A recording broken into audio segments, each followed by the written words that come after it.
following content may contain strong language, controversial opinions, raw conversations, and high levels of accountability. This channel covers business, culture, economics, current events, and real-world commentary. If you're easily offended, this may not be the stream for you. Viewer discretion is advised. What up, what up, what up, what up, what up, what up, what up, what up, what up, what up, what up, what up, what up, what up? Come on in, make sure you hit that like button, subscribe to the channel, turn on all post notifications. In need of insurance for your trucking business, there's a link in the description in the chat for Log Rock up for renewal, looking for a more affordable insurance solution for your trucking business. There is a link. There's also a phone number in the description below. The Log Rock, partner of the channel. Make sure you guys come on in. You guys hit that like button, subscribe to the channel, turn on all post notifications. Let's see what we got going on here today. Oh, wrong button. All right, let's see what we got. Shout out to Beats in the building. Shout out to R. Moore. Look like you already started with the questions. Let me put the phone number on the screen now so you guys can call in for your questions. Let me put that on the screen now. We'll circle back around. Shout out to CTR Logistics in the building, representing MGM. Shout out to Pippi. Shout out to all the moderators in the building. Shout out to Moving Company Hustle in the building. Shout out to Chucky in the building. Shout out to J. Cole with the $100 super chat. And J. Cole dropped a $100 super chat. I ain't even started the show yet. Shout out to J. Cole. You know what that means, J. Cole he just showing a little love. I appreciate that. You dig what I'm saying? Appreciate that $100 super chat. And we ain't even said nothing yet. You dig what I'm saying? Appreciate that. Shout out to Chucky in the building. We're gonna circle back around to the question. Shout out to Ben Uzi. Ben Uzi with a super chat. Appreciate that. Sweet. Best in the business and a real 100. Oh man, you know what it is. You know what it is. You know they don't like that about the big homie. They're real recognize real. You dig what I'm saying? So I appreciate that. Shout out to J. Cole in the building, representing that MGM. Listen, the MGM Games it's the biggest community in this space. I'm not speaking logistics because there's some big guys, but in our little trucking box truck space, it's the biggest, the biggest community. And shout out to the MGM gang. Appreciate you guys. Shout out to Ben Uzi representing that MGM thing. All right, so boom. I owe y'all a show this week because this week was kind of, it was what it was. Needed to be done. So I do owe y'all one piece of at least one show as it, containing this type of content information, giving you guys an opportunity to call in. I don't have any a topic, so this was just for a call because there was a few people that did call in this week and wanted to talk trucking, but I was on a mission, so we couldn't really get to it. So those people that are watching, you're welcome to call in now. Obviously, as the stream progresses, more people will start watching, and that'll give people an opportunity to call in. Monologue. Are you willing to speak on how to introduce yourself to logistics managers and 3PLs, decision makers? If we want to scale our business with contracts, how should we go about approaching? If you're already in there, just communicate. Just communicate with them and let them know what you want to do. You want to scale, tell them you have interest when opportunities arise, that you're willing to bring on more trucks. Hello? Hello? Mark. Yeah. Hey, how you doing? Can you hear me? Yeah, I hear you. All right. I was just watching your video, right, on YouTube, Which and I one? seen where it said you can call in. Which one? Oh, you watching the live right now? Yep, I'm watching the live. Is it okay I ask you a couple questions, or I don't know how this works and I ain't never done it? Well, what's your name, first of all? Alana Turner. All right. Well, just your first name is fine. But okay, Alana, Cool. nice to meet you. You as well. So I'm based out of North Carolina, And right now, I'm leased owner operator underneath someone's authority. My question to you is outside of Amazon Relay and going on the load board, what suggestions would you have for me to do local work with the 26 foot with the lift gate? Curbside. Okay, and how would I go about getting into that? You got to find a 3PL that has those opportunities available and apply. Okay, you have any suggestions? You said North Carolina, so I don't know where you're at in North Carolina, but Raleigh, North Carolina. yeah, so you would have to start looking at 3PLs.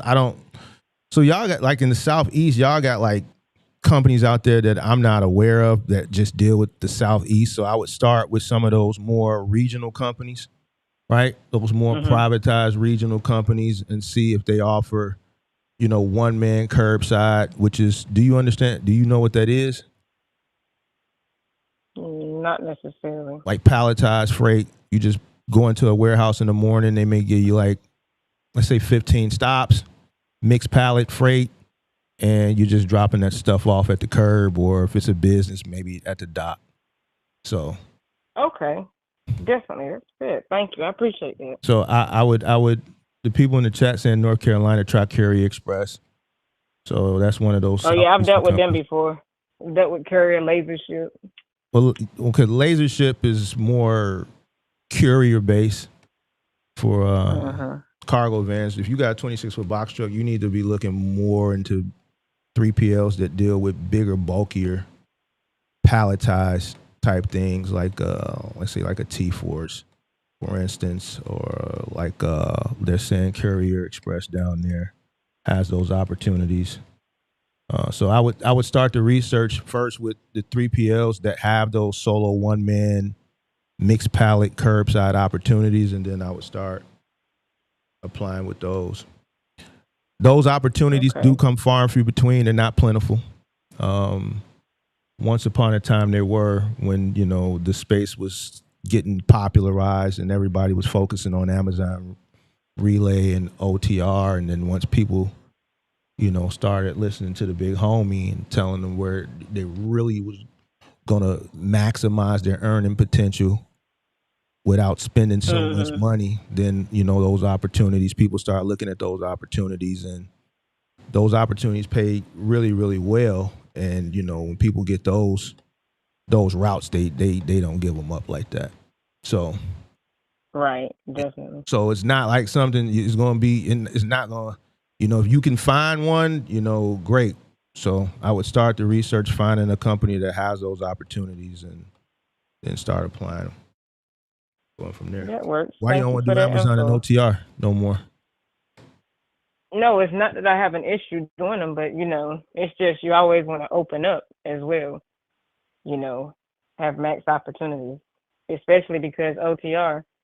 Sometimes you can break even in the same if you work in local, especially what you're gonna be spending out on fuel, tolls, etc.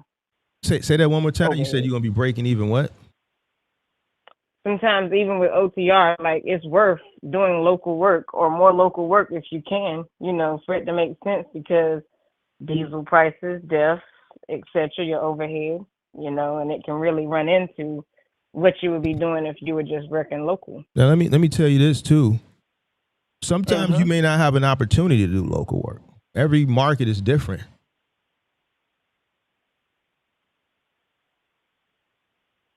I hear you. So Raleigh is,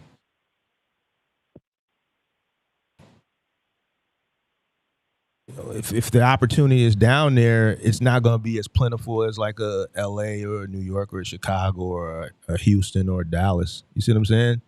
So in some cases, your market may just not have the opportunity. So, some people, they're forced to go over the road, unfortunately, because of the market in which they reside in. Those opportunities either aren't available or they're just not plentiful. So you already got a box truck, a 26-footer? What you doing, Amazon and OTR now? Right. Yeah. It just sounds like you just don't want to do that. You just want to go home No, every it's day. not that. It's just no, it's not that. It's just that I've been doing it long enough, right? And sometimes it's just like, okay, like how I told you, I've worked with Curry Express as well. Everybody's experience may be different with them. I've worked in other states as well, but I haven't worked with Curry Express in other states. So I don't know necessarily how theirs would be, you know. They said But Spirit that's why Logistics. I'm always Go ahead. I'm sorry. go ahead. Go ahead. Go. I'm sorry. No, so that's why I feel as though you can never shut anything out. Like it's always good, networking, getting other information because someone may know something different than what you're doing Mm-hmm. to have local work. Like, okay, some of these stores that have some of the box trucks and they might have an independent one that they outsource to Like, give me an example. versus just, Stores. Give me an example of what you're talking about? it could be, furniture company. It could be Give me an example. grocery store. Give me an That's what I'm example. saying. Any of them. I mean, name one. Name one Food that you think. Lion, Food Lion, Ashley Furniture, Rooms to Go. It could be, So you saying you various. could go to Ashley and they might just outsource straight to you? There are some that are like that because I've met people in there, in that line that's doing it. So You met somebody that works directly with Ashley Furniture? yes, Okay. I think that's highly unlikely, okay. and I could expound, but Ashley Furniture is a national company. I'm aware. So I want you to put your business thinking cap on. Thank you for the conversation. Okay. Take care.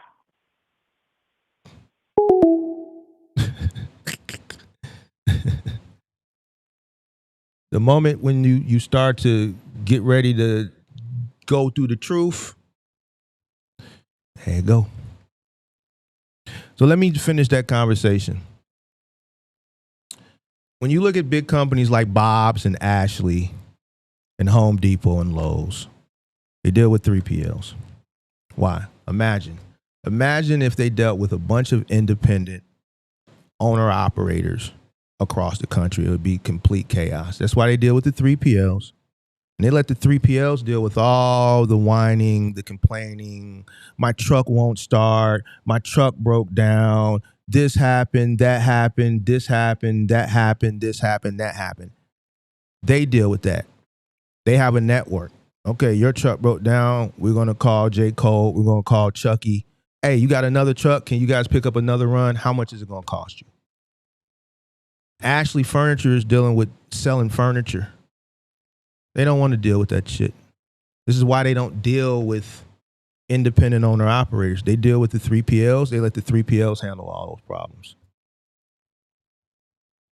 They don't deal with independent contractors. They deal with the 3PLs. In the Southeast, they say Riverstone has Ashley down in the Southeast. So when I was about to tell her, I guess she felt I was going in a direction she just didn't want to hear. So, and you guys know I'm gonna always keep it funky. Like, they're not gonna deal with you.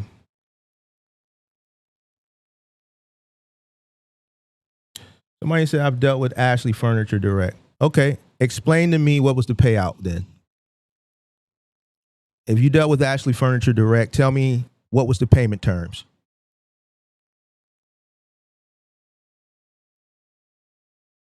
And you can call in. You're free to call in. I like to have conversations. If you dealt with Ashley Furniture Direct, what were the terms of payment?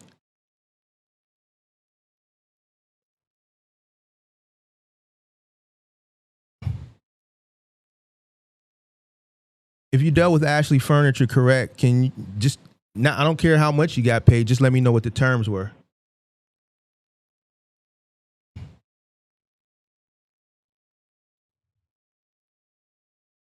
So let's talk business. If you dealt with Ashley Furniture Direct, tell me the terms of payment. This is where the comment stops. If you dealt with Ashley Furniture direct, tell me the terms of payment.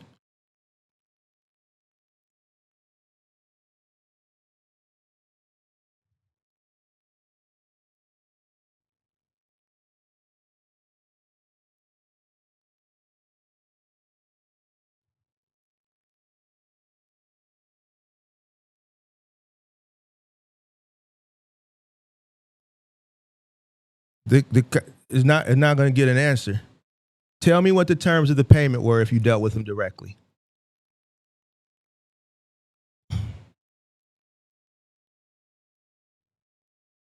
See, it's easy to just say what you feel, but let's talk real business. Tell me what the terms of the payment were. Explain to me the terms if you dealt with them directly.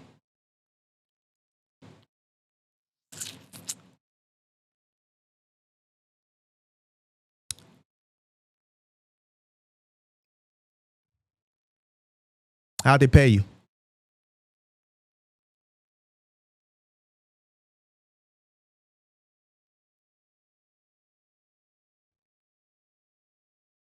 We just started the show, so I got plenty of time.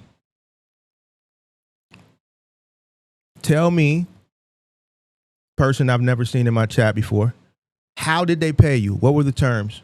If you dealt with Ashley Furniture directly, this national company,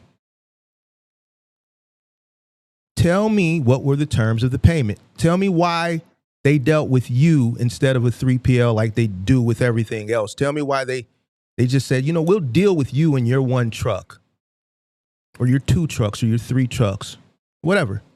And what were the terms of the payment? How was the payment structured?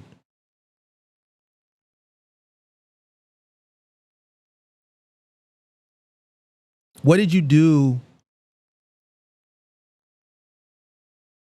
with all the pickups? What'd you do with all this stuff?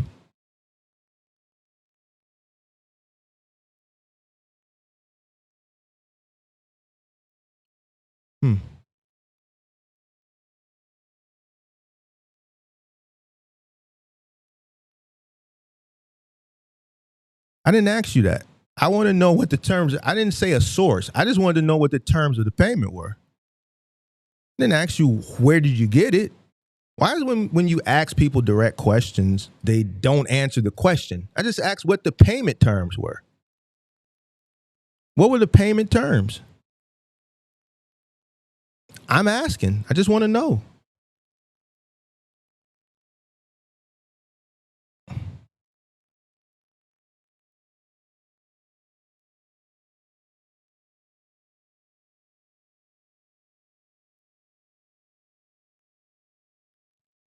All right, so I'm going to stop engaging with you because you won't call in. You're not answering the questions. I just asked you a simple question. What were the payment terms? A person who deals with a direct company, they should know what the terms are, or they should give me an answer on the terms, and it would make sense. When you're dealing with someone that big, I want to know where your mindset is as far as the terms of payment. Explain to me how they paid you.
Where'd you go get the furniture?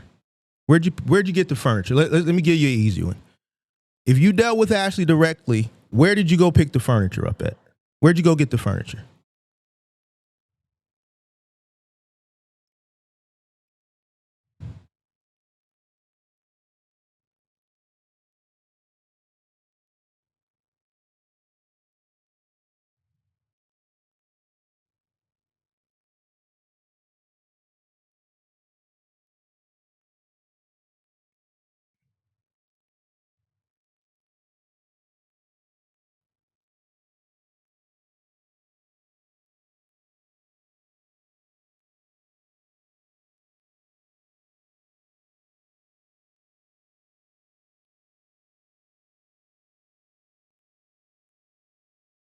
I asked you a simple question about payment terms. You say something about a source. I just don't understand when you ask people direct questions. When you catch people in shit, they start dancing and shit. I don't want to dance. I want to stand still. Phone number is on the screen. Make me look bad. I'm not like the rest of your favorite people who do things when it comes to these Q&As and shit. I'm the type of motherfucker, the number is on the screen. We can have a conversation. And matter of fact, I'm a bad motherfucker. So let's do this.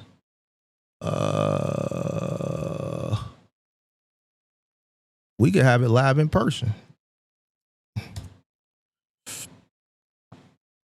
The jealousy in the comment section is real sad. I see a lot of hurt people come on here. Why are you worried about the comment section? The people in the comment section are just, from what I see, the people in the comment section are actually correct. The people in the comment section are correct with what they're telling you. It doesn't answer the questions that I asked. I asked what were the payment terms, and I asked where did you pick up the furniture, or where did you pick up the furniture? How did you go about getting the furniture?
So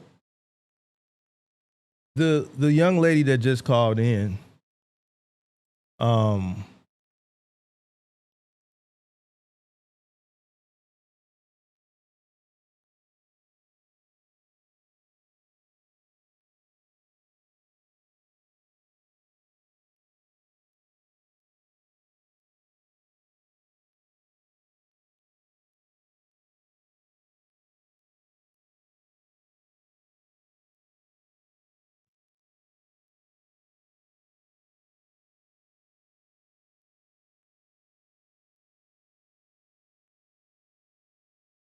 what did the young lady who just called, what did she say her name was again?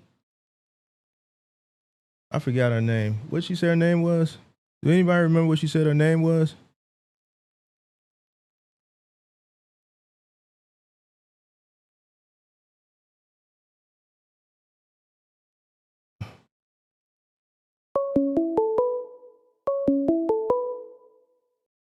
Yo, Mark, what's the word? what up? Hey, can you hear me well? Nah, sound like you driving. A lot of background noise. I am. I'm gonna pull over and call back, bro. I got a question for you. All right. Anybody remember what she said her name was? Alana?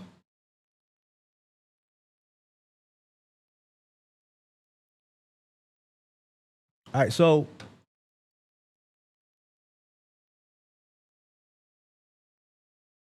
the person who's communicating in the chat, I believe, is her. All right, based on my research of the channel that's doing the text, the messaging. I would tell you something, and the reason why I put two and two together, you can kind of listen in the chat when a person writes something, and you can kind of tell. There's ways you can tell if it's a male or a female, and certain so on and so forth. So I know based on the comment that it's a female, because a guy wouldn't say no shit like this, and there's nothing wrong with it, but you could just tell the difference, right? I'm gonna tell you something, ma'am. You said someone told you that they dealt directly with, and when the moment I challenged that, you hung up. The reason why I challenged that is because I've done this for a very long time. And the moment I asked you, let's have a business, let's put your business thinking cap on, I was about to educate you, right? But I wanted you to put your business thinking cap on first. I want you to think about it. Ashley Furniture National. There's stores all across the country. Similar to Home Depot, similar to Lowe's.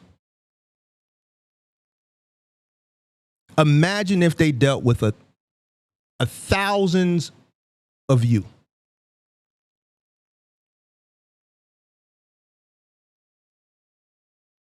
It would be complete chaos. It's easier for them to deal with the 3PL. Let the 3PL deal with the issues. They focus on selling furniture.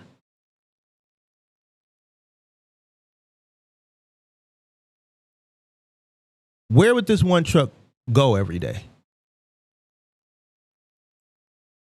When the 3PLs, when Ashley ships things to, let's say, an XPO warehouses it. What warehouse does this one person with this one truck have to inbound the freight and store it? The costs that are associated with reverse logistics. Drop a sofa up off and let's pick one up, whatever. A swap out. Then what? They're dealing with directly with Ashley. What do they do with this? Where does it go? Payment terms. Do you think Ashley Furniture is cutting Riverstone or XPO a check every week? What about every 2 weeks? Like they're doing to you? See, you need your money every week, just like most independent contractors. You're not paying Riverstone every week.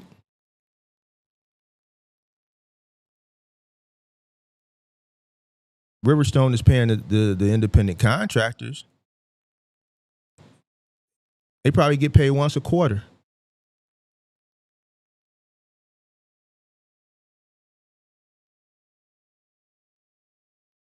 For an entire region or entire country if they have the national account. I think Riverstone may have it in the Southeast.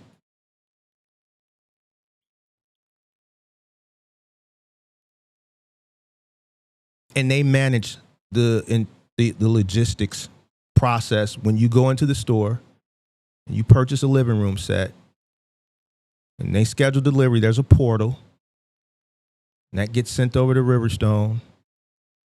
And Riverstone warehouses the shit and they manage it and they schedule it and they assign it to an IC. And if that IC happens to not show up that day, then they assign it to another IC because they have options. What does that one guy do when his truck breaks down? Why would Ashley or Home Depot or Lowe's deal with you and your one truck? Your truck breaks down, we still got 15 stops. Now what do? We charge this customer $150 for a delivery, and we got 15 of these customers for this route. What do we do now? See, with the 3PL is going to call J. Cole and say, hey, Can you take another route? J. Cole gonna say, yeah, I can. Now he can name his price. Route that may pay $750, $800, J. Cole may say, give me $12, $13.50.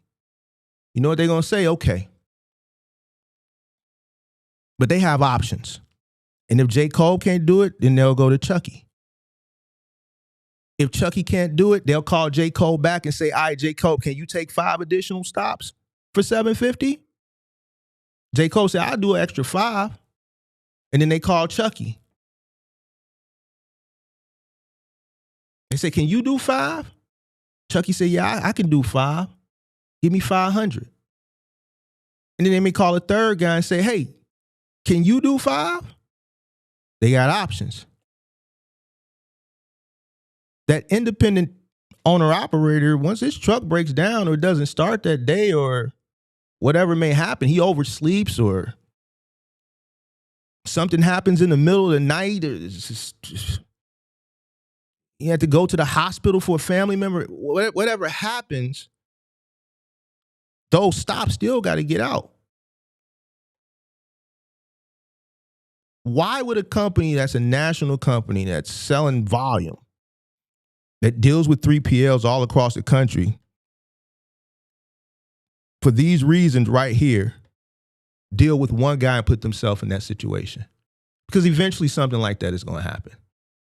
It's not me speaking negative. It's a truck. It's going to break down. It's going to have problems. It's not going to pre-maintenance, whatever. Eventually something is going to happen. They deal with 3PLs, right?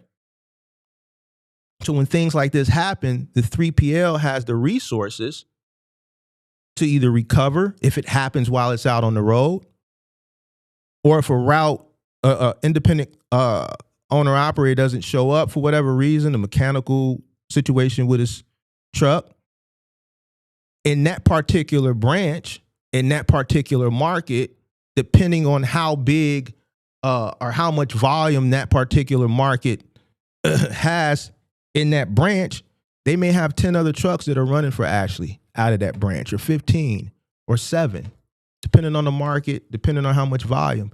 That means they have 7 people or 10 more people or 15 more people that they can go to. Yo, you got an extra truck, an extra driver, or they can divide those stops amongst a multitude to still get that route out.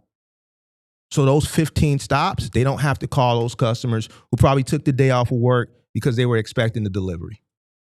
So when I asked you to put your thinking cap on and you got in your, and you hung up and then you jumped into the chat, these people aren't jealous of you. These are people that just understand the business because they're in the business. You are in OTR. You are in Amazon. We do final mile. So we know final mile. When a person challenges what you're saying, it's not because they're jealous of you. It's because I wanted to have a conversation, but I wanted you to come to the answers on your own. See, over here, I help you to answer your own questions.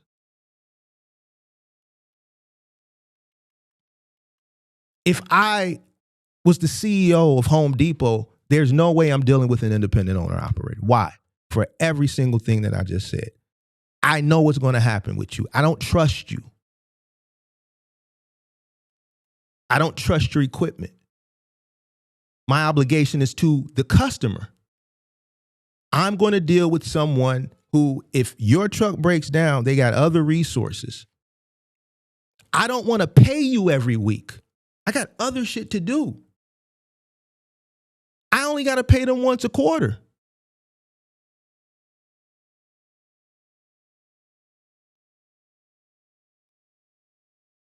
That's why I asked you what were the payment terms. Because I knew you didn't know. You think accounting is paying you every week if you're dealing directly with Ashley Furniture with you and your one truck? You think accounting is turning over that fast? Of course not. You think you're the only vendor? That's why I asked you these questions, because I knew I wasn't going to get a response. Now ask me how I know. Y'all got to stop getting in your feelings, bro, when somebody challenge you and just trying to help educate you. Motherfucker tell you anything. Oh, yeah, I deal with Ashley Furniture direct. All right. If you say something and you capping, you never know who you might be capping to.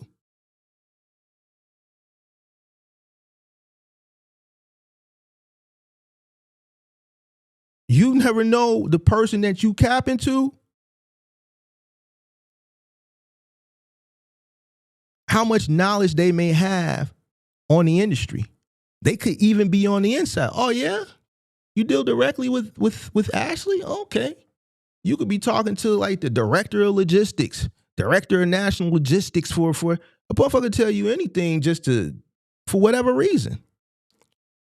I don't know why people be out here capping.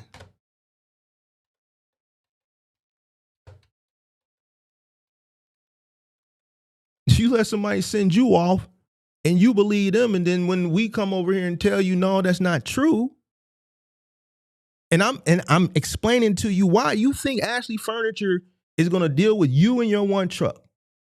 Where are they going to ship the furniture to? To your garage? Do you know how much it costs when you pick shit up and you have to warehouse it and then prep it to send it back? Plus all the trash for white glove delivery? Ask me how I know. Imagine doing white glove delivery 15 stops a day. Do you know how much trash that is?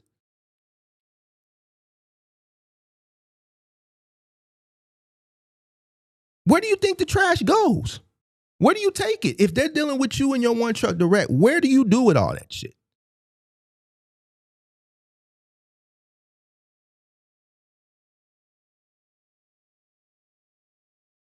So when I say, yo, let's put our thinking count, it's not because motherfucker ain't hating. No, motherfucker want to know.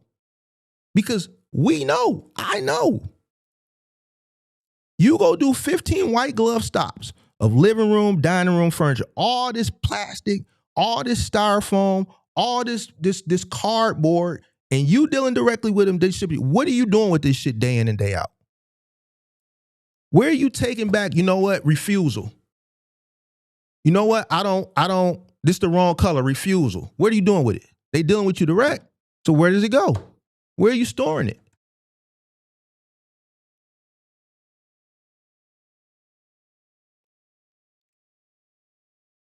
Ornery customer, you an hour late outside the window and you pull up, ring the doorbell, refusal. They ain't looked at it. You ain't even took the shit off the truck. They just honor you because you was an hour late outside your window. Ask me how I know. They just refuse it because they angry and they ornery. Now what do you do? Where does it go? What do you do with it? Where do you store it? What happens next? Goes back to the 3PL. But if they're dealing with you direct, what are you doing with it? What if you live in an apartment? What if you stay at home with your parents? What are you doing all this stuff? Can you do 3 months of delivery without being paid? If they pay quarterly, that means January 1st to March 31st, and then 30 days for accounting. So your Q1 check, you're probably not going to get that sometime towards the end of April. Ask me how I know. Can you go 4 months of diesel, labor, all other associated costs without getting paid for a quarter?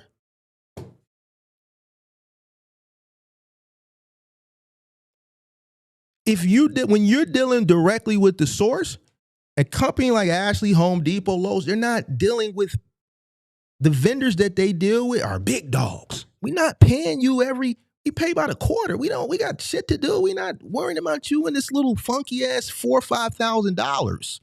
Like, come on. And it's not to demean but when we having a conversation, business, and you're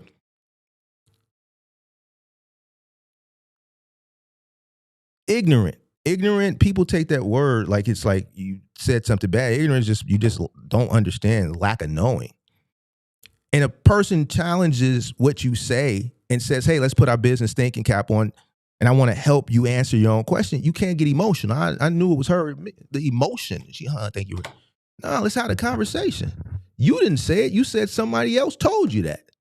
So what I was finna do is prove to you it was cap so that you can go back to them and take the information that I'm giving you and present them with it so that you can see it's cap.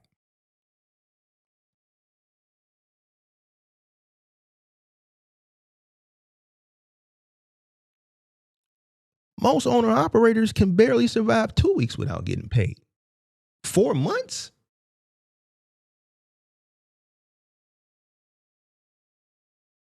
Imagine 4 months, right? As a single owner operator without getting paid. Not because they're not paying you, but when you're dealing directly, it's not like an IC. And see, the 3PLs understand what I'm saying. They understand that most ICs can't float that long. They can.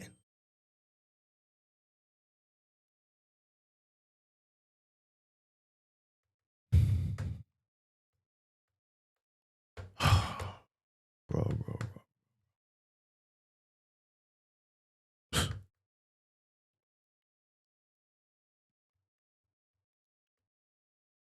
Bro, the internet got these people fooled, bro, with this whole shit. I swear, bro. Direct. Okay, you direct, then prove it. Oh, y'all think it was y'all saying it was Jalissa. Y'all think it was Jalissa? It probably was her. It probably was her. It sounded like Jalissa. Y'all saying that was Jalissa. It might have been Jalissa.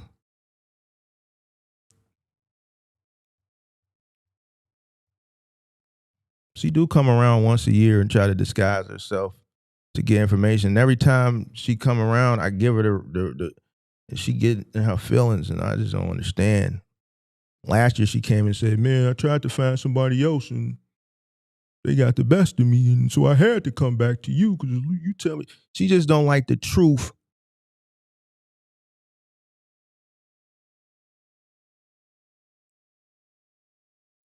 Man, bro, just because you a female don't mean I'm going to like woo you with this shit. See, that's what Buddy ass did. He wooed you. Yeah, baby girl, I got a direct contract. It's cap.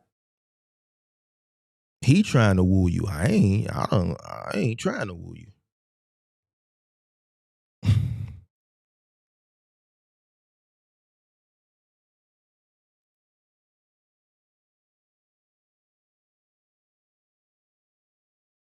Make sure you hit that like button, man. Make sure you hit that like button. All right, we waiting on one person to call back. We waiting on some other callers. I guess I could.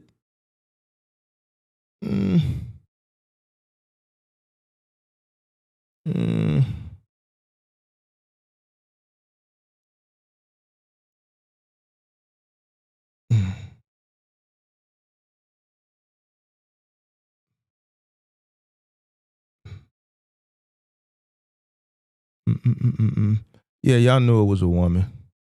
About what she putting. I don't know, bro. These chicks be tripping, bro.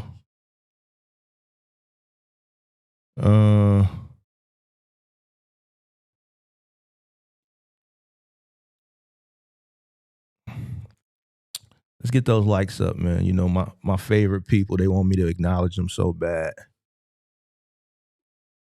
They here. They can't, they obsessed.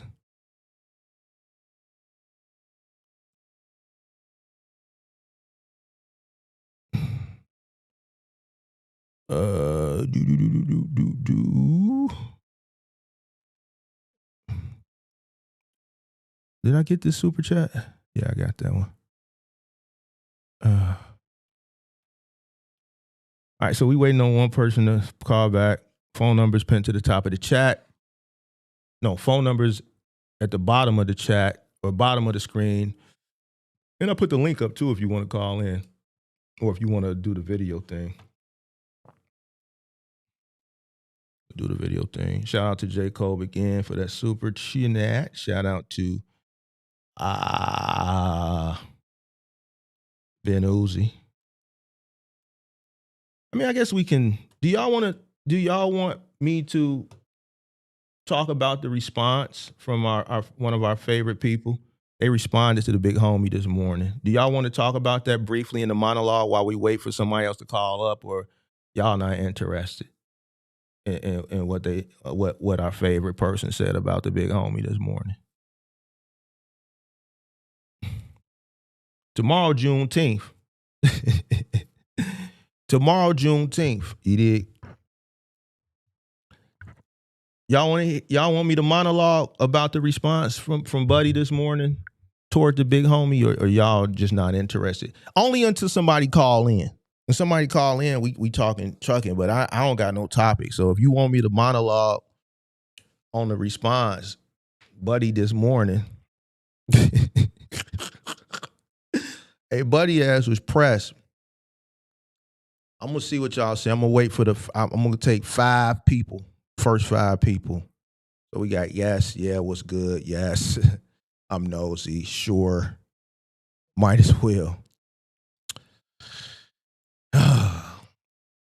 So Buddy come on this morning. Now I'm asleep. I told Buddy I was gonna watch him, but like I ain't really that pressed. So I wake up like 7:20. Gonna go do my 3 miles and shit. And make sure you hit the like button, subscribe to the channel, turn on post notification. And then we waiting on somebody to call in. Phone numbers at the bottom. So I get up, I see some Discord shit. Obviously in my notifications was the last top notification because it was just posted. Buddy was live. They was saying some shit in the Discord. So I go click on Buddy. I'm a little late, so he talking about regular shit that he normally talk about. So I figured it was at the beginning. He just did it in his monologue. So I scrolled back. And, he was lying and shit. He said that I said I was going to press charges on him. He said that they told him I was going to press charges. I never said I was going to press charges on him. He said that I said I was going to press charges. If you go watch that stream, I said I was going to file a report. Filing a report and pressing charges is 2 different things. If you say you're going to do something to somebody or cause some type of harm to somebody, I said, no, I'm going to go get a report just in case, and then I'll submit it to YouTube. Somebody never said nothing about pressing no charges. He went on a whole thing about, I said I was going to press charges, and I went back and watched to see, because I know I didn't say that, but I just wanted to make sure. Never said I was going to press charges. I said I was going to file a police report. That's what I said. Filing a report and pressing charges is 2 different things. He said they told him I said that. He said he wasn't watching at that time. So they sent you off. Again, you're a send-off. But I'm going to give him some credit at the end. Then he posted some type of AI screenshot, some shit that I never seen before. Somebody, I'm going to tell you, and I know who did it. I'm going to tell you who did it. But let me tell you what it said. Somebody did a post. I don't do YouTube posts. The last YouTube post I did was a year ago. I don't do YouTube posts because I don't see like when I was doing them, they weren't getting engagement. People come to YouTube to watch videos and shit. So once I realized I wasn't getting engagements, I just stopped putting effort into posts. Like I don't put YouTube posts. But somebody made a fake YouTube post that said, I'm gonna beat Sage's ass and sleep with his baby girl. You dig? So 1, it was either photoshopped or was AI generated. 2, I don't do post. 3, even if I did do post, that shit, you could tell whoever made that shit up, they tried so hard to pass it off as me, but they don't understand that the way I talk, I don't write the same way. So let me tell you, if I was on Demon Time with Sage and I wrote something like that, it wouldn't have went like that. Right? You could tell that's something a white person wrote trying to pass off as me, right? You don't write the same way you talk, especially when you own that. So if I would have wrote it, it would have went something like this. I'm gonna fuck you up and I'm gonna fuck your bitch. And then instead of the you dig, how I would have punctuated at the end, I would not like you did, that's lame. I would have put a purple demon emoji, a eggplant, and then the splash. I would have put the splash. You dig what I'm saying? I would have never put no you dig. I would have put the goddamn eggplant, right? Because pay attention. I would have put an eggplant, the splash, and then a purple demon emoji. I would have never wrote no goofy shit like that. Now, he could believe it if he want to. I don't really give a fuck, but I didn't write that. And I think he knows I didn't because he prefaced it as, you know, this could be AI, but I just want to let you know people send me stuff too. Because I said that, you know, people do things to pit people against one another for this type of engagement back and forth. But the difference is the shit that I get, I always cross-reference it. Everything that was sent to me was just screenshots from your chat, and I cross-referenced it. I never posted nothing on the screen until yesterday and the day before. And everything that I posted on the screen was things that I screenshotted. He went and posted something of me that I never did. And I'm willing, you know, I can prove it because at the end of the day, that's like defamation, I think. Is that defamation? It may not be, I don't know. But even let's say I did do it, which I didn't. And he said when he went to go look at it, it was deleted. If, let's say he tried to sue me or whatever the case may be, and they went and they, you know, subpoenaed the records, even though I deleted it, would still be, YouTube could still pull it up. It won't be there because I never wrote that and I never posted it. And if that's not something that you can cross-reference, he should have never posted it on the screen. I never posted nothing on the screen that I didn't screenshot myself.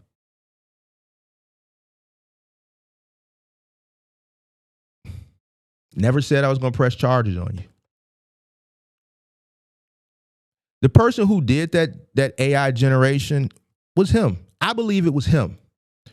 I don't think anybody sent that to him. I think he made that up so that he could push this narrative. And that's why he prefaced it the way he did. You know, this could be AI. This could be Photoshop. I think he put an extra effort to preface that it could be AI or it could be Photoshop because I believe he made that up. Because he knows that I didn't do that. He knows that. He knows I don't post. And it's clear whoever wrote that, they tried very hard to pass off as me, but they tried too hard and you can hear the white in them. If I'm on demon time and I write something, which I don't because I don't do goofy shit, but if I did write that, it wouldn't have went nothing like that. It would have been, I'm going to fuck you up. I'm not going to say I'm going to beat your ass. I'm going to fuck you up and I'm going to fuck your bitch. Eggplant, splash, purple demon emoji. Let's come on. It's got to have some swag to it. It's got to have that at the end. I'm not going to put you dig.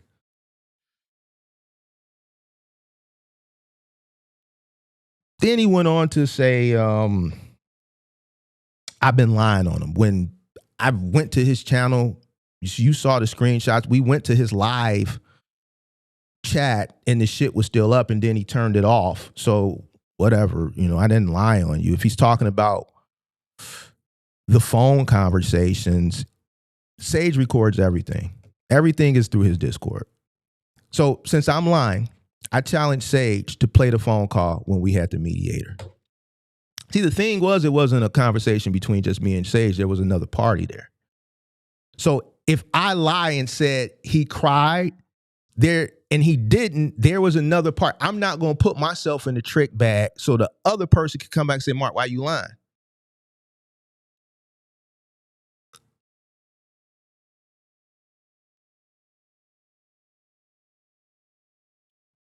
He was in the Discord when that phone call went on, And I know he recorded. You know how I know he records everything? Because he told me how to do it.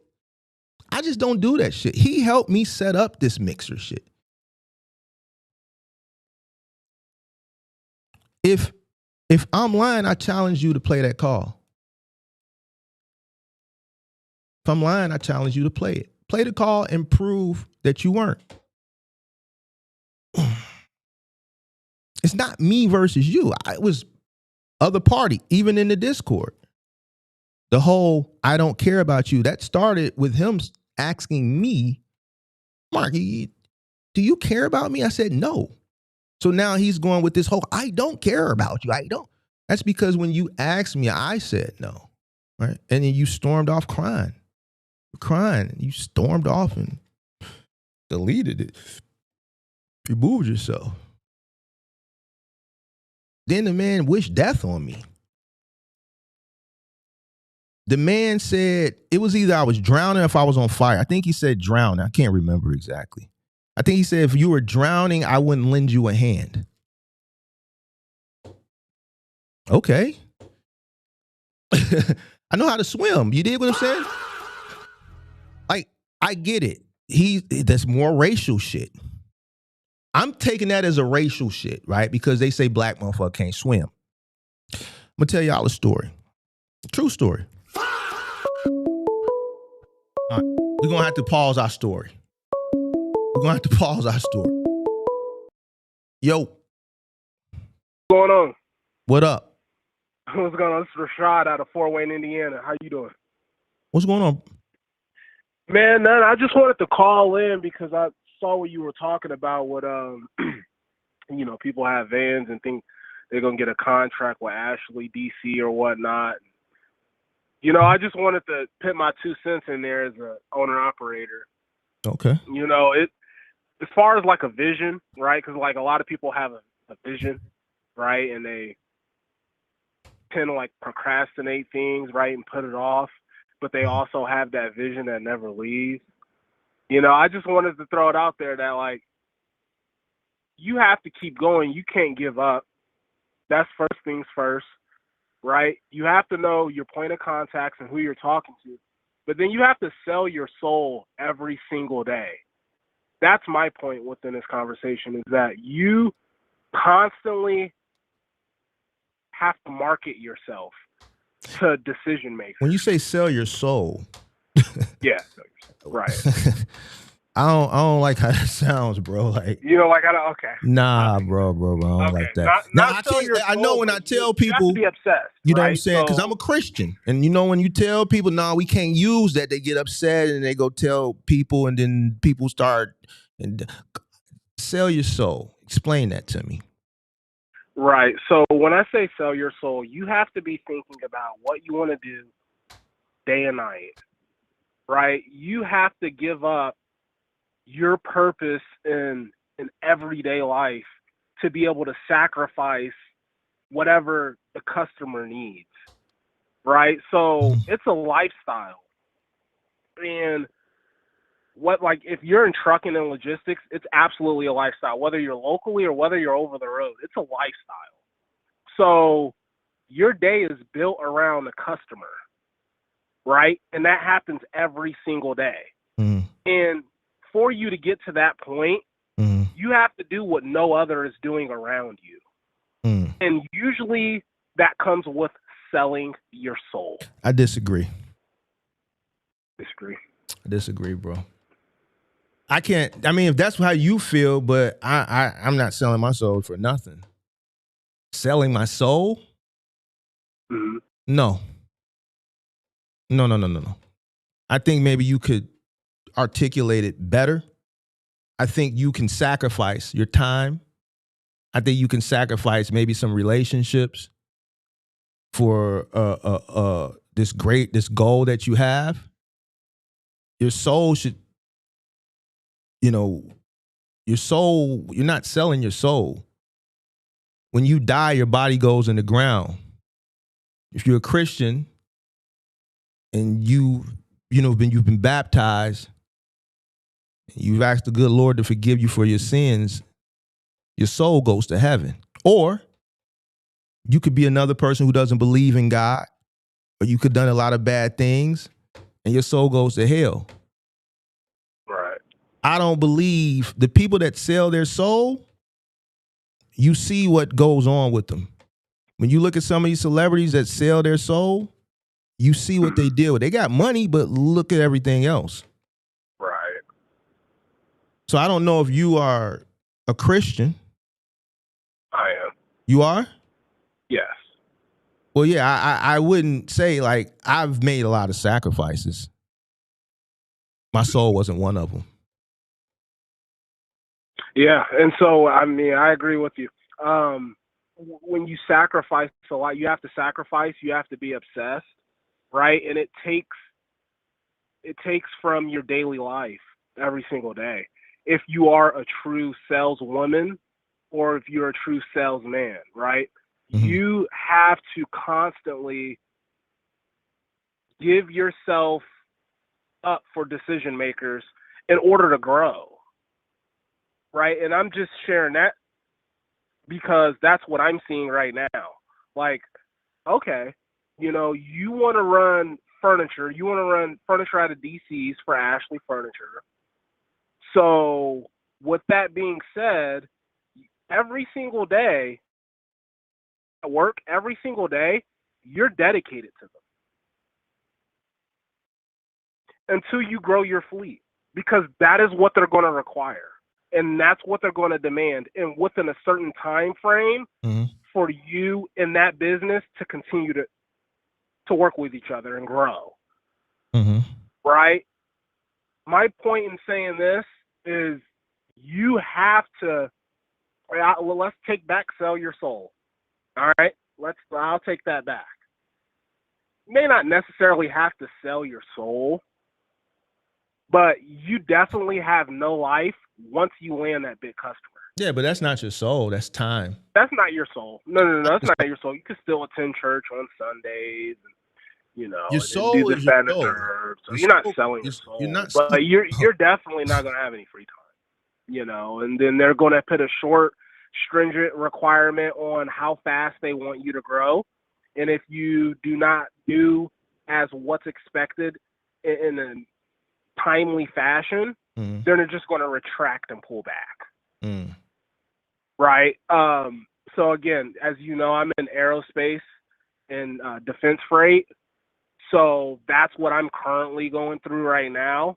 Mm-hmm. It's, hey, you have to get these certifications. You have to get a SCAC. You have to get all these cross-border paperwork done. You have to get this, that, and the third done. And then once you meet that point right there, we're going to pay you to the equivalent amount of where you should be growing your fleet. Right? And so when they start to put requirements on you and you have to do what's said, you don't have a life. Like, you go from doing what you want, right, which is the spot market. You go where you want, you do what you want, this, that, and the third. But then once you land that direct contract of whatever fashion it is, it could be final mile, it could be white glove, over the road regional, it doesn't matter. Once you land that, do you understand that you're only dealing with that customer and that customer specifically? And then when you talk about net 30, net 60, net 90, or net 120, that's absolutely true. We're not paying you until 2 months later on. So you have to cash flow that. And then you think that the invoices that you're getting from that direct contract, that direct contractor, Mm-hmm. you think you're going to be able to factor that?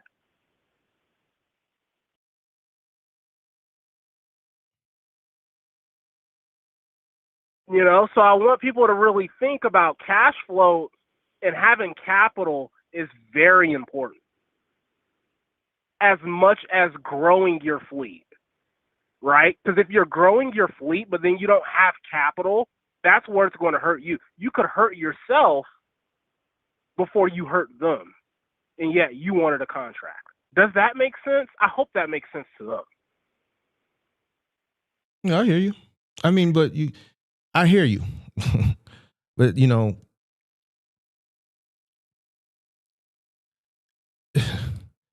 internet is a dangerous place for an ignorant person. a lot of people, when they listen to shit on the internet, the shit that sounds really, really good is what people want to go with. And then when the truth is presented to them, it's perceived as hate until they follow the misinformation and they end up in a bad situation. And then that forces them to do what they should have did initially, which was search for the truth. So although what you're saying, for the most part, you know, I hear you. The soul thing, obviously I express my differences of opinion, but most people that are consuming this type of content who are on the new or coming in, that's everything you said just went completely over their head. Yeah, because see, most of it is sales. And I don't think people really realize that most of it is being a salesman, right? You're selling a service. You're either selling a service or you're selling a product. And when you come to them as a vendor and you're selling a service, how can you guarantee that service, right? I have 10 distribution centers spread across the Midwest. I have 62 shipments leaving each distribution center every single day. That's 620 shipments.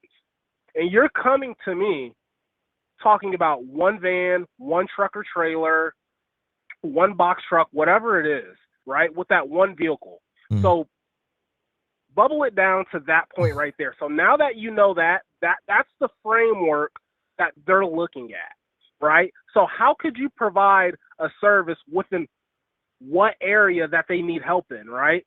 So, for example, with my knowledge and with what I do, I would ask them air freight. Do you air charter any goods in import or export? That's why I needed a SCAT code. That's why a customer told me to get a SCAT code. That's for import and export, right? Mm-hmm. So, okay, now you've went from they handle parcel, full truckload, less than truckload, ocean, and air freight, right? I'm targeting air freight. I'm targeting something very specific, right, that you need to be highly vetted and qualified for, right? And there's not an abundance of freight that's being shipped that route as compared to LTL and FTL, right?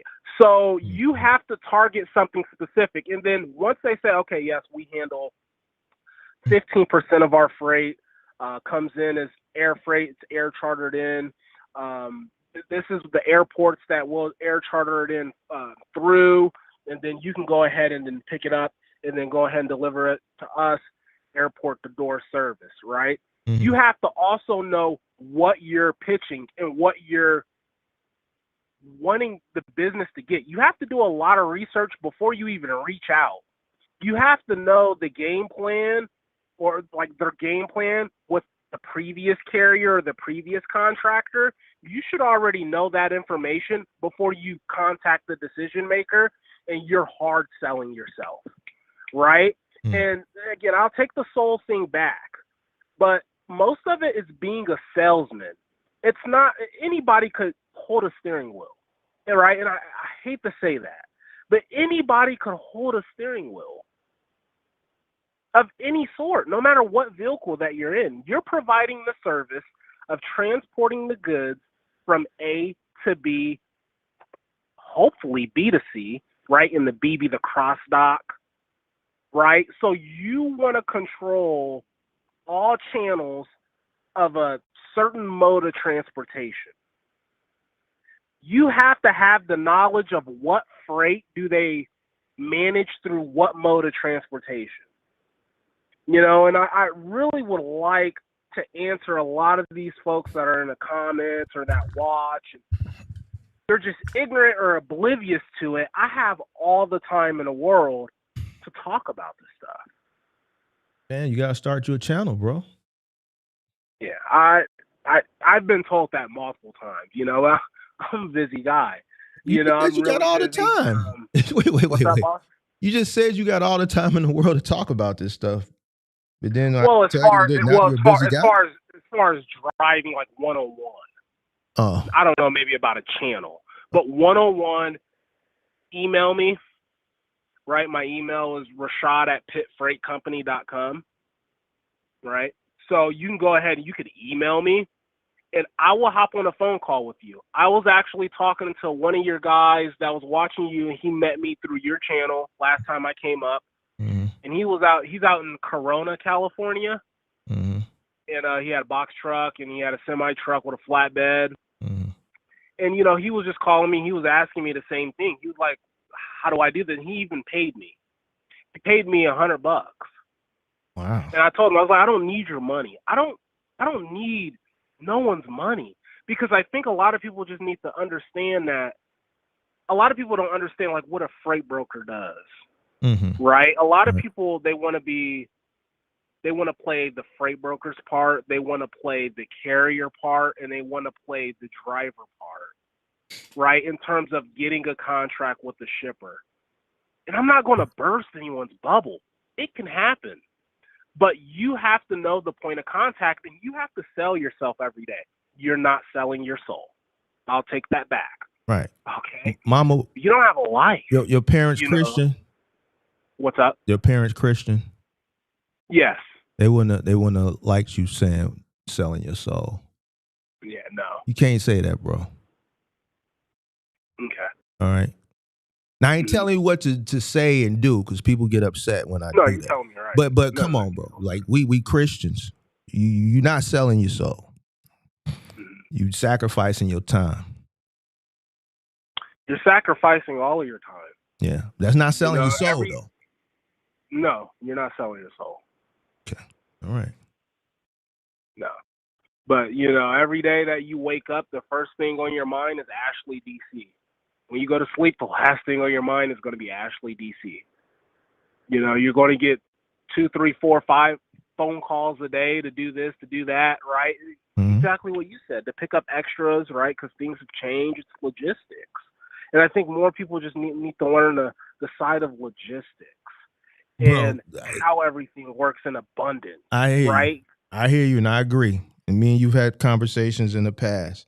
But what I've learned in the last 4 years and a couple months since I've been on this stream or doing this YouTube thing, every year, people's attention span is lower and lower and lower, and instant gratification goes higher and higher and higher.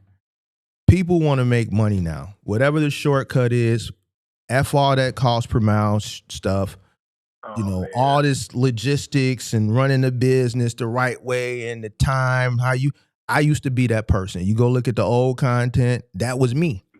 And you see it's transition. Why? Because people don't want to hear that shit no more. We're not in that era no more. People want now.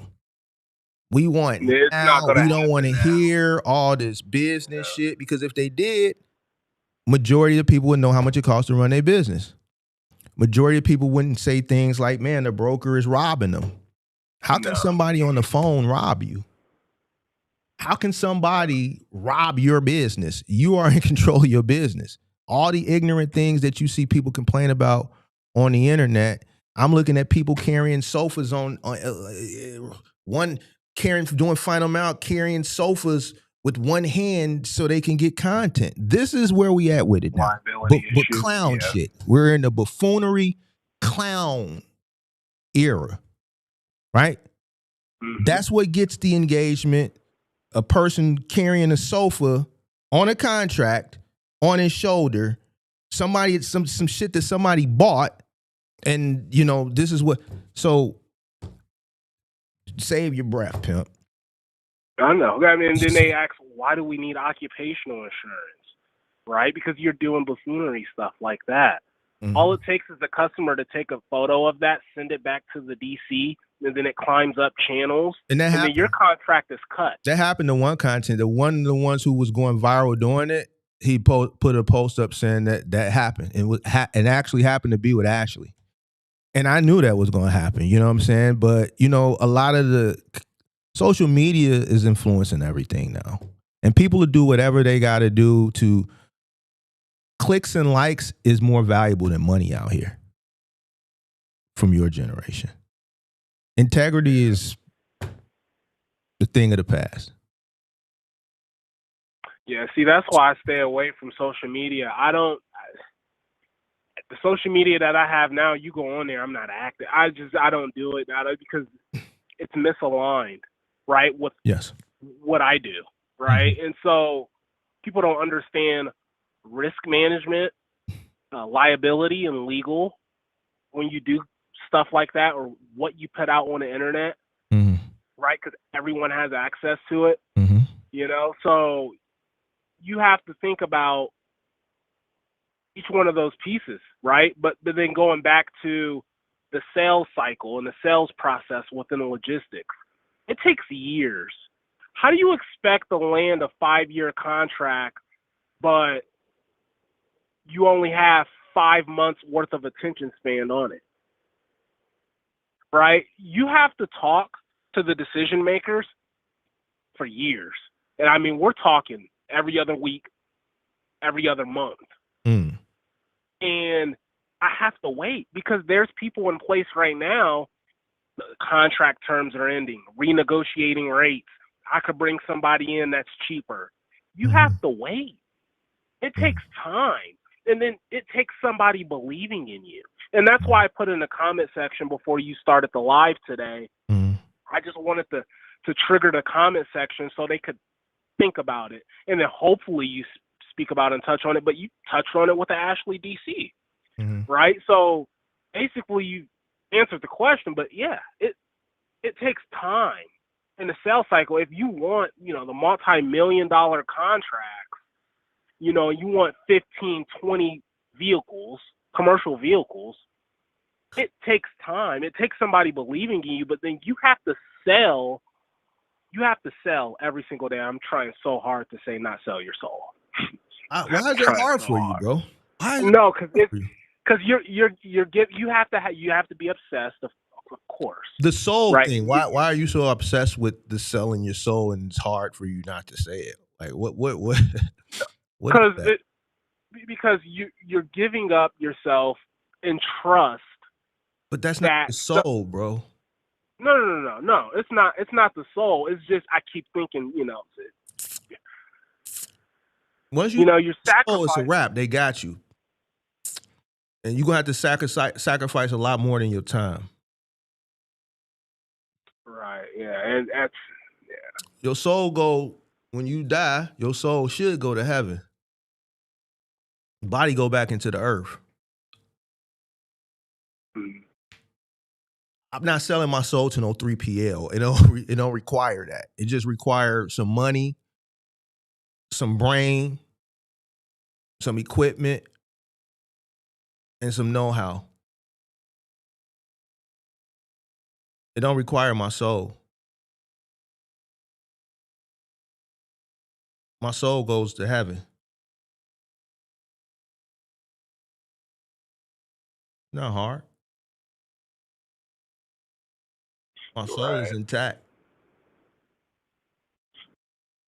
Yeah, well, I don't know. I'm just sitting here. I'll say, you know, the sales cycle is long, right? And that once you find your decision maker, that you have to keep pitching your decision, but then you have to find a void within their transportation system, right? And once you find a void within their transportation system, you have to offer them a better service, right, at a competitive rate. And they'll bypass it the first, the second, the third, the fourth, and the fifth time. But just don't give up, right? Don't give up. I had a shipper in, what was this, March 21st of this year that had asked me, all right, let us know when you have more trucks, you know, with the smiley face emoji, right? And we're pulling containers out of Chicago. They And put we're a bringing smiley them face back. emoji at the end when they said, Yeah, I could send you a screenshot, and I'll send it to you. That's what they said through email. I was like, she sent the emoji. She sent the emoji. They didn't say you dig at the end? You said what? They put a smiling face. They didn't say you dig at the end, did they? They put a smiling face emoji. She put a smiley face emoji, yes. And there was 2 shipping managers and a customs broker in this email. They're like a cool person. Yeah, I've never spoken to her. The guy that I've spoken to for years, I was moving shipments with him through another another business that he was with, and they were making cable parts for aircrafts. And then he moved over to a steel supplier and a steel manufacturer out of Fort Wayne. And so then basically he went from a business that generates $10 million a year to a business that generates maybe $200 million to $500 million a year doing steel. But yeah, so that's how the conversation ended. And my trucks were booked. So I told him, no, I cannot do something. She said, let us know when you have more trucks, when you have trucks available with the emoji. And I said, I gladly will do so. Right. And we're pulling containers out of Chicago for $2,500 a piece. Right. You could do it twice a day, $5,000 a day in a day cab. That's what's up, bro. Every time you call, then it's 5 days a week. You're looking at $25,000. But you need a TWIC card. You need a SCAT code, right? You don't just need a DOT and an MC number. All right. You know, you need TSA, Homeland Security certifications. Like, let's not get it twisted. What I'm doing is completely different from what most people want to do. Well, right? And it's hard to get the certifications I even have on the company, let alone myself. What's up, boss? Well, that's why the barrier to entry is a little bit higher. Right. So I chose a market where it's hard for people to even get this freight on their trucks. So it's aerospace. That's what I do. Now with this steel manufacturer, I'm not into that. But again, he comes from a previous company that dealt with aeronautics and aviation instruments and aeronautics inside the trucks and the wiring and everything. He said, I like this guy. He's a transportation salesman. I'm going to take him over here. And I'm going to let him move some of this steel out of Chicago. Can you do it for me, Rashad? I know you have flatbed and step decks because that's what you were doing, moving aircraft engines and crates, APUs and nacelles and air cows and all this other thing. So you do this. And I know you're highly vetted and certified to where you could just drive the truck into the port. They're going to drop it on your flatbed. You secure it, drive it back, unload it. Right? When I was working for FedEx, we did double Chicago's. Double so Chicago's? It could be done. Yeah, we did. Yeah, there were guys doing double Chicago's. I did double Detroit. But my night route was from Fort Wayne. It was from Indianapolis and then Toledo. So it could be done. It could be done on an 11-hour clock and not a 16-hour exemption. Right? But the money is there. $5,000 a day in a day cab is pretty good money. That's tanker money. Right? That's hazmat tanker money. That from a broker standpoint, I've seen money much higher than that that's ran locally. I mean, there's customers shipping stuff literally 2 miles down the road for $800. And then a broker comes in, snatch 300 of it, gives it off for $550. There's money out here, but if you want to make that lucrative money to where you can even grow and scale your business, then it takes years of sales. It takes years of talking to the decision maker. I'm not going to take too much of your time. I'm just going to leave it right here. That's what I'm not selling your soul, right? But you're going to find yourself every day being a saleswoman or a salesman. And you're going to find yourself negotiating every week and every month. You're going to be sitting there. You're going to be waiting for contractor A, B, or C to F up.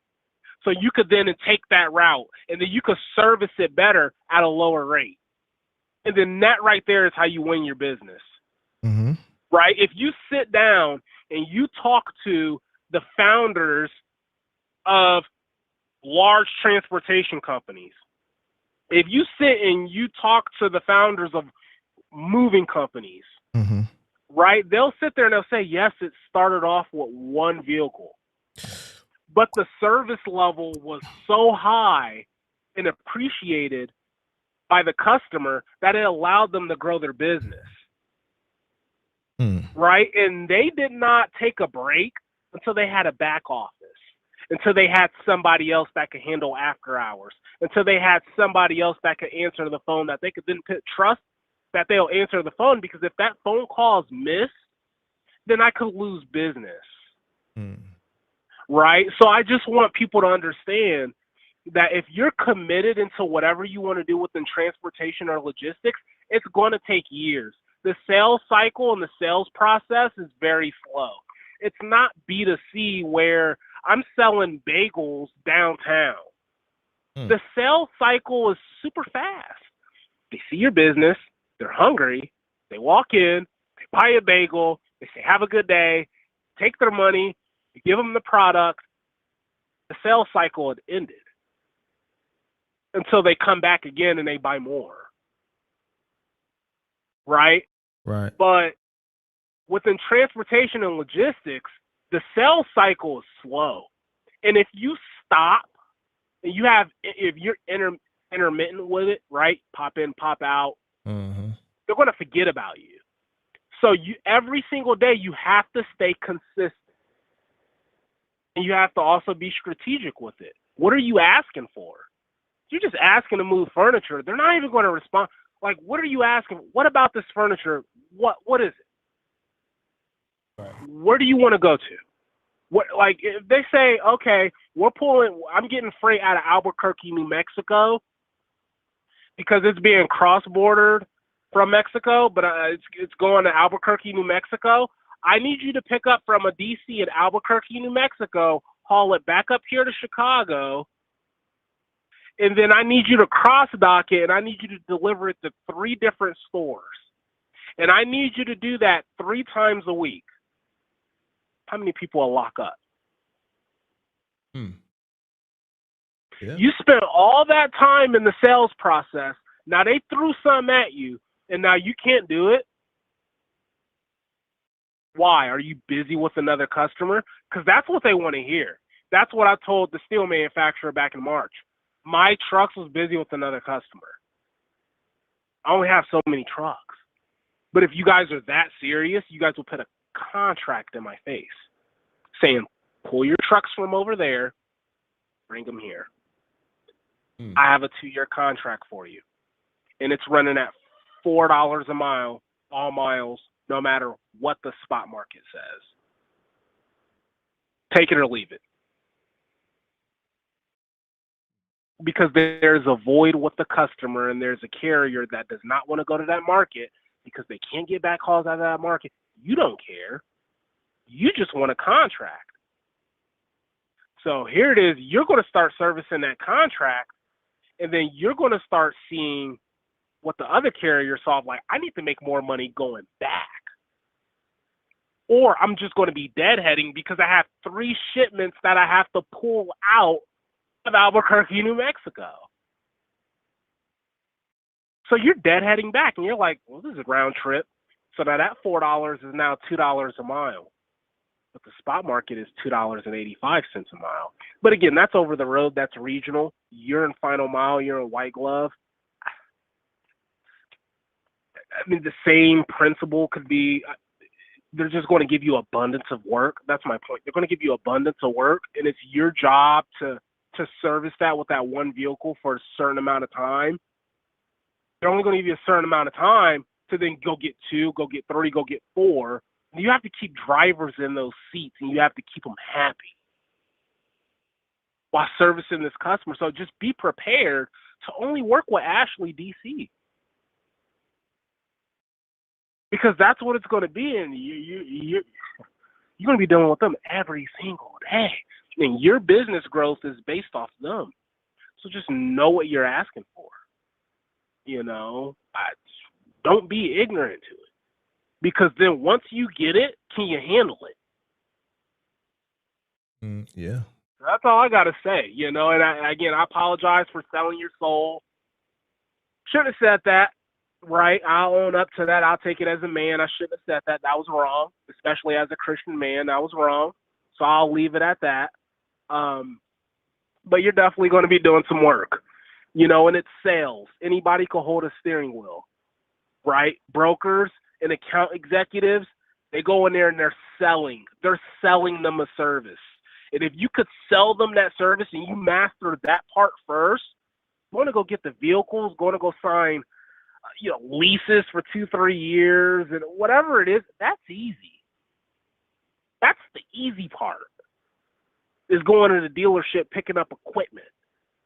The hardest part like you say, going on the 20th floor in Atlanta, Georgia, sit down with Home Depot, trying to persuade them how the hell you're going to cover 140 stores, 32 DCs, pulling freight from 15 other distribution centers that they're coming in, they're consolidating this freight, bringing it to their Home Depot DCs to then be redistributed to them 140 stores. Right. And how are you going to do that in a week? Exactly. It takes somebody believing in you. And if you sell yourself so hard, it could happen, right? How Knight Swift started, how Schneider started, LTL, Saya Freight, Old Dominion, even Central Transport, right? Everyone shits on Central Transport. They have contracts, but LTL Freight's going to be constantly moved through Central Transport. No matter how damaged, it's going to happen because there's relationships that Central Transport have with retailers at the end of the day. It's all about relationships. You're going to be selling yourself every single day. You have to be obsessed with it. I am truly obsessed. I am absolutely obsessed. Absolutely. And any motherfucker like me, I want them to email me so we can go ahead and we could talk back and forth. But you have to, every single day, it has to be on your mind. It can't be an on and off switch. That sells in anything. Well, B2B sales with anything. For you to go into somebody's factory and then for you to start selling them their sheet metal and to open up new accounts, and then you hear how $200,000-$300,000 salesmen in the factory, like they're flying out, they're buying dinners, they're sitting down. It's a lifestyle. It's not a 9 to 5. It's not an 8 to 8. It's not a 12 to 12. You're constantly talking to these customers. I mean, like literally, when I have I'm talking to Air Canada. When I sit here and I talk to this goddamn AOG coordinator for Air Canada, what's up? What do you say, Mark? I didn't say nothing. Oh, I heard something in the background. No, it wasn't me. Well, when I talk to this guy, and he emails me it'd be like 1 or 2 in the morning.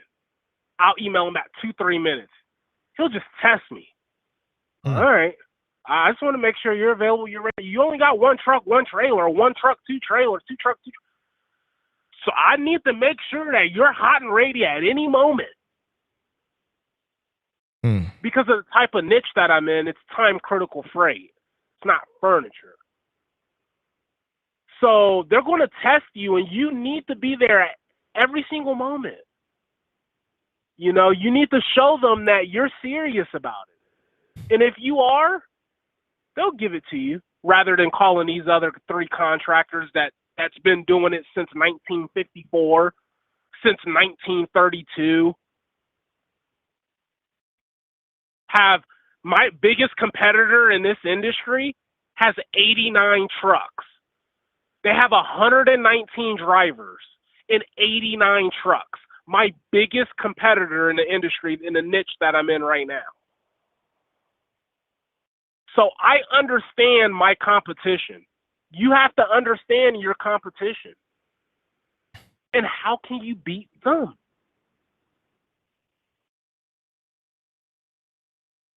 So if anybody wants to talk, please email me, rashaad@pittfreightcompany.com. Or again, you could just find me on LinkedIn at Rashad Moore. That's what the other guy did. So if you want to talk and we can go more in depth about this, then I'm at it, right? We can go ahead and boss. I got time when I'm driving. But when I'm not driving, it's sales. I'm constantly finding myself responding back to emails, direct messaging, responding back to DMs and whatnot. So it's sales. You're never going to get away from it. Mm-hmm. If you want to get into it, it's not going to stop. So just be careful for what you're asking for. But you also just have to have the promise and the faith that it'll happen. And you can't give up. Because it's 3, 4, 5 months. Fuck it. That's not going to do it. That's not going to cut it. Mm. The sales cycle and transportation and the logistics, it's so long. It's long because the contracts are 2, 3, 4, 5, 6, 7 years. It's long. I think people just need to know that the sales cycle is long. If they know that, they'd have just some sense of understanding. And then you're going to sit here and turn around and ask why a freight broker is taking half of the contracted rate. Did you understand how long it took to sell that business to them? Oh my God, I could go on and on and on and on and on. I used to be a broker. My buddy does $5 million with Toyota out of Columbus, Indiana. He'll sit there and he'll talk to you. I remember when that Circle Logistics tried to fuck him over. And the shipping manager said, you know what? No. You start your own stuff. He started his own stuff. Now look at where he's at today. It takes a logistics manager. It takes a sales manager to believe in you. And once they believe in you, it's contractual, dedicated freight. Right? I think just people just need to understand the sales cycle. So, Jesus. The complaint. You're outsourcing your sales when you call a freight broker. Do you understand that? You have outsourced your sales when you call a broker. You hire a sales executive for your trucking company or your moving company, whatever. You hire one and you have them go out, and then you put all your faith in them for them to then go secure you contracts and bring you back business. But every single time that you work with a broker, you're outsourcing your sales. You know, that $40,000 air freight shipment of 2 jet engines that got imported in the port of Miami and was expedited up to Chicago for $26,000. That was a $40,000 invoice. Just for the ground transportation final mile from the port of Miami all the way up to Chicago. The air charter bill was like $130,000. So, like, wow, like, understand that, like, when you get that from DB Schninker Logistics and you have a freight forwarder calling you or you have a freight broker calling you, yeah, that rate is cut deeply. They have warehouses, they have terminals, they have employees, they have software, they have compliance, they have legal that they have to pay. So, yeah, the rate, you're not getting 40. No. Post it for 20, half, and make you negotiate up.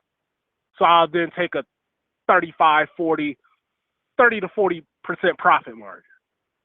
But we'll start at half until you prove to me your equipment, your certifications, talk about the weather. Give me a reason for me to give you more money. You have to understand the sales part in the sales cycle. You can't just bitch and complain and just be ignorant. It's absolutely pathetic. And there's absolutely no excuse for it. You're outsourcing your sales every single day, but you want to sit here and you want to bitch and complain while they're taking half. And have no clue what's going on. Ridiculous. So if anybody wants to talk to me, reach out, email me, and I'll be more than happy to go hours back and forth, and I'll do it for free. That's all I want to say, Mark. Man, appreciate you, bro. But again, I'm saying sorry for selling my soul, right, for mentioning that. Yeah, man. I apologize. You're not selling your soul. Mm-hmm. Okay, I came wrong. I came up here, and I started off wrong, Mm-hmm. and now I'm trying to come correct. Appreciate that. Okay? Mm-hmm. I take it as a man. I'm sorry. Not selling your soul, but you're going to be busy every single minute of the day if you really want it that bad. Now I'll leave it at that. All right, man. You stay blessed this weekend, man. Happy Juneteenth. Hey, happy Juneteenth, Mark. Stay blessed, man. Have a good one. You too. All right, bye-bye. Later.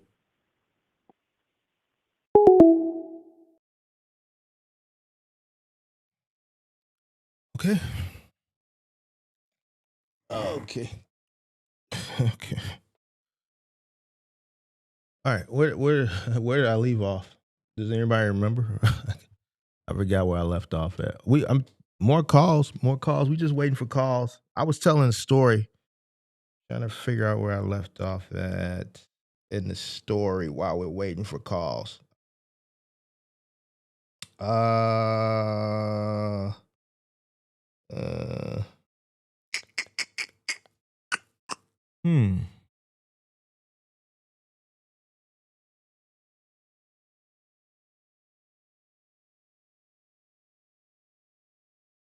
Oh, okay. Right. So the phone number's at the screen. You call in the numbers at the screen, and between time, I'm just monologuing about this reaction from this morning. So the man done wished death on the kid. That's what I left off at. Wish death on the kid. Man told me. man, man, man said if I was drowning, he wouldn't put a hand out to save me. That's what the man told me this morning. I'm like, God damn, now y'all, yesterday they want me to lose all my money and now they want me dead. Well, we already know they want me dead because they said I'm next. But now he just confirmed it this morning. He confirmed it this morning and said that if I was drowning, he wouldn't put a hand out. Now, I'm going to tell you a story because Big Martin know how to swim. And I know I know why he said that. And I know they watching. They let me know it because they think black people can't swim.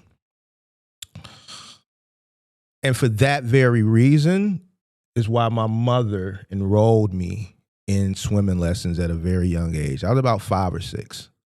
My brother he was an arm baby. So I was about 5 or 6. And she used to take me to the YMCA on Central and right off a lake. YMCA on Central right off a lake. This was back in 85, 86. And swim lessons started off in the shallow end. This is back before like I didn't have a life vest on. They had like this little belt that you strap around. They would strap it around me and it had these little white styrofoam things to help me float. And then I started in the shallow, and then by the end of the summer, I was swimming in deep as a little bitty kid. She always would tell me, because obviously at the beginning of some swim lessons, I'm 5'6", I'm terrified of the water.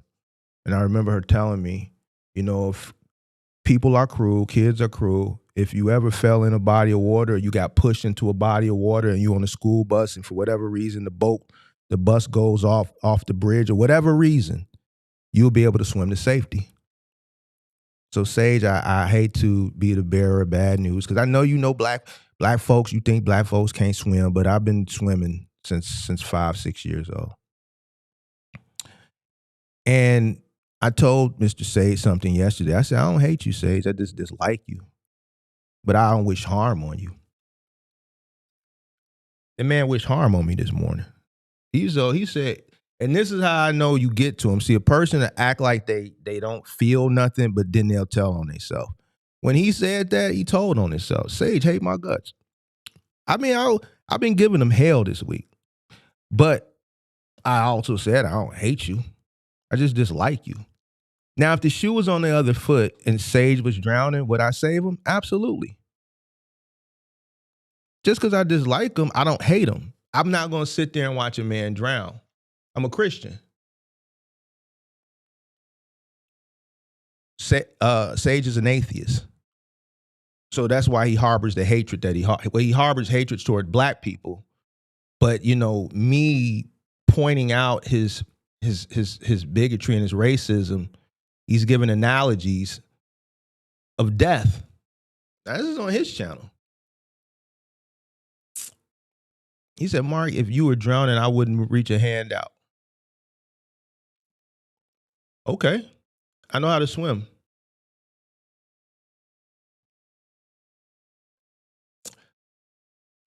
This happens to be Black Boat Scene weekend in Chicago this weekend. So I'll be out in the playpen.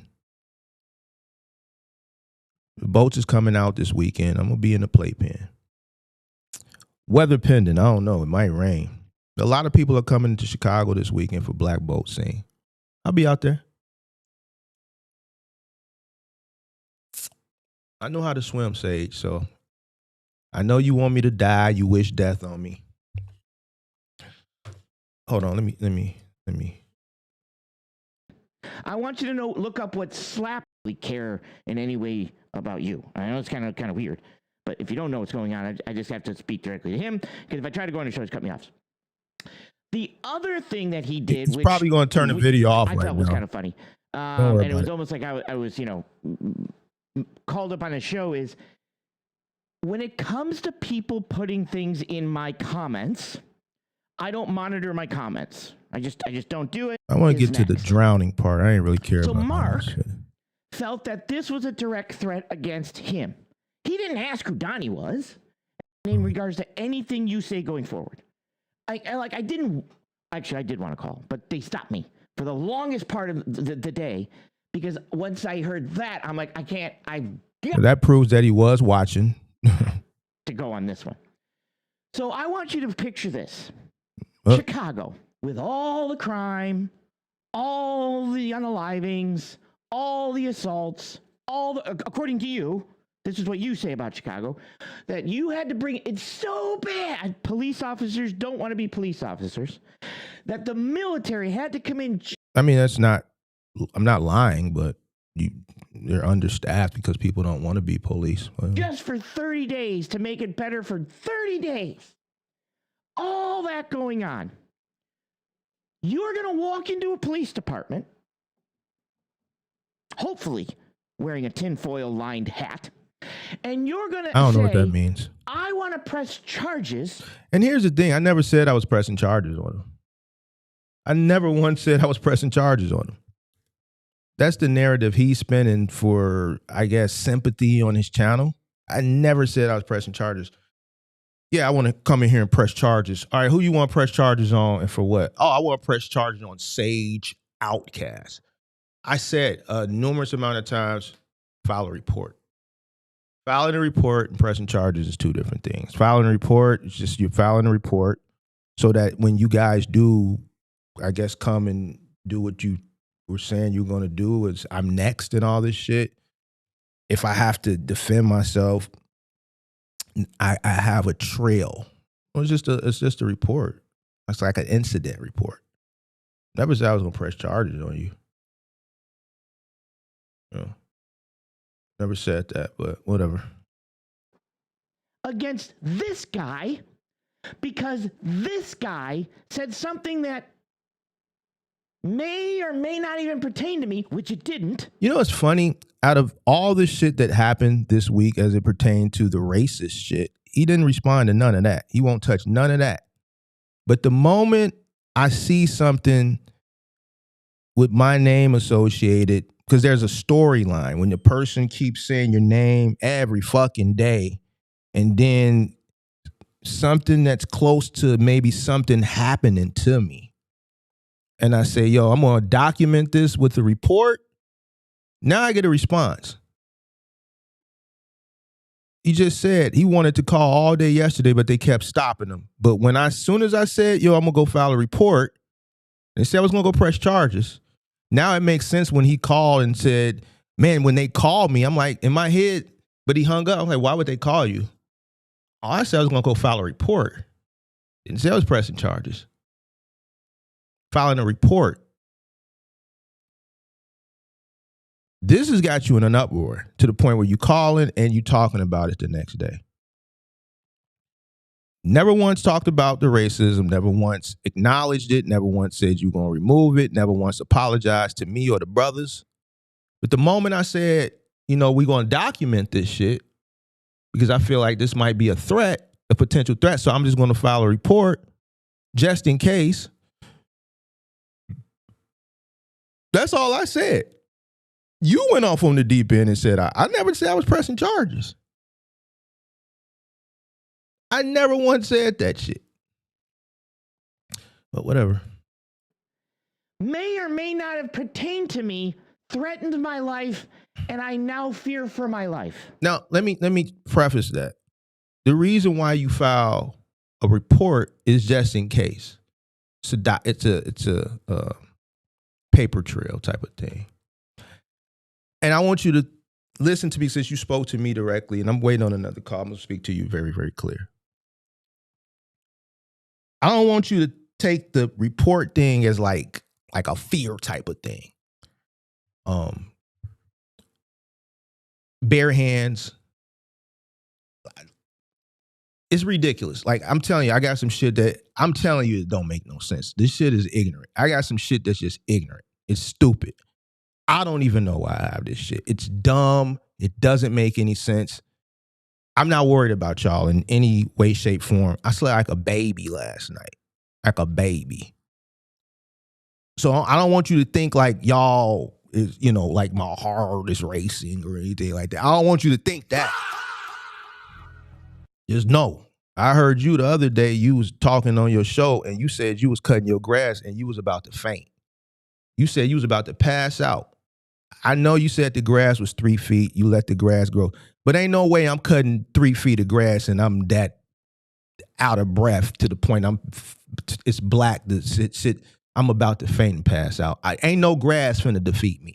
Ain't no lawnmower and cutting no. So if you that out of shape and that winded, ain't nothing you can do with the big homie. So don't think that the report is like I'm fearful or anything. No, it's just these motherfuckers came. I was jogging one day and I seen the motherfucker that I seen online and he was coming at me.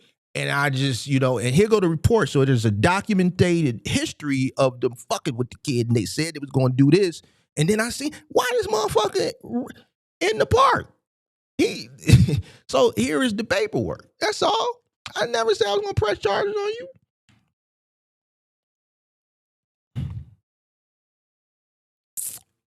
I just want to make this shit cut and dry for the state's attorney if you do feel froggy.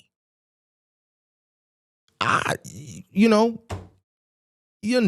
said if I was drowning today that you wouldn't lend a hand. So there's a lot of death and wishing death around the big homie. All because I pointed out the racism. I never wish death on you. If you were drowning, I would jump in and save your punk ass. Because I don't hate you. I dislike you. There's nothing you can do, even your racism would prevent me from jumping in the water and saving you. I'm not going to sit there and see you drowning and just rub my hands together and smile, bro. You saying that, it just says a lot about who you are. But I'm cool with it. I know how to swim, big dog. This was a real statement from you. The best part about that is, who's Donnie? Who's Donnie? So he goes on and on about the whole Donnie and Mark thing, but nothing about the racism. I'm going to tell you this. All that shit you talked about this morning with this Section 230 or whatever it is, that's great. I appreciate that information. All that information is cool. I really appreciate you taking the time to go find that and articulate what it is. But I'm going to be honest with you. I really don't give a fuck about none of that shit. I woke up a little late. They was already watching you and posting in the Discord. I came in at about 7:20, 7:30-ish. You was on to some other shit. I rewinded it back to the beginning, and I kind of heard some of this, but I really didn't waste too much time on it because I had to get out till I can get to my 3 miles. Like, I'm not going to let you interrupt the 3 miles. You dig what I'm saying? So I ain't that pressed. You dig what I'm saying? But when I did come back to it, I did listen to it a little bit, and you talking about this Section 230 shit. Like, I don't give a fuck about none of that shit you was talking. The only thing I'm concerned about is what I've been told you I was concerned about was the chat, the racial shit as it pertains to myself and the brothers. And I'm going to give you some kudos for what I saw. The chat was squeaky clean. So I want to shout you out. All that other shit you was talking and lying about, I don't really give a fuck about that shit. The only thing we concerned about is removing the racial shit from the chat. Everything you talked about leading, this, I don't care. It's great. You lied. Nobody never said they was pressing charges on you. You made up some AI saying I was going to beat your ass and sleep with your baby girl. You did. That wasn't me. I think you made that up because if I would have wrote it, because I don't put posts, but I'm telling you, if I would have wrote that, I would have said, I'm going to fuck you up and I'm going to fuck your bitch. I would have put an eggplant emoji, the splash emoji, purple demon emoji. And that's how, that would have been the flash shit. And then I would have hit post. You dig what I'm saying? I would have never put that shit. That was you trying to sound like me to the point where you don't, like, this shit just, come on, bro. That shit didn't even have the sauce on it. It didn't even have the flavor. Like, when you gonna go do that, that shit gotta have that flavor. That was some goofy shit. So I believe you wrote that and then posted it. And that's why you prefaced it the way you did, because you know I didn't write that shit. I would love for you to subpoena the records of YouTube, because it's still there. If I deleted it, it's still there. And you will never see no traces of it because I never wrote it. All right, that's some shit you made up using AI. You wish death on me. What else did you do this morning? I mean, you just went on a rampage. The moment I said that I'm gonna go and file the report to document the shit for the threat, you angry. See, if you would have actually thought to yourself, well, shit, there's no way I can assume that's me because I'm in, and you even said this, I'm in perfect health. I work out. I'm got cardio. So I'm not going to pass away. Well, then maybe it didn't pertain to you. But in your mind and in your... This is cop and please. The way I look at this, Sage, is cop and please. You sound like you cop and please now. That's how I'm looking at it. Chat's mind. You all said, yeah, get him. See, he's saying y'all in the chat yesterday was saying, yeah, get him. But here's the thing, Sage, what you got to understand is just like how you said, you are misinformed in both scenarios.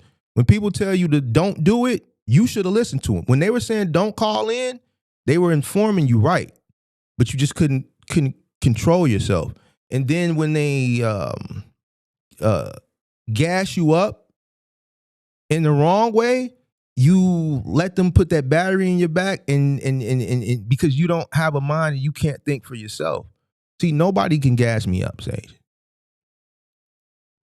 I know what happens when you don't think for yourself. Not because I've had experiences of being a send-off. I've never been a send-off. But I seen a lot of send-offs. One of the main guys that worked for me for many, many years, and I hate to, I'm not going to tell the story, but in his earlier days, he got sent off. He went and did something.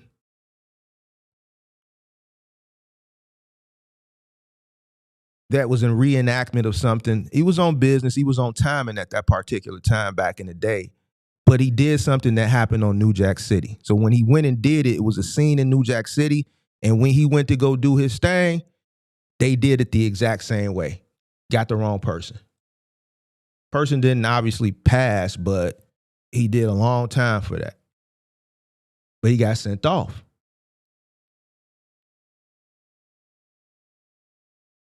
See, I'm never a send-off. Nobody ain't gonna never tell me something and then I'm gonna go do it. Nobody gonna never tell me something and I ain't gonna cross-reference it. Well, then maybe it didn't pertain to you. It's a publisher. And other information content provided. It hurts his feelings and it bothers him. And here's the gist of this real quick. And I love helping people. I do it all the time. Like I said, I do it in trucking. I do it in logistics. I do it in freight brokering. I do it in insurance. I love doing it. But unfortunately, Mark has attacked both me, my family, my wife. I never attacked his family or his wife. That picture that they put up that was AI generated, which I think Sage made so that he can come with this angle. That's not me. Never attacked your family. Tell me when I attacked your family. Tell me when I attacked your wife. Never attacked your wife. Baby girl is not your wife. Remember? Baby girl is not your wife. According to you, baby girl was Amy. It's not your wife. So when did I ever say I'm going to fly your wife out and put the P on her? have her mashing for some ration. You said it wasn't your wife, it was Amy. So if it wasn't your wife and it was Amy, when did I attack your wife?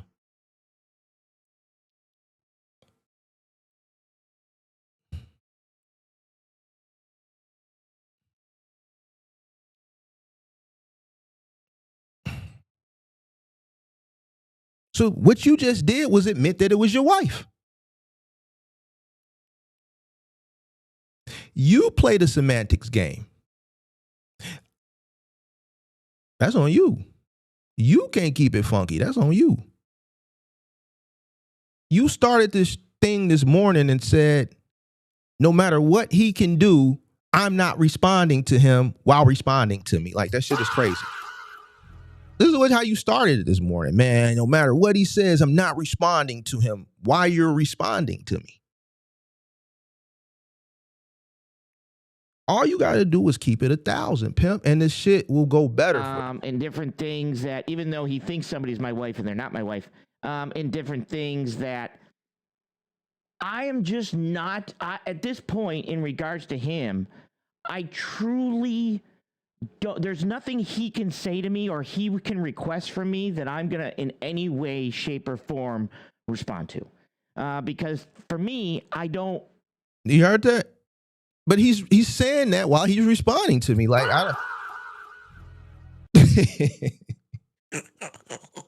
At this point, it's just funny to be like, this ain't even no smoke. I'm just waiting on a caller. This ain't even no smoke. This ain't even no pressure.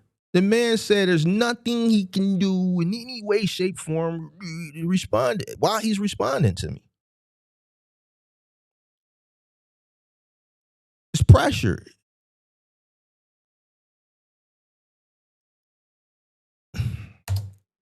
I don't care. And I know it seems kind of weird, but after, constantly attacking me and everybody else, around me, my response is I didn't attack anybody around you. When you called in, I've asked you numerous times, why do you have your Discord? Mute your Discord. Me and you can have a conversation. The moment people inject themselves into a conversation between me and you, whether it's heated or not, to attack me, then it's game on.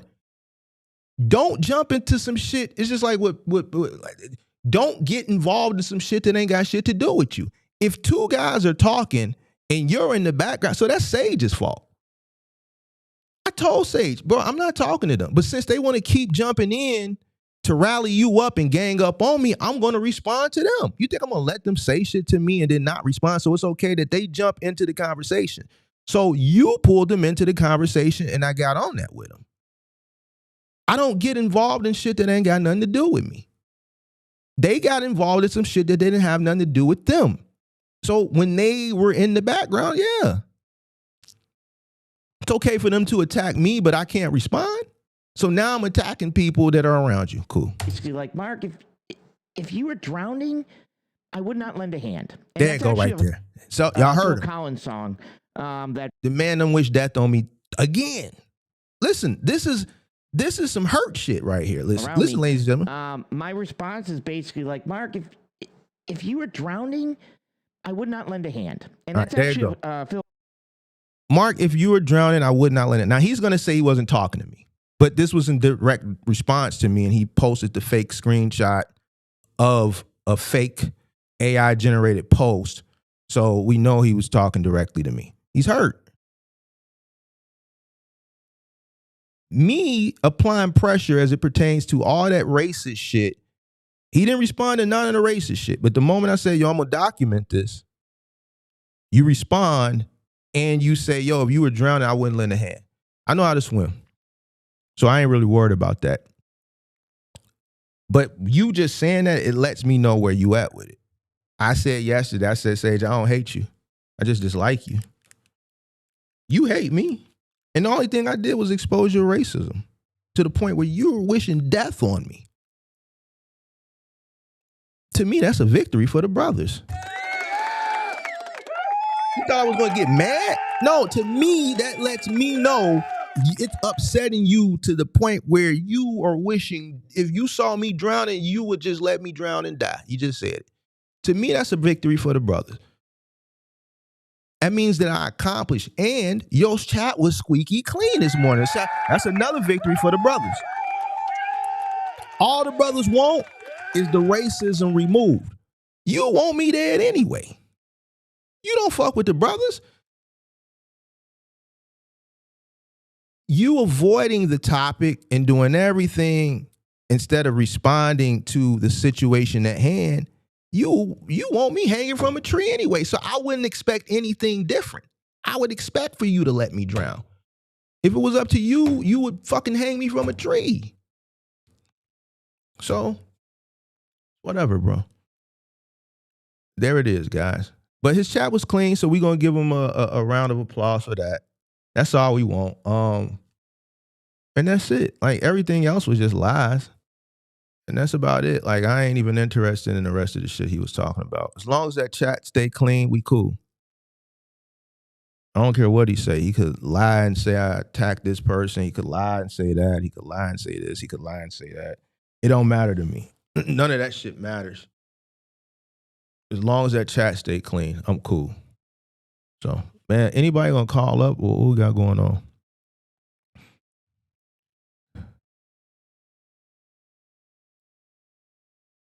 You said he was going off? Yeah, he was upset this morning. I don't care.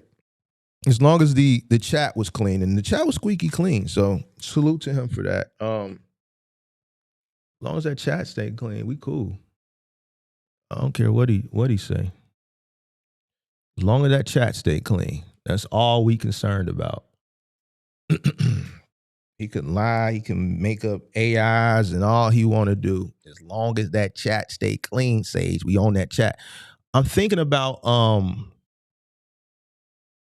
investing in a bot to monitor the chat, his chat, because we don't got time to be listening and watching that shit in the morning. We can just get a bot made and monitor it, and then what we'll do is, if something alarming pops up, we'll have a bot designed that'll alert us and snap a photo.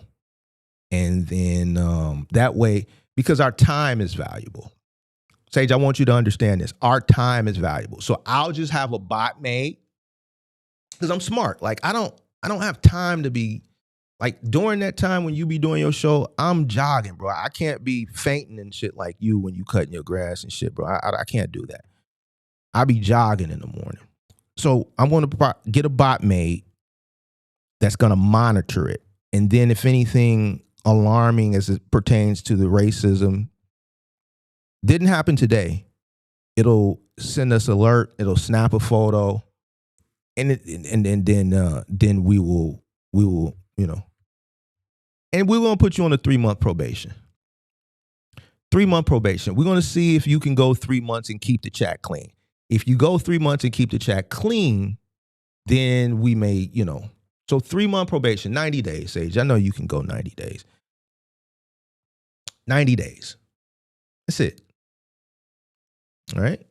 Just keep it clean, Sage. That's all we asking. This is no difference than, remember when they was marching when the George Floyd thing happened? This ain't no different. Remember when they was marching after Rodney King? This ain't no different. We just making sure everything is on the up and up. That's all. And if you slip, then we gotta do a little corrective action. That's all. Just keep the chat clean as it pertains to the racist shit. That's all. So I'm going to, not this weekend, I got shit to do this weekend, start to do my research and see if we can get a bot made that will just police and monitor his chat. And then we can spend our time doing other things. 312-772-5483. 312-772-5483. You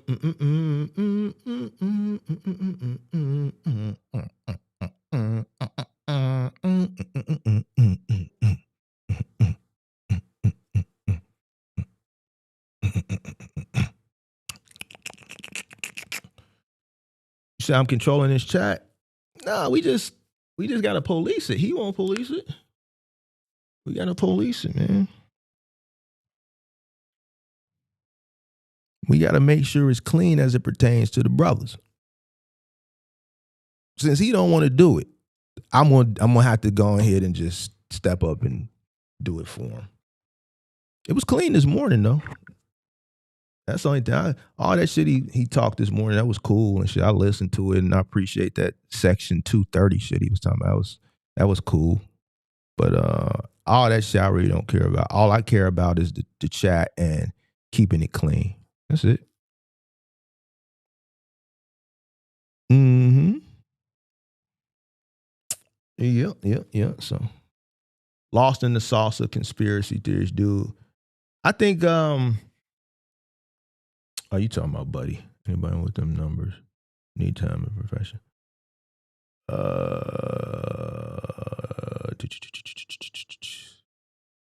Yeah, in the morning. We used to get hotel rooms for a weekend by Newark Airport to go swimming. Yeah, they saying black dudes can't swim, beats. He said if I was drowning, I'm like, damn, why you didn't use another analogy? Why it's always got to be something with us in water because we can't swim? I can swim, though. I can swim.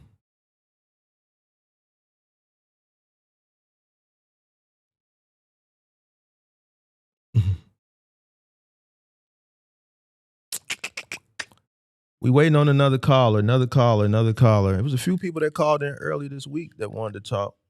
Collins song that basically there's nothing you can teach me or tell me or ask of me. To me, it's not gonna work. I don't care. I truly don't care. And I know that sounds kind of mean, but like I said, I've got different things being sent to me and then him saying things and him, doing all this and it's unfortunate, but that's kind of where we've come to, which is fine. Like I said, I give it this. The other thing is the constant lies about me. Now, I think he knows that they're lies, or he kind of lives a life of fantasy and he doesn't know that that's how actually things went down. But maybe he does, but I think he makes it up. So that's the other aspect of that. So Mark, I mean, there had to be maybe 20 people in the Discord that day, both days. So, mm-hmm.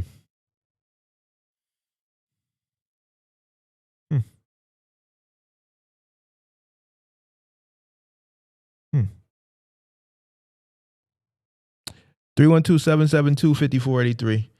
I think that call, I challenge him to put that call up. I challenge him to put it up.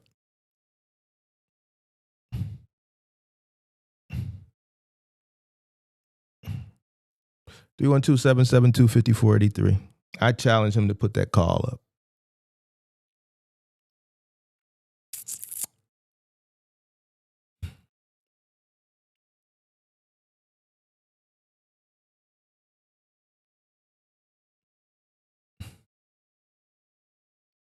I ain't one slide on this man. I just want to say that because of the constant lies and attacks and aggressive and things. Constant lies, attacks, and aggressive. Definitely aggressive. Definitely aggressive. No lies, all truth. No attacks, just responses. Definitely aggression, but I warned him of that. See, the thing is all those other beefs, he was just dealing with guys like him. He ain't never dealt with an animal like me. And I told him, I warned him. Definitely aggression, way more aggression on this side than over there. Way more. And you see that, and you see the results of it. Pressure. And this is light. We just responded to what he's saying while we waiting on another call. I ain't got no smoke. This ain't no show or nothing. Just listen to what he's saying. Towards me personally, there's nothing you can ask. No personal, nothing. No personal. dark meat, all that shit is not. That's you. It's there, dude. Like it's not. What you talking about? It's cool. 312-772-5483. Of me that I am going to respond to just because you're asking me, and I don't really care in any way about you. I know it's kind of weird, but if you don't know what's going on, I just have to speak directly to him, because if I try to go on his show, he's cut me off. If I go on his show, he's cut me off. You know, when he was saying that this morning, there was someone saying, this is crazy coming from a guy who blocks all his callers. I swear to God, there was a commenter that was telling him he was acting like a weenie. And it wasn't nobody from over here. It was someone that I guess watches this show and says, crazy, you're acting like a weenie. You're saying all this coming from a guy who blocks his callers. So the other thing that he did, which I felt was kind of funny, and it was almost like I was, called up on a show, is when it comes to people putting things in my comments, I don't monitor my comments. I just don't do it. Can I? Sure, I can, but I have moderators, but I don't monitor my comments. I don't oversee my comment section. okay. Your moderators don't remove the shit either. You are who you hang with. That makes sense, to be honest with you. You don't watch them. You have moderators. They let it fly because you are who you hang with. You guys all share the same beliefs and thoughts and shit, and you guys all feel the same way. So I would. Okay. I'm going to explain why here, which I don't think Mark knows about, but I'm just going to kind of explain. I'll do it in a minute.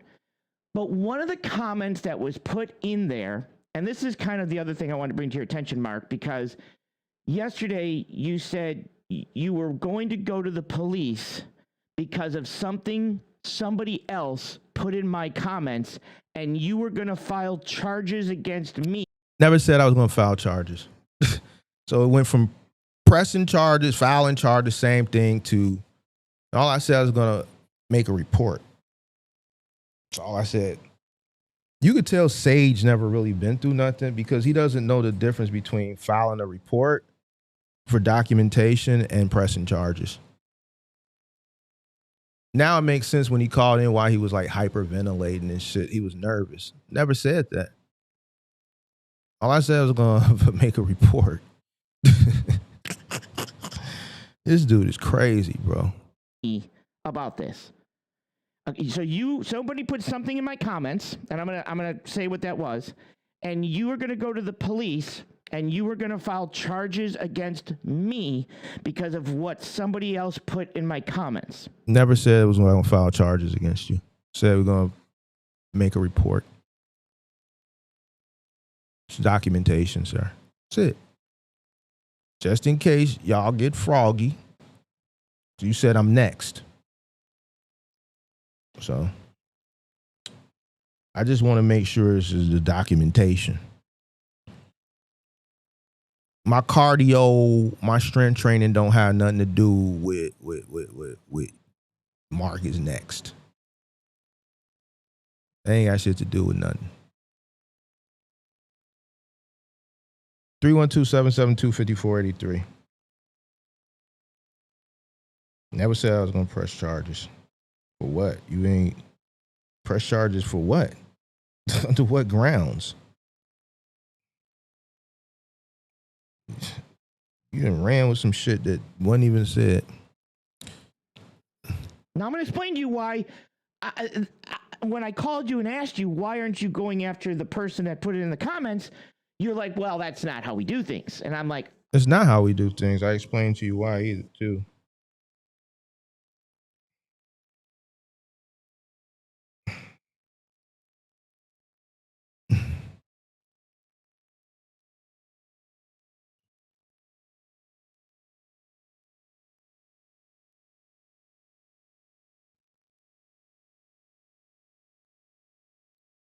Three 312-772-5483. He says, why don't I go Why would I go after the person who's on the string? You go after the puppet master. Further proves he's not proficient in battle. I give a fuck about the puppet. I'm going after the motherfucker pulling the strings. You want to be a gang leader? Be a gang leader or cult leader or whatever it is that y'all call y'allself over there. I've studied y'all. I seen how y'all did other people. One of them I know very well. You want to be a leader of a cult and go around the internet. Now you met your match.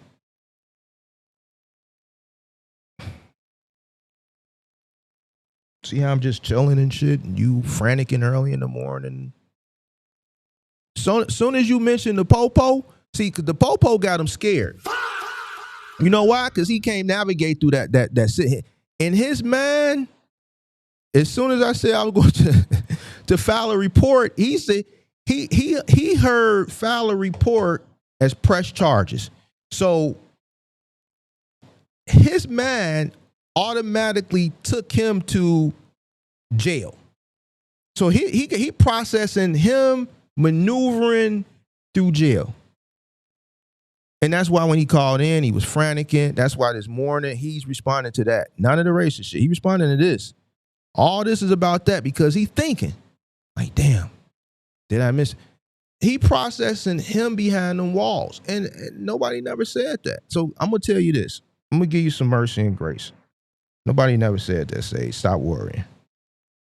Stop worrying, dog. You all right. You ain't going to have to worry about no Glock dookies. You dig what I'm saying? Hey, I gotta help him out, bro. Like, he ain't never had to really deal with nothing like this before. Don't worry, Sage. You're not going to jail. You dig what I'm saying? You ain't got to worry about phoning them and the Glock dookies. You dig? You ain't got to worry about them savage life in you. I know you don't know what that is. You don't want to know. You dig? 312-772-5483.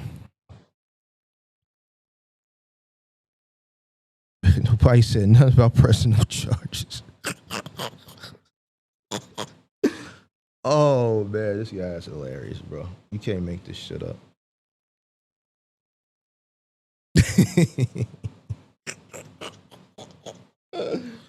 Oh, man, Jesus.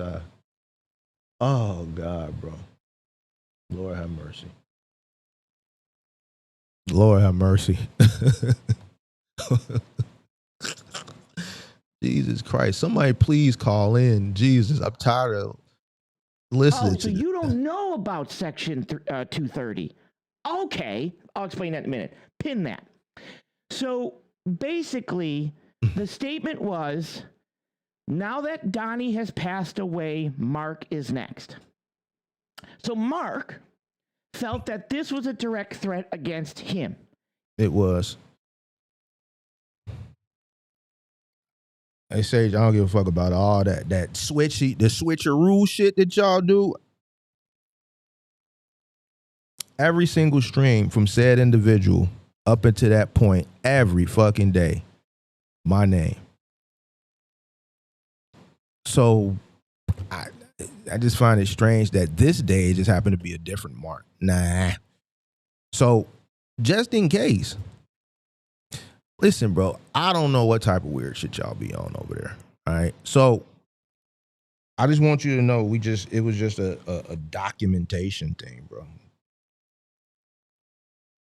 So I don't know what y'all on. So you ain't got nothing to worry about if you don't do no goofy shit. If you do some goofy shit, then that's on you. Just don't do no goofy shit. That's all. Can you go on about your life without doing goofy shit?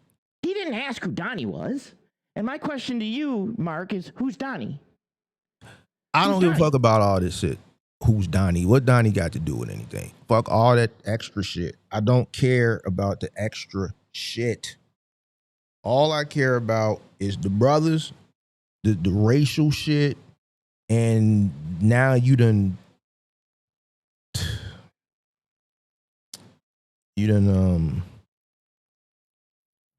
got beside yourself a little bit. So that's all. We just putting a little extra, just a little extra, just in case. That's all.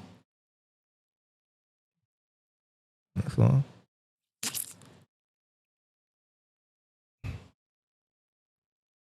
You ever seen a Glock Dookie with a switch? Hey, John, you said you was calling in, man. Somebody please save me, bro, so I don't have to keep listening to this shit, bro. Who's Save Donnie? me. Well, when I asked him that, he said, we're not going to get into semantics, but unfortunately, when dealing with situations like this, the semantics of the situation are important when filing charges. Oh, here's another term. Nobody never Slapback. said they was filing charges, bro. This is what I'm saying when you deal with a middle American. The moment you say, yo, you gonna make a police report based on this threat, to him it's filing charges. It's a police report, bro. It's a report. It's like an incident report. It's just a documentation of the incident. That's it. Sage, you're fine. Look at me. You're fine. Nobody pressed charges on you. You're fine, bro. You don't have to worry. Nobody's coming to get you up, pick you up. He said yesterday, well, when they call me, I'm going to tell them to. Nobody's calling you, bro. Because it's not a press charge thing. Nobody ever said that, bro. Why are you so worried, bro? Why are you so worried now? It's an incident, bro. That's all. It ain't nothing even to worry about, Sage. And I'm look at me. I'm sitting over here looking out for your best because I don't want you to sit at home and we worried and shit. I know you said you want me to drown and all this shit, but still, because I'm a Christian, you dig what I'm saying? I know you're an atheist, so that's just why you wish death and things like that. The Christian in me doesn't want you to worry. I don't want you sitting at home worrying about that, right? It's nothing. Nobody's going to call you. Nobody's going to come pick you up. It's nothing like that, Sage. Nothing like that, bro. Calm down. I know you've never had to deal with the police, so I can see why you're probably confusing filing a report with pressing charges. And it's obvious now that like you're further proving my point. Like every time you respond, you prove my point. And this is why you should not do this with me. All those other guys, cool. You win everything you do when you deal with the rest of the guys like you. With me, you're going to lose. I know the 8 people in your Discord are saying, oh, listen to him, Sage. You got him on the rope, Sage. You don't, Sage. You just literally said, you're pressing charges. I said, filing a report. It's a total difference. It's a total difference, Sage. It's a difference. You went on a whole rant this morning on something that you misconstrued because you're not proficient when it comes to the popo. You probably never even had a speeding ticket.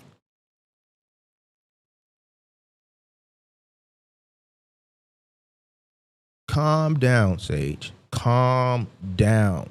You're fine. Nobody's coming to get you. Nobody's going to call you. It's nothing like that. It's just an incident report. Be cool, bro. Jesus Christ, bro. Well, let me listen to the rest of this shit. I want you to look up what slapback laws are. Just let me know. So one of the things that you don't seem to understand, Mark, is as a narcissist, you would think that all Mark, the minute anybody puts the name Mark, that you know what? You know who call people narcissists? Women. That's what they call the dudes. I'm like, bro, like, and people use that narcissist. Why? Because I pulled up all the racist shit on your channel that I have been warning that if y'all didn't stop, I was going to do for 6 months. And then you came over here and tried to, I guess, belittle me on my platform, and you thought that I was going to let that shit go. And then when I came back, with the RAF. Now, it's I told you. Wait. Only if you knew. Only if you knew, bro. The man said you're going to file a report for documentation, and you talking about you're scared to death. He's pressing charges. No, I'm not. Nobody's worried about you.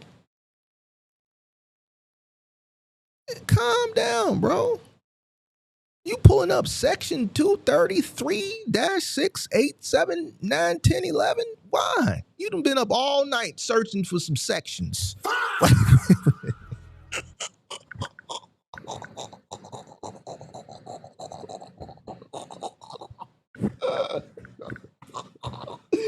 Oh man, this man up all night. There's gotta be some section code for this. Man, I don't give a Sage. All that section code shit that you be doing, Sage, we don't care about that shit, bro. We don't. We don't care about that shit, bro. If I could play the call when he called yesterday, we was trying to figure out why you were hyperventilating and out of breath from just watching the show. You had been watching the show. You just said it here. You was watching the whole show, and your Discord was stopping you the whole show from calling. But when I said that, you had to call in. So if you watching the whole show and you just watching the show, when you called, when I said that, we heard you. You was out of breath. You had to collect yourself. You was all over the place. Because in your mind, making a report is pressing charges. See, even Pop Smoke said it. His wife calls him a narcissist when he says when I tell her when he tells her he's hungry. And that's why I said, it just aligns with what I said. The only people who call men narcissists are women. I never heard a man call another man, you're a narcissist. That's a woman thing, bro. Men don't say that to other men.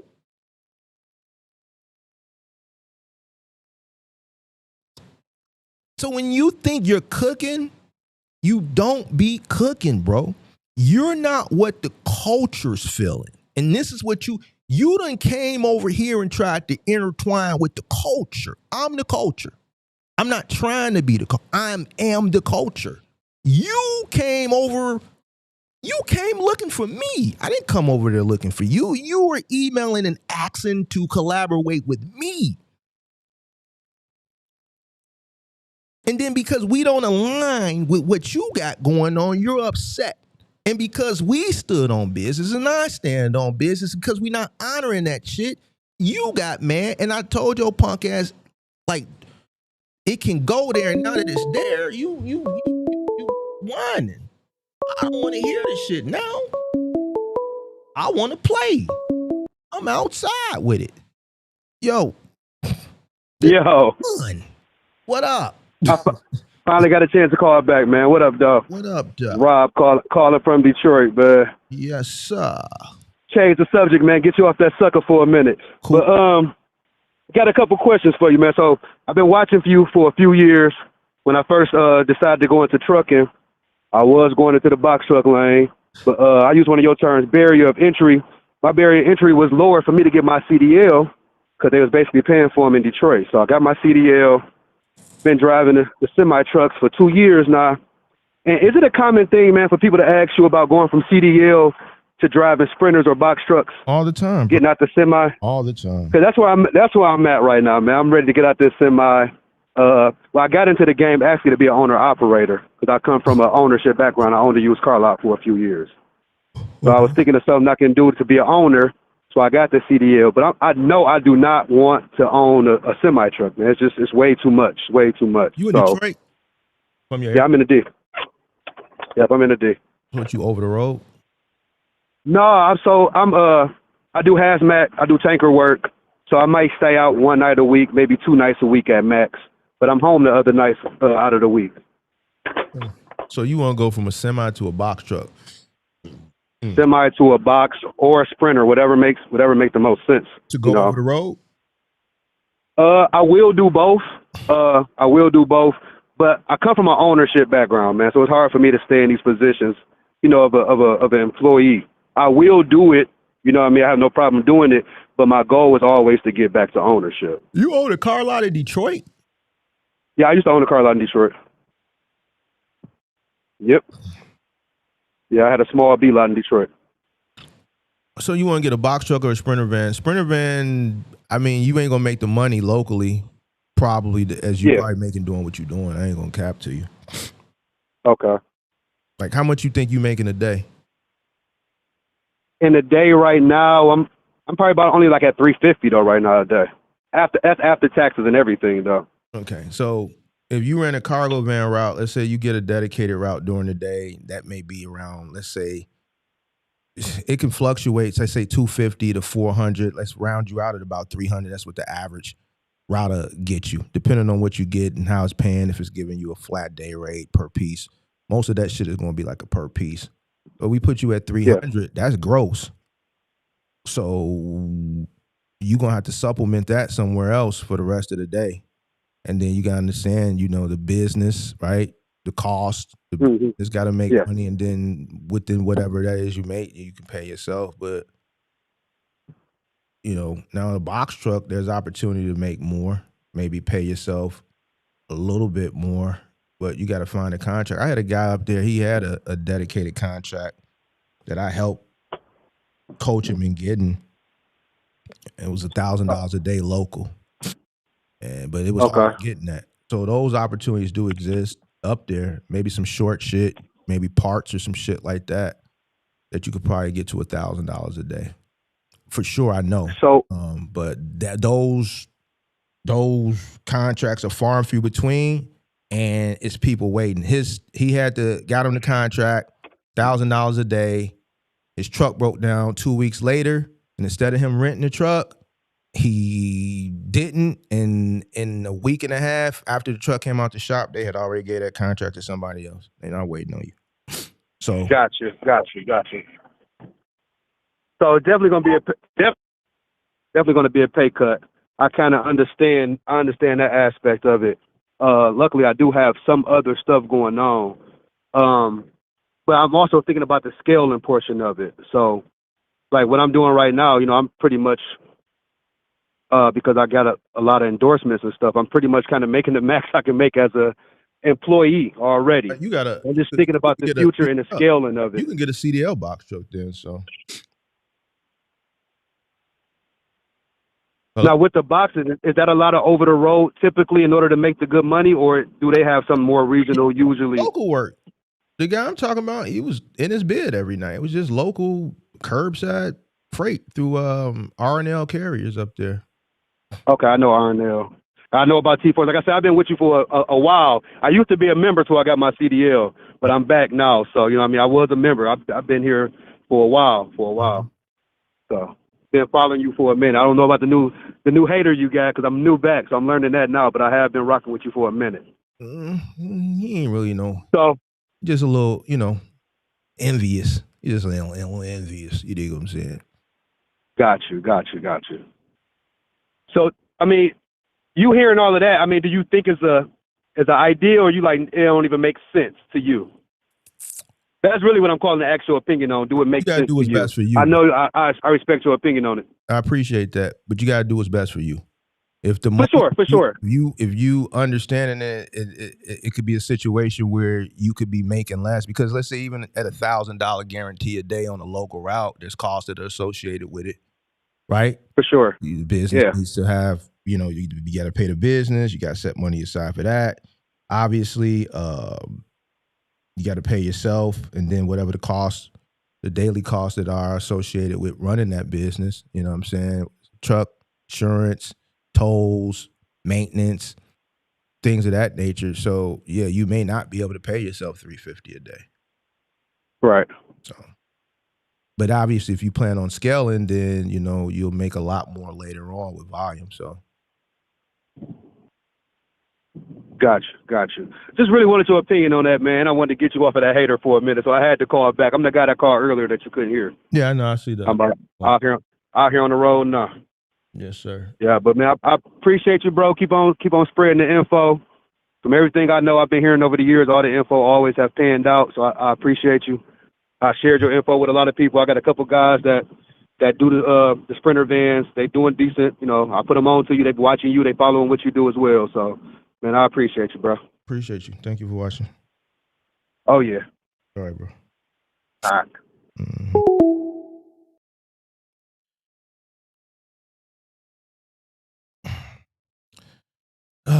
All right. Who else calling? 312-772-5483. I think John said he was calling earlier. Technically going to refer to you. It doesn't. So when I found out, when I heard, my peeps told me that you were going to go. Now your peeps told you, but you just said the whole show you were watching and you wanted to call the whole show and they stopped you. But when you heard me say that I was going down to make a report, you called in, which you did. You were hyperventilating. Now you said when your peeps. Listen, if you're going to lie, you have to make sure that your lie is together. You flip-flop. We listen. I'm not the only one listening to this. They hear it too. I'm not the only one comprehending this. You have to make sure that your lie makes sense. That's the thing with lying. You forget what you said. That's why it's just best to tell the truth. That's why I encourage you, that phone call, that mediation phone call, I encourage you to put that out. Because I know you recorded it, because you record everything. I beg you to put that call out. I want you to put it out. Because everything that I said, you did. I'm not going to call you, say you were crying if you weren't crying. For what, bro? I never said it until now. Even back when you were calling me, letting them say dark meat booger eater after the fact and some of the shit that was getting said, I never said that. Why? Because I'm in control of everything. That's something that I wanted to pack a punch. I wouldn't use that until it was time for a time like this. That's why I could hold conversations with you knowing this and not bring it up. When you called in 2-3 weeks ago and you weren't acknowledging those racial tropes and things, I didn't bring it up. When you thought you had me on the ropes, my emotions are intact. I didn't bring it up. Why? Because it wasn't time. I would have never brought it up. I don't have to make up lies to bury you in this debate back and forth thing. You tell on yourself. You keep lying. Your story keeps changing. Whether you watching or weren't you not watching? Come on, let's just keep it a buck. We know you watching. To the police, and you were going to press charges because... Never said I was pressing charges. Never once said it. Well, this is the crazy, and this is what got his panties in a bunch. Because when you say you're going to make a report, in his mind, because he a middle American, he don't deal with the police like that. Making a report is pressing charges. He is pressed, bro. How many times since we've been playing this has he said pressing charges? Never said I was pressing charges. Press charges on who? Sage Outcast? Yeah, I want to press charges. All right, who you pressing charges? Sage Outcast? All right, where you live at? I don't know. What do you look like? Shit, the top half of him is big, and he got a big head with a salt and pepper beard, and sometimes he wear a hat. He might have skinny legs, but I don't know. Where he live? Somewhere in Maine. I don't know. Can I file a report? Absolutely. Can I submit it to YouTube? Absolutely. For what? Man, they threatened me online. They was going to get me gone.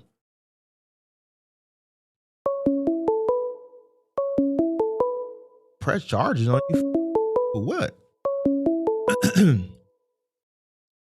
Hello. Yo, what's up, bro? What up, though?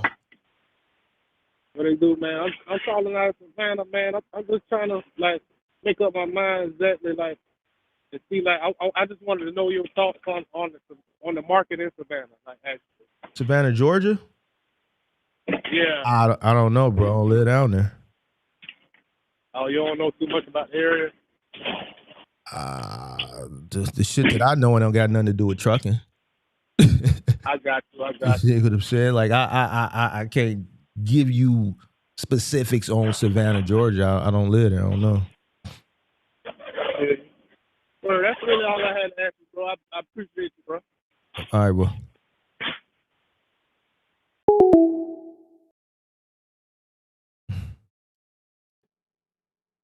Of a threatening comment that Hello. What's up, Mark? I had a quick question here for you here. So I'm in the Florida market, Lakeland market here, and I'm starting a moving company. I've been watching your videos and things like that, really hard for about a month or two, and I've taken some of your strategies as far as like, you know, you don't want to basically take deals so you could, you know, build that footprint, things like that. But I do have a few questions for you here, if you don't mind. That being one, since I've started late April, total revenue's been about like $8,500.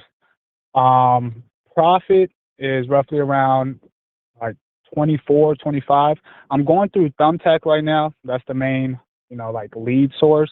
But my question is I see that I'm losing a lot of profit off of running out Penske's every time. And then you know how Thumbtack is, you could have a lead one day and then another lead the next day. So it's kind of hard to book, you know, 3 jobs in one day.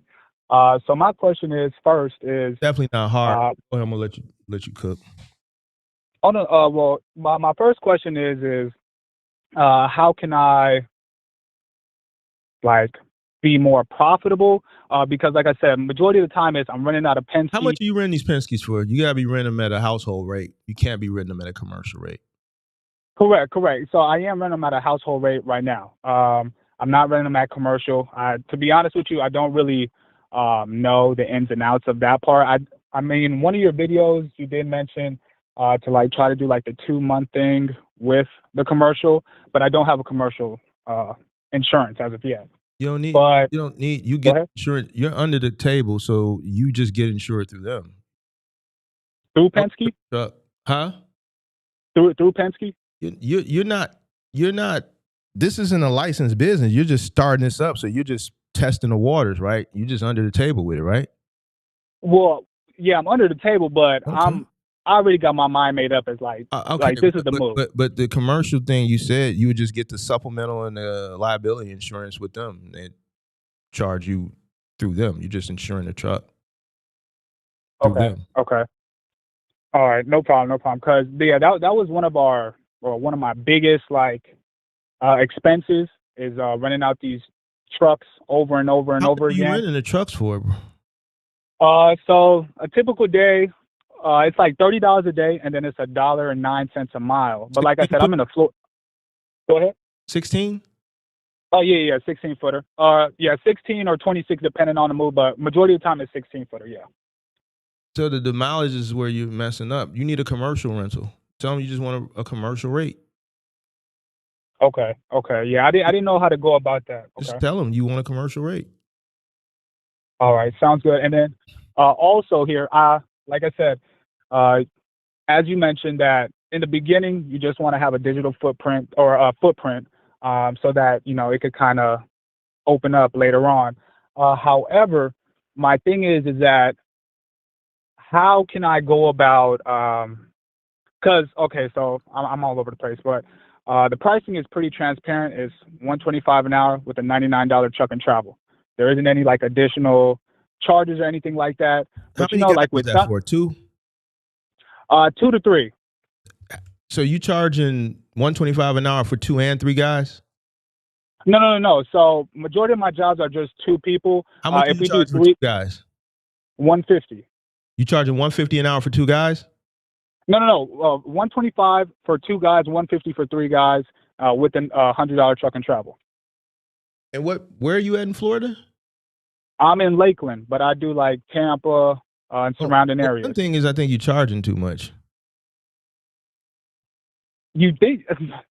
I don't think I'm charging enough to But be you just completely said you made honest with you. 8,500 in the past 2.5, 3 months. I got young boys in my Discord that listen to me and Moving Company, and I got Cordell. He's in there since April 1st. He's made over 100 grand. So The my worst thing guy is in my okay, go ahead. Discord in Moving right now was, and that's because he just is a repeated not listener, and y'all in the chat know Yeah. who he is. He's at 20 something, but everybody else is my best guy. He's over 100. Everybody else is Zoe's over 100, and the rest of them are at like 50 and 75 since April 1st. Because I literally just asked him this 2 nights ago to pull the books out. We went over it. So for you to be at 8,500, I know why. One, nobody knows you. True. Yeah. So you're charging a competitive rate. So why would I go with you when you have no reviews? So there's no trust there. You don't have a footprint. Hold on. Yeah. Hold on. Mm-hmm. Like, why would I go? Why would the majority customer that surf and go with you? And you're charging what, that 125 right there for 2 guys? You're right in the melting pot for most of the competition. Maybe you're a $10 difference, give or take. Mm-hmm. You should be right at around 2 guys, $90 to $100 an hour. With the truck and travel? That's for your labor for 2 men. Okay. Nobody knows you. Who knows you? Why would they they hire you at 125 versus everybody else who's right around 125? Because that's about the average for 2 guys. You know, give or take maybe $10, $15. But what sets you apart? No reviews, no word of mouth. You have to build that up. Even if you charge $100 an hour, it's you and 1 man. What are you paying your guy? $25 an hour. So you're making $75 an hour labor because you're the other person. Mm-hmm. I don't understand what the problem is. Well, I don't. You rather make $100 an hour.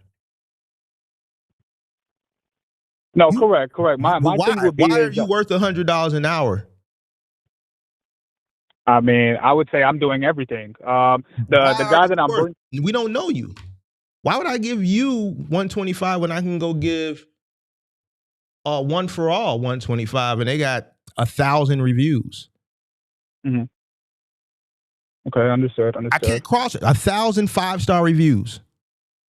Yeah. And then I see you on Thumbtack with nothing. 2 little reviews. Why would I go with you? You have to gain some trust. You have to make your mark in the marketplace, and the way you make your mark in the marketplace at the very beginning is a competitive price. Why do you think when like stores, like restaurants open, they may have some type of specials? You know, for the first 60 days, we're giving away free fries with all orders, a free drink with all orders. Buy 1 Italian beef, we'll give you 1 free for our grand opening for the first 30 days. We want to get you in the door.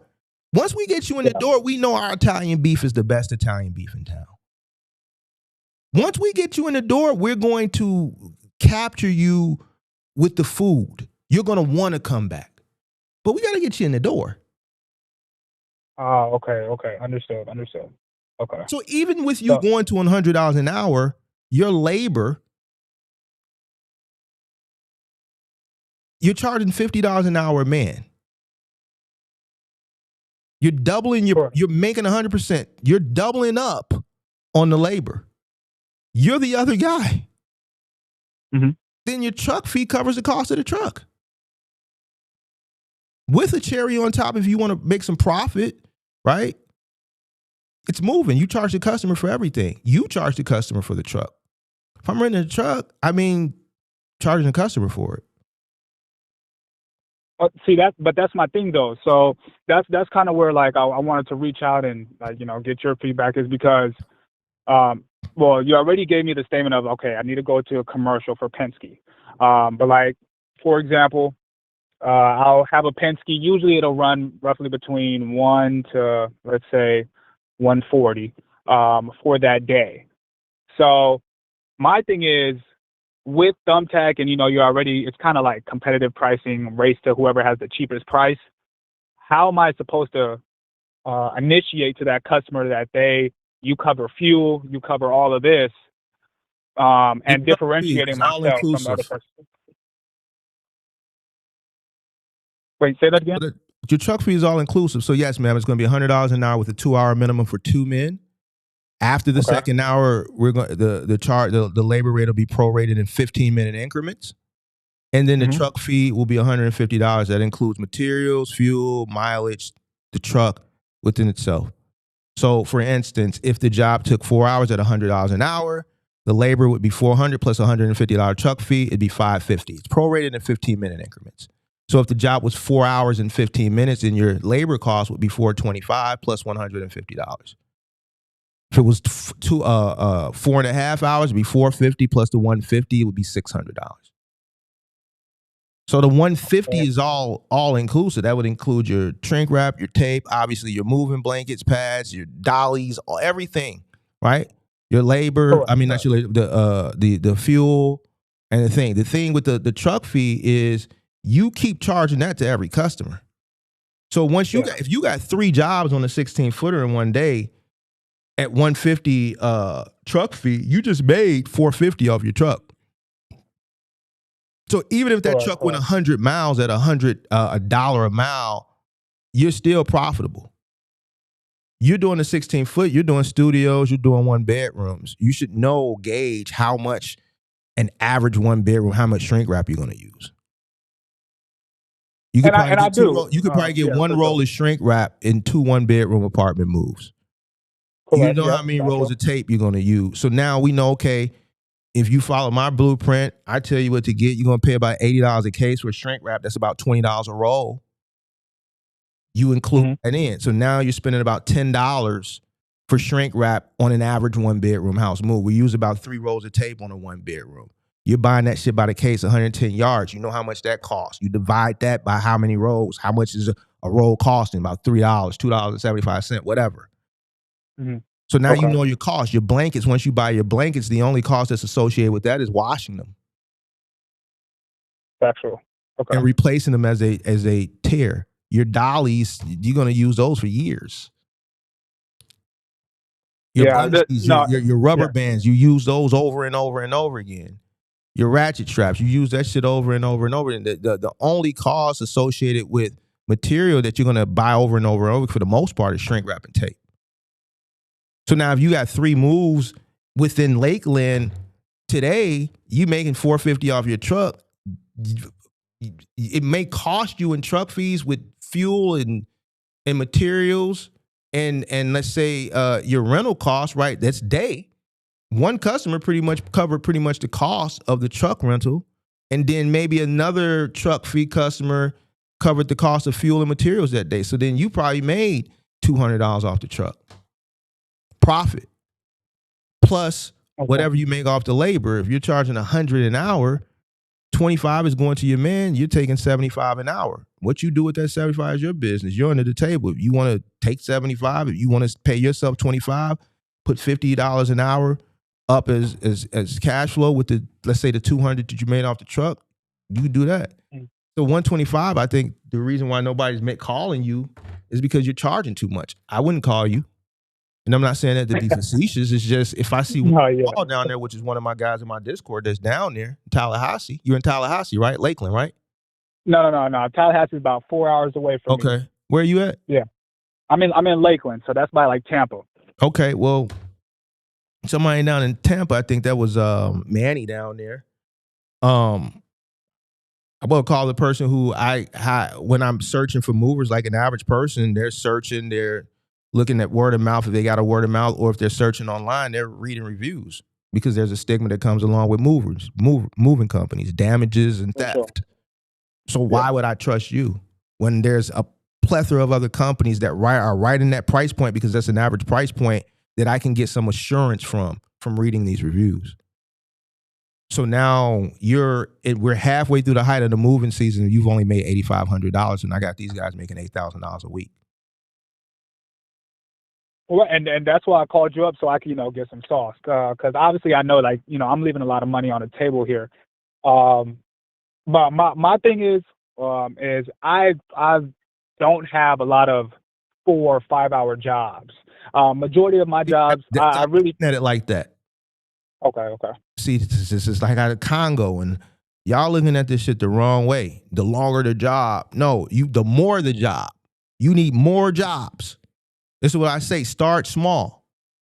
You Okay. want to put yourself in, at the beginning, you want to put yourself in front of as many people as possible, because those people are going to become your brand ambassadors and sing your praises. Moving is a word of mouth business. Mhm. Yes, people are reading reviews, but you need to get 40, 50% of your business word of mouth. Okay. But that's more. And question here. That's going to more happen. That's why you need to put yourself in front of more people. You don't want to, at the beginning, one job a day, a house. When do you think they're going to call you again?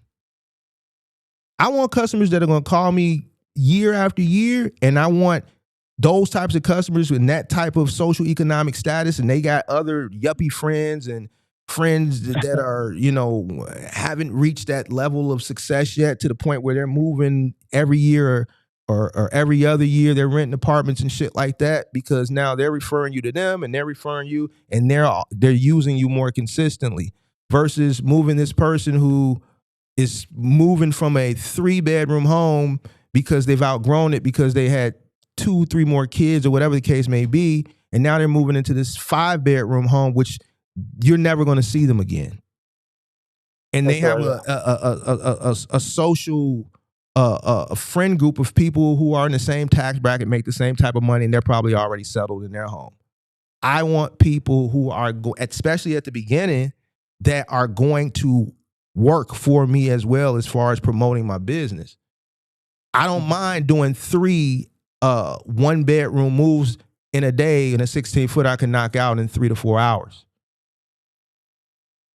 Okay.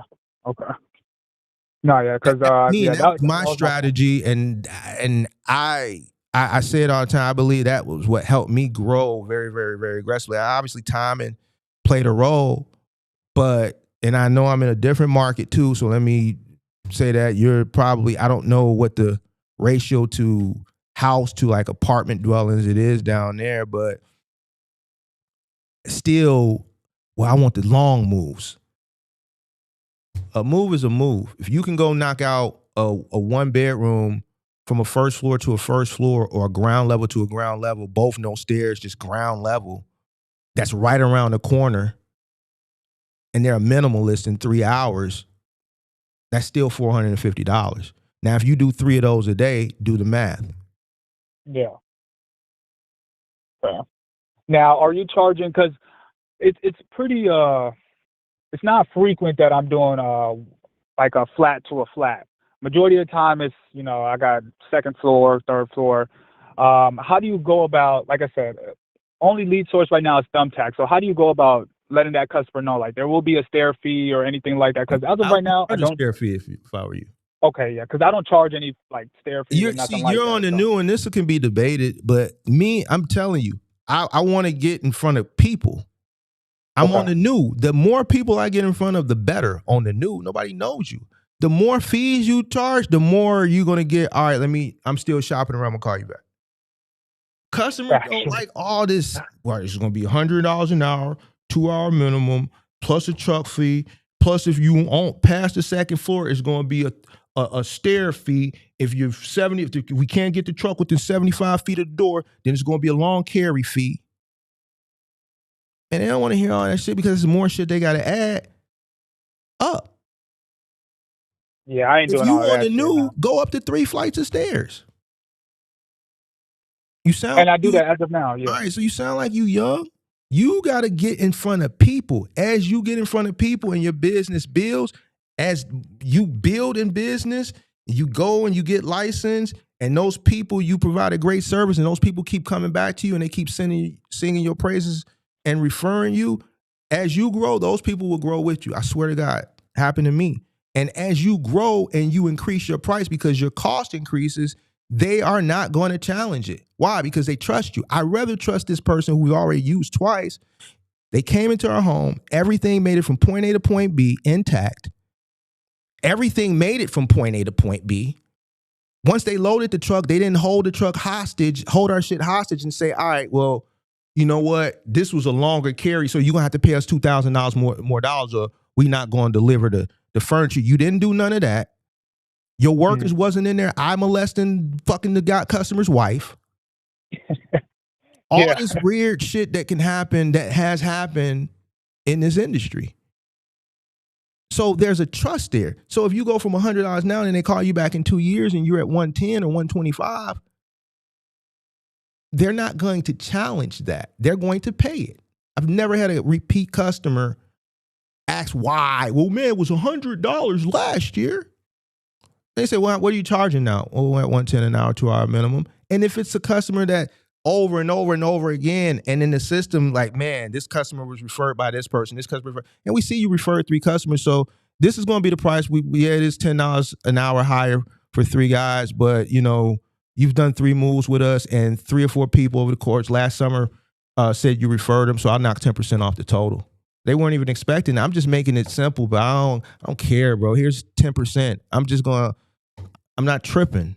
I know what my margins are. I'm making hella money. I just want you happy, and I want you to continue. I'm going to reward you for sending me people without even telling you. Okay, understood. No, yeah, because that was my biggest part. I know I was leaving money on the table, but I didn't know how to kind of navigate towards it. So that's why I wanted to reach out. But if I could just do a quick recap of all the information you gave me. So definitely knock my hourly rate down. Let's do like $195 an hour. I would do 100. I would do 90 or 100. You gotta make the math easy for you, you know. So you know, I would do 90 or 100, and make it easy for you, but also make it easy for the customer. See, $100 an hour is easy because they can just do 3 hours, 300 prorated, right? Because you got to add the prorate part in. I had a guy who called in last year. It took me 2 hours to explain decimals to him. Because even at $100 an hour for 2 guys, once you tell them it's prorated in 15-minute increments after the second hour, then they can do that math quick. That's $25 every 15 minutes. You see what I'm saying? So all this shit is like, you want to make things simple for you and the customer. So 95 is kind of, you know, you can pull out, but you want to make it easy. You see what I'm saying? So I would either do 90 or 100. And then your truck fee should be $150. And then that's it. Like that's my pricing. And then the goal would be just get in front of as many people as possible to start profiting more. Well, not necessarily to profit more. You're at the beginning stage of your business. So the more people you get in front of, that's the more opportunity for people to call you back. And that's more people that are going to refer you when they're at dinner or they're at work and their colleague says, Jesus, man, I got a busy weekend. What are you doing this weekend, Jill? Well, I got a move coming up August 1st and I still haven't searched for movers yet. Oh, well, I had some guys last year. They were fucking awesome. I'll give you their number. Hey, you guys moved my colleague Jill last year and she just raved about you and said you guys were awesome. I wonder if I can get a quote. 9.5 times out of 10, she's going to go with you, regardless of what you charge her. You just got to be able to close the deal once you get them on the phone. Those are the ones that you want to book because those are the customers that a customer paid you to do their job and they're marketing for you. For free, it's not costing you anything. So it's more about the long game. Just, you know, it's always plant those seeds now. It's always a long game, pimp. All right, no, I appreciate that. It's always a long game. As of right now, like I said, I don't really pay myself anything. I'm trying to save up to get a truck because, like I said, that's where most of our expenses are coming from. One thing I would ask is, do you have any like places or where I should be looking for a truck? Because I'm going through Facebook Marketplace right now, but I'm thinking, you know, it's going to be more maintenance issues down the road if I go that route. I was also thinking about just getting a pickup truck and attaching a 20-foot trailer on the back. No. No. Okay. The All right. So just maneuvering you're gonna have to do with that trailer in some situations, just get a truck, bro. I mean, if you want to get a trailer, that's on you. You got a pickup truck? yeah, I got a pickup truck, but I just don't. What type of I'm not putting nothing up. A Chevy. Silverado? Correct. 15 or 25 or 35? 15. I would get a truck. I mean, you get a 20-foot trailer, bro. What's the tow capacity on the Silverado? What year? Year's 2014. So what's the tow capacity on that? About 8,500, 9,500? Roughly around there. I don't know the exact, but roughly around there. The trailer about what? Aluminum 20-foot trailer, maybe. How much? About maybe probably a little less than about a ton, right? For a trailer, it may be a little over that, but nothing too drastic over that amount. Yeah, I just the thing with trailers and moving, you get in a tight situation, or you got to go up a steep driveway, and it's narrow, and you might have to back that thing up there or back it out of there, or it's just easy to get a truck, bro. But I mean, do what works best for you with your budget, bro. But No, that's why I asked you, because like I said, I mean, you've been there, done that. I'm kind of just starting out, so nah, that's definitely definitely gonna get a truck though. But yeah, that was all the questions that I had. I definitely will be tapped in. You will hear back from me again, but I appreciate it, bro. all right, bet.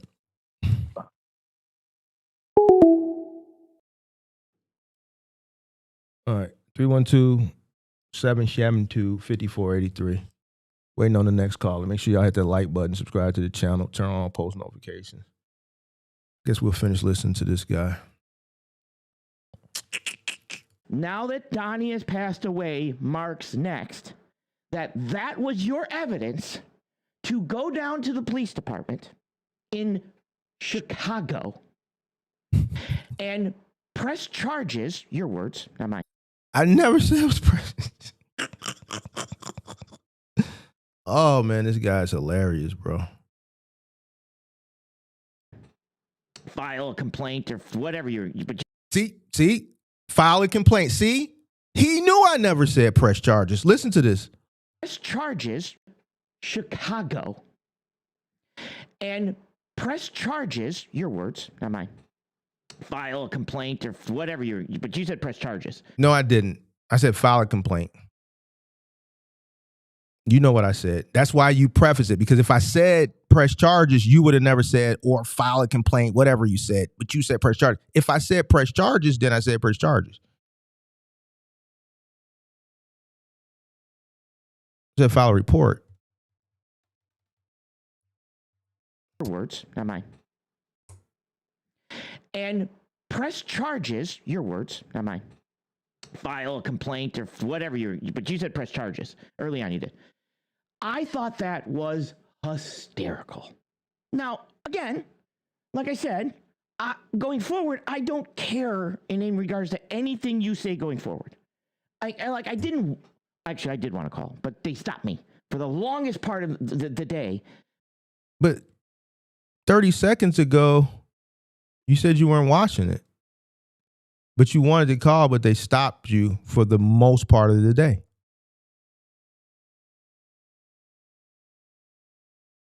So there you just flip-flopped again. Were you or weren't you watching, man? Were you or weren't you? Which one is it? That's why you can't lie. Just tell the truth. Because once you get to lying, you got to remember all your lies. You got to remember them.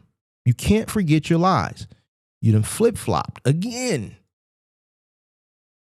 Were you watching or weren't you watching? You said they came and told you that I was going to press charges.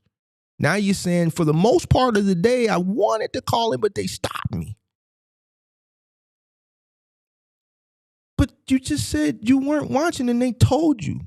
So, and then you said I was going to press charges, and then you said I'm going to file them, but then you said you're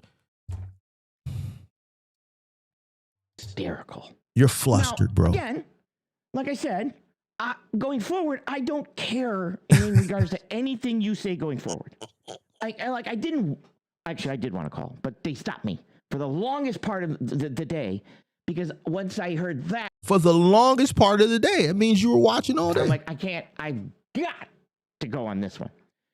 So I want you to picture this. Chicago, with all the crime, all the unalivings, all the assaults, according to you, this is what you say about Chicago, that you had to bring, it's so bad, police officers don't want to be police officers, that the military had to come in just for 30 days to make it better for 30 days. All that going on. You're going to walk into a police department, hopefully wearing a tinfoil lined hat, and you're going to say, what's the tinfoil lined hat thing? What does that mean? Is that like some middle America shit? Tin foiled lined hat. I just want to make sure it's like a racist thing, because then we got to get back on that with them. Did y'all know what the tinfoil lined hat thing, what does that mean? What does it mean if someone is wearing a tinfoil hat? A tinfoil hat person is a slang term used to describe someone who is deeply paranoid. Oh.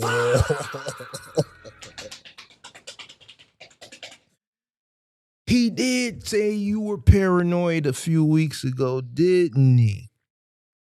So that's like a diss then. Okay. All right. We got to notate that. Notate that. We look like we got us one in the chat. Yes, you're crazy. Yes, you're crazy. Let's see who this is. I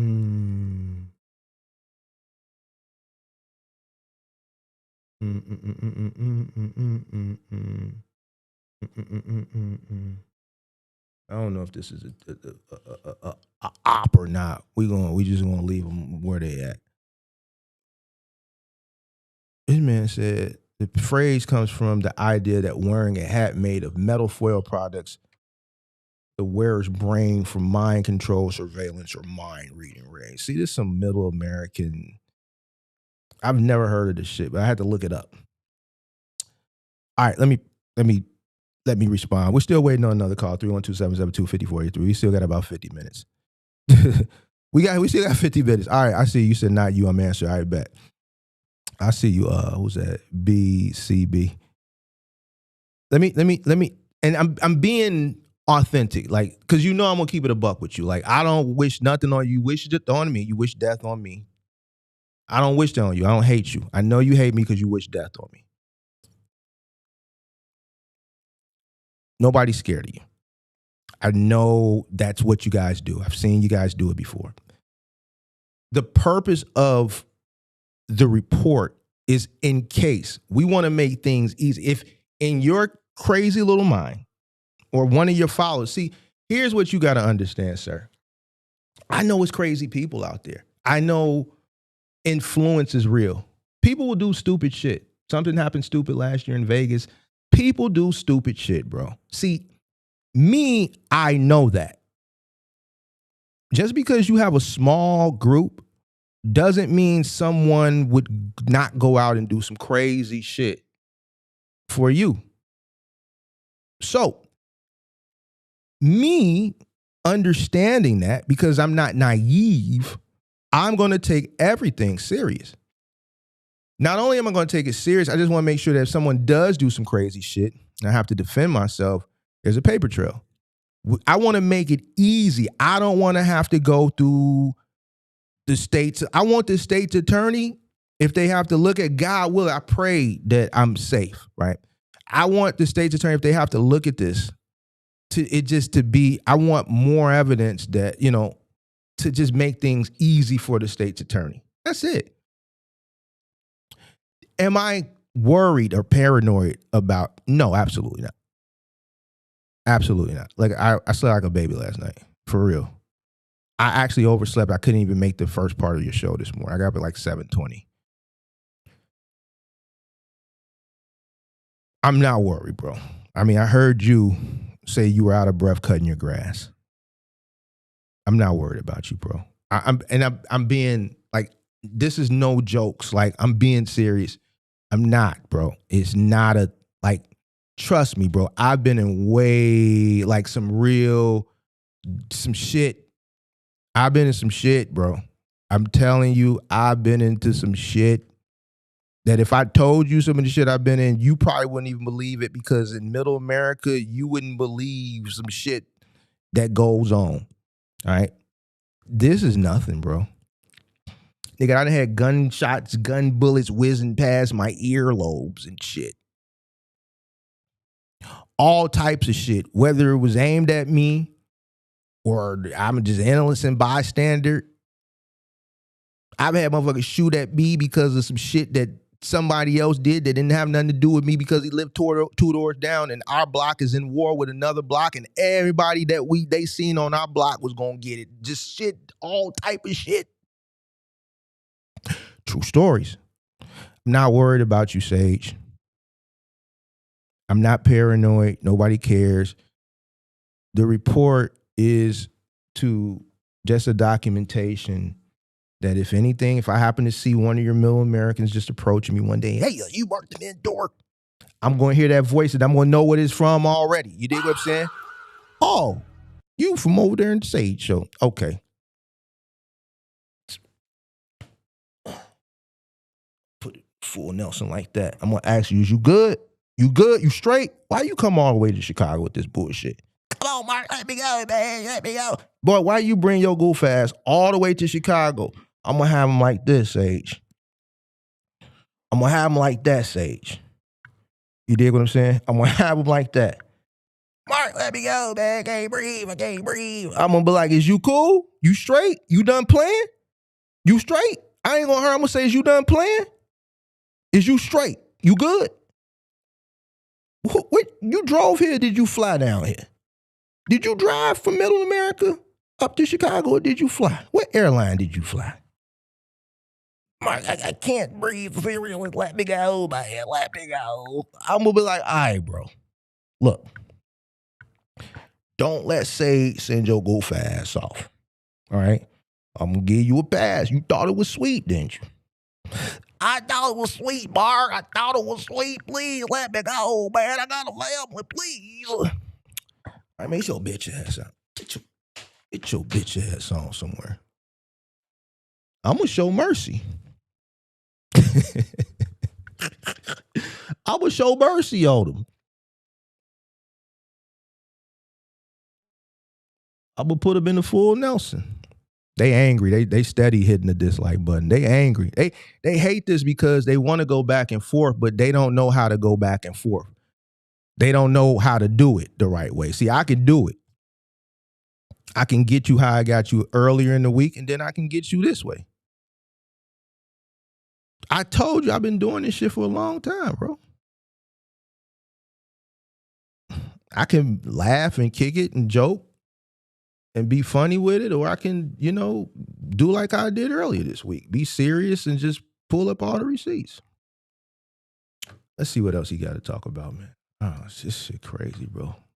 I want to press charges against this He done guy. said that shit 8 times. This shit is crazy. That shit, that's what pressed him, bro. He's scared that the Glock Dookie's going to be at him. Because this guy said something that may or may not even pertain to me, which it didn't. May or may not have pertained. Which it didn't. You making sure that you say that. Okay. All right. That's just more proof. To me, threatened my life, and I now fear for my life. This was a real statement from you. The best part about that is, who's Donnie? Who's Donnie? See, if you would have actually thought to yourself, well, shit, there's no way I can assume that's me, because I'm in, and you even said this, I'm in perfect health, I work out, I'm got cardio, so I'm not going to pass away. Well, then maybe it didn't pertain to you.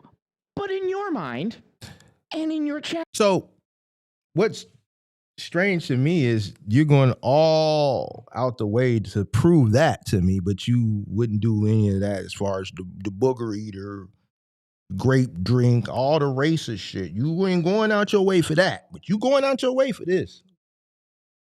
Mm-mm-mm. Mm-mm. Mm-mm. Chat's mind. You all said, yeah, get him. Now, Oh, you talking about the chat. You said y'all said, yeah, get him. chat's mind, it didn't pertain to you. But in your mind, and in your chat's mind, you all said, yeah, get him. Damn, he tried to come at the chat. Damn. Y'all, MGM gang, fall back, fall back, fall back. Fall back. He really pressed. Now he mad at the chat. God damn. I find that Damn it. I found that extremely telling to me at that really? point of all 3 videos. Really? That one there basically was extremely telling in regards to comprehension of things. Uh-oh. So out of 3 videos, that was telling. So all 3 videos just pulled up your chat and all the racist shit in your chat. Wasn't that any telling? There's no telling there, huh? Just continue to ignore all that. The moment I say, I think this is a threat, we just gonna go make sure we got documentation of this in case we have to defend ourselves. Now you get responses. Now it's no. If it ain't about me, why put so much effort into explaining to me it wasn't about me?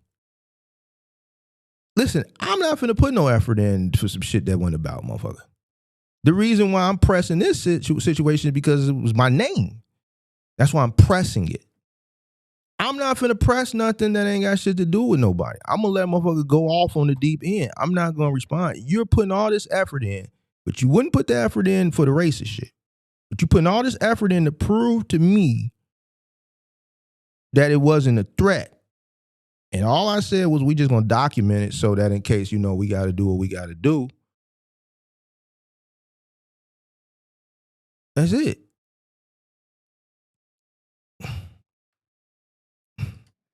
So let me go over a couple things with you, which you may. 312-772-5483.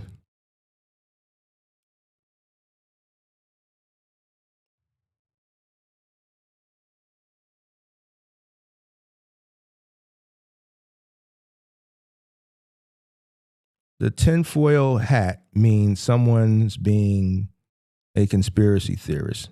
But the reference was from a guy who believes the CIA was sending him messages and said after putting a chip in his brain. And he was actually right. They were actually doing it. The tinfoil hat blocked the radio signals. I know I'm 10 minutes behind.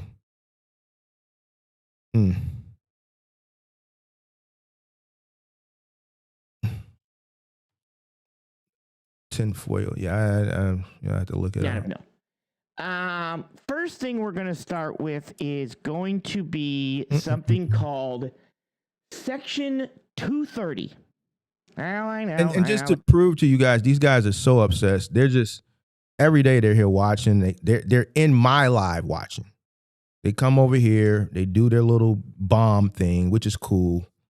We were just used to it now. They've been doing it 6 months. It's obviously it's not going to, they don't have nothing else. I was talking, one of my homies was talking, and he was just like, Mark, you know what this is. They're underachievers. They're underachievers.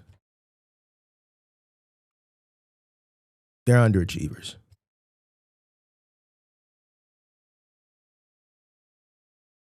I said, man, I didn't look at it like that. He said, they're underachievers.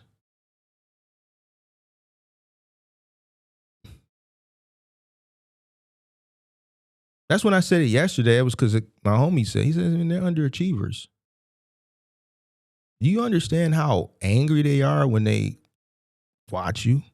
And then you know it, so then you throw it back at them and talk that shit. That it further angers them.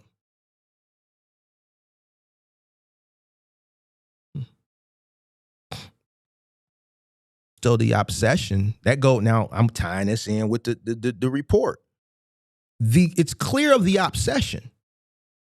There's an obsession there. So I'm, just based on what I've seen for the past 6 months, the dedication to this shit.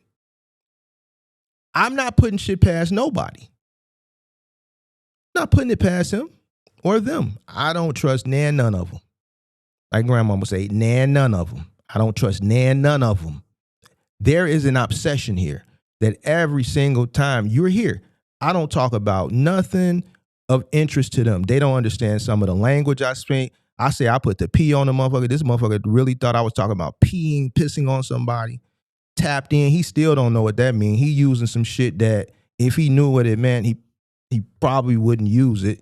And just other references that they joke for the life of whatever. Somebody told him when I say Middle American, it's a slur. Prove that it's wrong. That's like you could live outside New York, out in the suburb in New York, and be a Middle American. It's not a slur. He misconstrues and thinks certain things that aren't bad. Don't mean anything bad. He thinks they're slurs or there's something real bad. Other shit, if he knew what it was, he wouldn't use it. 312-772-5483. This is boring stuff, and I know most of you really don't care about any of this, but we'll get back to this. Section 230 is what separates a publisher from a... Now, I appreciate you for doing all this and pulling all this stuff up, but it just further proves that why would you go figure all this shit out and then present this shit to me this morning? Why? Like, I really don't care. I mean, I appreciate the information. I didn't know about no Section 230. I'm going to be honest with you. See, we're going to always get credit where credit is due. We ain't like him. I didn't know about it, and I heard it all the way through, and I appreciate you taking the time. But why? If it wasn't about me, why are you going through these extreme lengths to prove it or whatever? Tell me it doesn't matter. I just don't understand.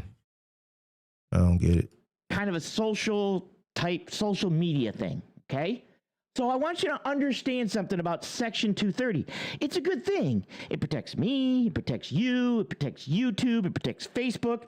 Let's take a listen in regards to what Section 230 is. Is a part of daily life for most. That's probably too fast. I want to make sure that we're all understanding this in a... He said it's too fast. So basically, he already said motherfucker can't comprehend, and then he made another... I'm going to take it as a joke. I'm going to slow it down. I'm going to slow it down. Because remember, we're low IQ. Like an animal. This is things that he said earlier this year. He said we're low IQ like animals. These are his words. Now, he can't denounce it. This is what he said. He knows he said it. Now, I dare him to say he didn't say it. I love when people lie and say they didn't do something or didn't say something. Because there's a reason why I say, don't say you didn't say it. Say you didn't say it. Even though you didn't hit it behind members only, I signed up for your members only. And I was willing to pay, but you were offering a great deal. And I was willing to pay. I didn't know you was offering that deal. We were willing to invest into our research. But I had that earlier in the year, Sage, when you said it. So that wasn't something that we had to get the other night. Don't worry about it, though. Slow process. Because remember, you're going to submit this stuff to YouTube. And I'm going to say Section 230. Americans. We use it to work, shop, go to school, and let's be honest, waste a lot of time. But did you know 26 words in a telecommunications law from 1996 made possible the internet we all rely on today? What? What is this 26 words you speak of? It's called Section 230, and some loud critics on the left and right say it's time to reform or scrap it entirely. No, I didn't expect you to know this because there's a lot of stuff that this doesn't fall under trucking, and you cover a lot of trucking solely. But Well, I told you I didn't know. See, we don't cap, Sage. We keep it funky. Because when you cap like you've done throughout this stream, you forget that you was capping and you didn't went flip-flop a few times and we caught it. We caught it. I said, I didn't know. I said thank you for enlightening me. So I appreciate that. You don't have to do the extra shit. You dig what I'm saying? Appreciate that. I haven't. They're wrong. Wait, hold on. I missed that. Wait. Scrap it entirely. No, I didn't expect you to know this because there's a lot of stuff that this doesn't fall under trucking, and you cover a lot of trucking solely, but I haven't. They're wrong. Here's So what are you saying? The only thing I know is trucking? Is that what you said? Okay. why. Section 230 states, no provider or user of an interactive computer service shall be treated as the publisher or speaker of any information provided by another information content provider. Oh, but what does that actually mean, that little section there? Some people claim this introduces a distinction between a publisher and a platform, Publisher and a platform. and that if a platform moderates user speech, it becomes a publisher. But just the opposite is true. Section 230 says that if you post something on Facebook, tweet something on Twitter, or leave a review on Amazon or Yelp, you're responsible for it, and not the platform you use to do it. And What was that? Section 230 says that if you post something on Facebook, tweet something on Twitter, or leave a review on Amazon or Yelp, you're responsible for it, and not the platform you use to do it. And If you post something on Twitter, post something on Yelp, post something on Facebook, you're responsible for it, not the platform you did it on. Who said anything about YouTube, Sage? I never said nothing about YouTube. I never said nothing about YouTube. YouTube is the platform, Sage. I'm going to keep listening, though.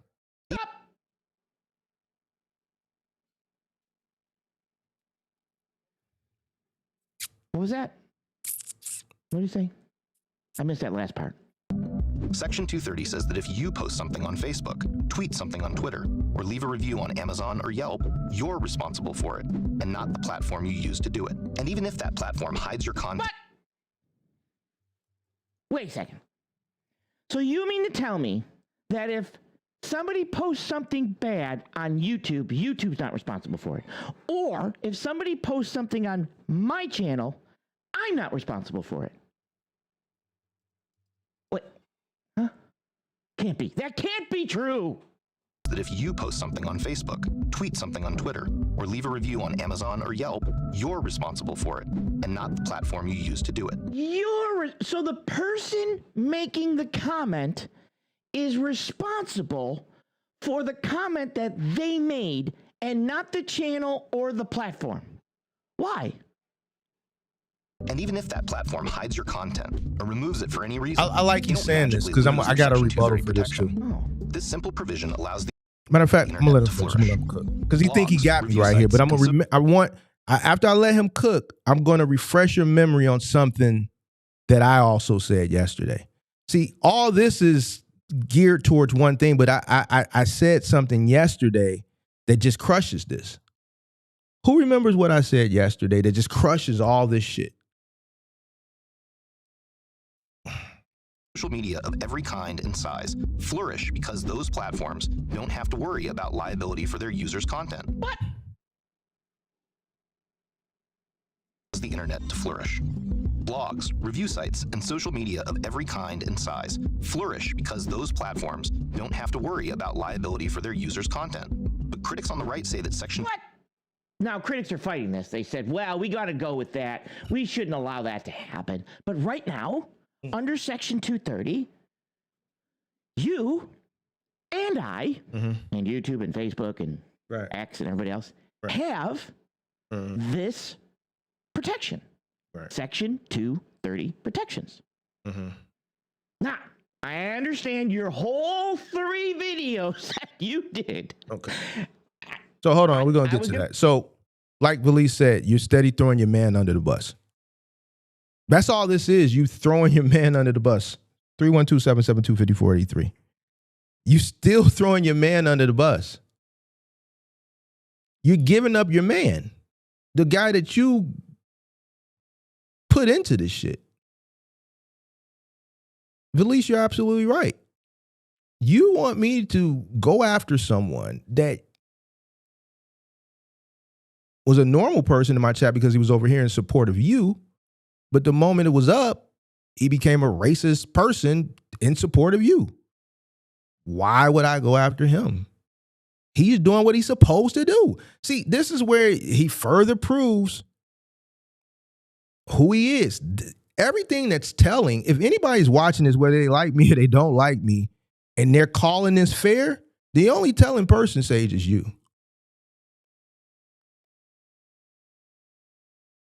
You weaponize your community, and then the moment someone really puts pressure on you, your main person in all your spats, I've seen them all. I've done my due diligence. You give them up.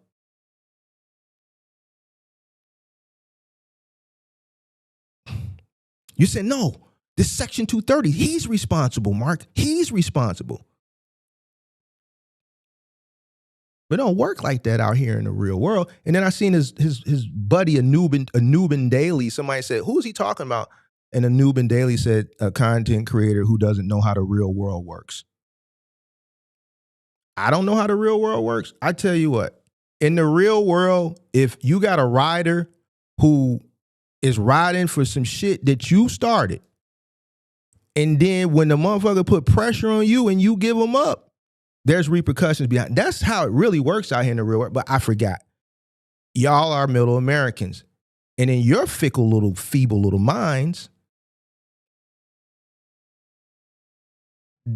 what you guys think is the real world. No, that's not how the real world works.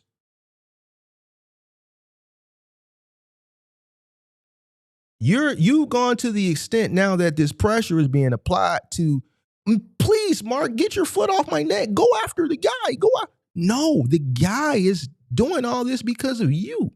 He's your man. He's your man. Why would I go after him? He's doing what I understand how the street works. This is nothing. You don't understand. Your man doing what he's supposed to do. Because if it was one of my guys and it's up, and my guy got family, kids, whatever, and he willing to risk all that for whatever happened, jail time, death, to come ride out for the gang,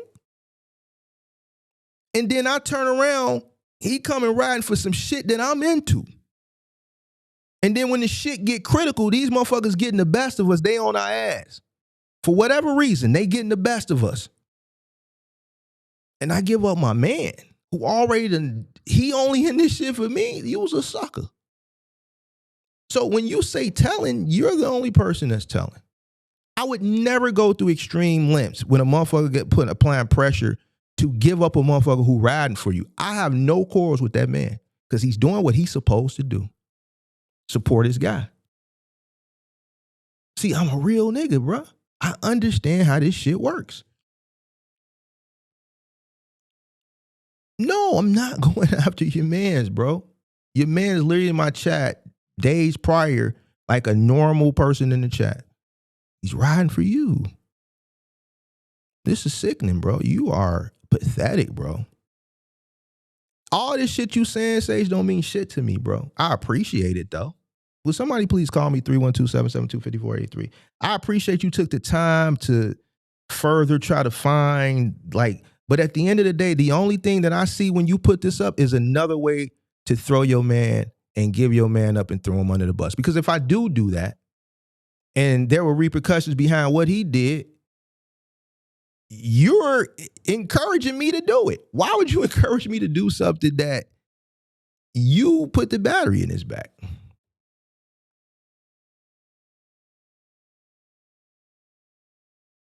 So everything that's telling is on you. Anybody that's watching this close and afar is this.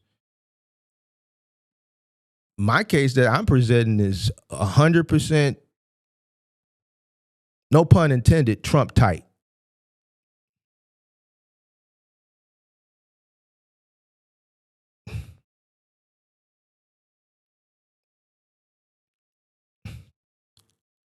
This has been a great week for the brothers. This is the most pressure this man has had applied on him in all his spats. He don't know what to do. After the first one. But after you did the second one, I called in and said, why aren't you going after the person that did it? And it was prevalent to me. You had no idea about this. So I don't care about that. I don't care about Section 230. So when you called in day 2 and you asked me that, the answer I gave you then is the same answer today. What do I care about a Section 230? I don't care about no Section 230. Section 230, like, who cares? Don't start some shit. Don't write a check. This is some old grandma saying shit. Don't write a check that your ass can't cash. You wrote the check. And you can't cash it. Here go another one. I got another one for you. Pick and choose your battles wisely.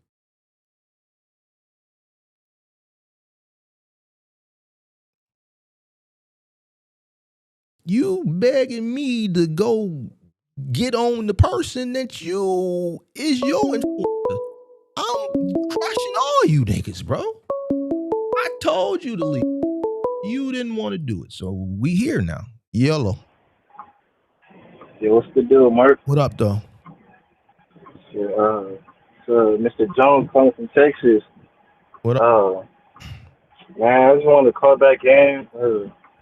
You told me to call in, after a month, you said, to check in.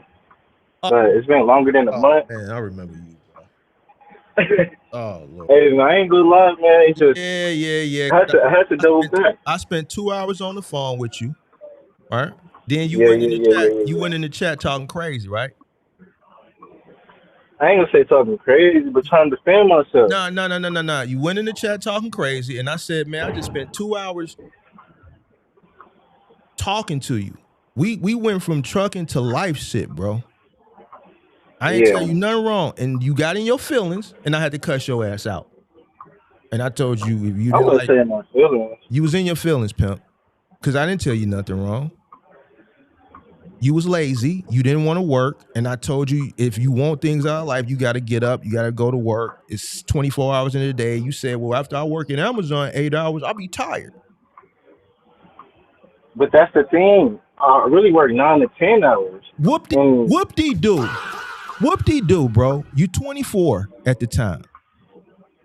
You work 10 hours. Yeah. Whoop-de-doo, bro. But you want to start a business and all this, that, and the third, and you're tired. Bro, whoop-de-doo. People that start businesses that work, they might work 16, 18 hours. They're going to do whatever they got to do to get it. So that's why you didn't like what I told you, which is the truth, which is the real world. And when you got off the call after me spending 2 hours, because I'm not finna give you that time today, pimp. Because I don't forget. No, I'm at work. I can't even give you 30 minutes. I'm gonna talk to you, but I'm not gonna invest that much time because I don't like how you were unappreciative when you win the chat. No, you can't say that though, because I took your knowledge and ran with it. Oh, but see, here's the thing with this, and you ain't the first person to do that. Y'all get mad and then y'all say some goofy shit, and then you still look and you see it's real, then you gotta come back to the big homie. I hope you enjoy custom water. It's my favorite. Sorry about that, man. I'm doing my route. Yeah. So you took the information and ran with it, right? Yeah. Is life doing better for you now? Oh, 100%. All right then. So did I tell you anything 100%. wrong? Did I tell you anything wrong? No. Okay. So why, when I told you initially that day, you went in my chat talking crazy? It couldn't have been nothing but your feelings, pimp.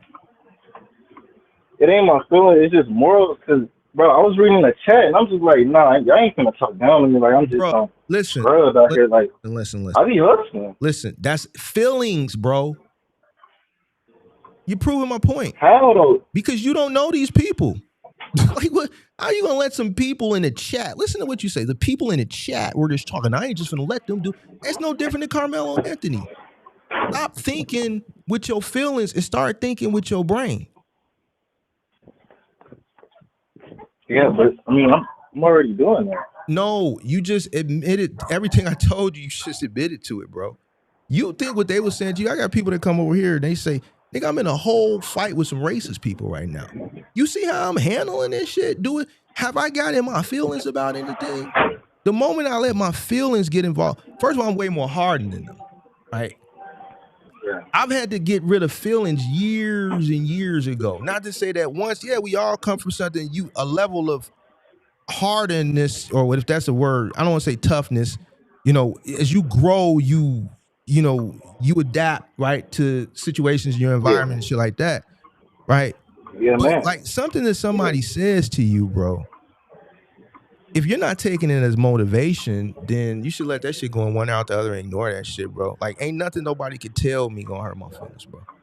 Nothing. There's no words that can hurt my feelings with some people that are in the chat, bro. And to people in the chat, but listen, people in the chat are in the chat, bro. People are people. Yeah. People that are at work are at work. People that are on the street are in the street. The only person who controls your destiny is you, bro. The moment you let somebody, you let something that someone says, because the people, from what I remember today, the people in the chat were just helping build up your character. That's what I did. It was a guy who called like right after you that next day or that same week who called back recently and said, "Man, Mark, you were tough on me, but man, I went out and I got a job at a moving company. I just want to call back and say thank you." The reason why I be hard on y'all little cats is because y'all ain't got nobody to be hard on y'all. Y'all all say the same thing, Mark. We don't got nobody to talk to. And y'all are emotional. So sometimes you got to tear a person down. Now, my white people that watch, this is one thing they say they dislike about you. You're over there, but see, they don't understand our community. Sometimes you got to tear the shit down and build them back up. The reason why in some cases you have to tear a person all the way down is you got to unlearn all that negative and bad behavior that social media and the media has taught you. We got to remove all that shit. And sometimes you may have to give a person a harsh dose of reality, and it may hurt. But if you're a strong person like you are, eventually you will process the information, you'll apply the information, you'll see that it works, and then you'll do the right thing and you'll come back and then you'll salute. And that's what I'm doing now. I'm just calling back in and just appreciate you and the chat and, just helping me out through this. And I just want to give you an update saying, like, look, man, like, I really started picking up side gigs. I'm starting to look into Thumbtack. I met connections at Amazon.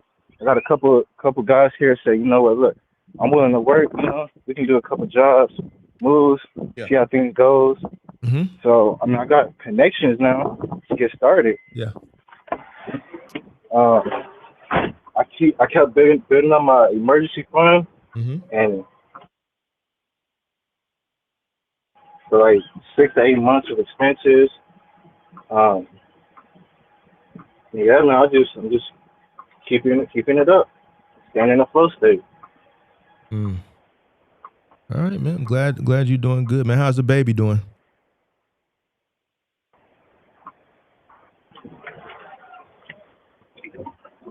Can you hear me? But yeah, kind of went out. Say that again. I said you was going out, but I can hear you now. I said good. Good. Everything's going good for you. How's the baby doing? Man, her first birthday was just last Saturday. That's what's up, bro. I took her to the beach. My wife had fun, and it was our first time. All of our first time going to the beach. I set it up really nice. They had fun.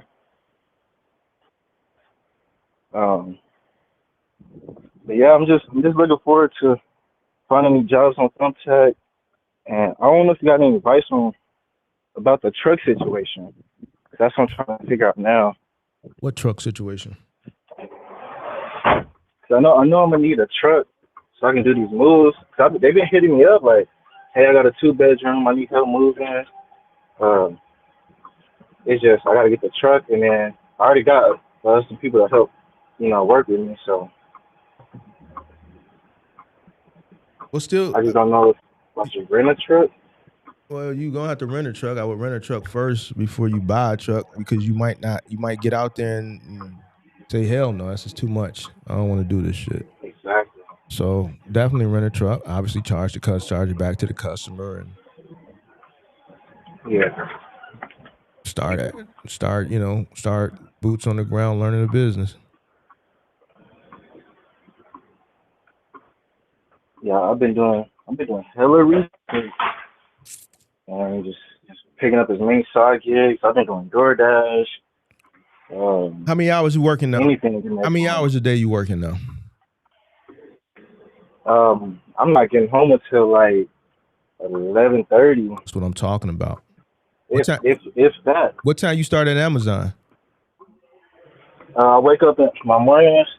I get up at 7:30, run, and then I hit Amazon at 9:15. That's what I'm talking about. See, now that's what I'm talking about. All that tired shit. Yeah. I don't want to hear that shit, pimp. I don't want to hear that.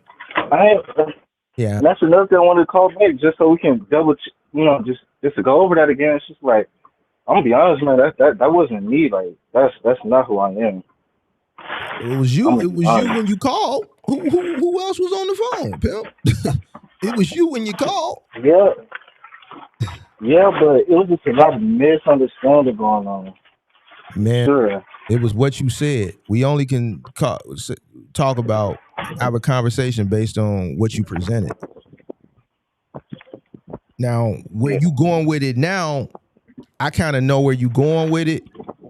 You dig what I'm saying? But that's something that y'all got to also deal with too. I know where you going with it now. You want to put it on your woman.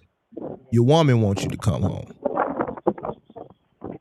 No. I mean, yeah, but I ain't gonna say I ain't worried about it. I ain't worried about that. So what was it then? Because I don't know what else it could be. It was my daughter. Your daughter? Yeah, because I ain't never been. She already 1 year old. Say that again. The wind blowing. My bad. I'm doing this right. I was saying my daughter. She already 1 year old. Time's just going by real quick. I'm trying to be there during this time. You are there. You still gotta work, pimp. And that's what I've been letting her know. Let me explain something to you. And I know we're a different culture now. Yeah. Back in my day, I'm a Gen Xer.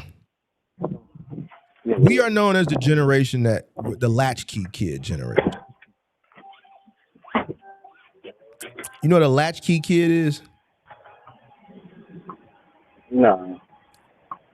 After school, we would go home and, open it. We got a key. We let ourselves in and we go to school on our own, come home on our own. It's not like today. You got this long line at the school of parents in their cars picking their kids up and shit like that. It was a different generation. Our generation, we pretty much were at home. Parents were going to work before we went to school. You go to the school bus, you wait on the corner, you let yourself out. When school is over, you take the school bus, or at high school, you take the bus home.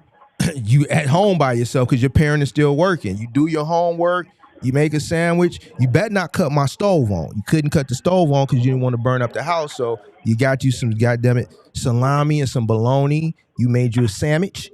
You did what I'm saying? You made you a sandwich till mama came home and cooked for you.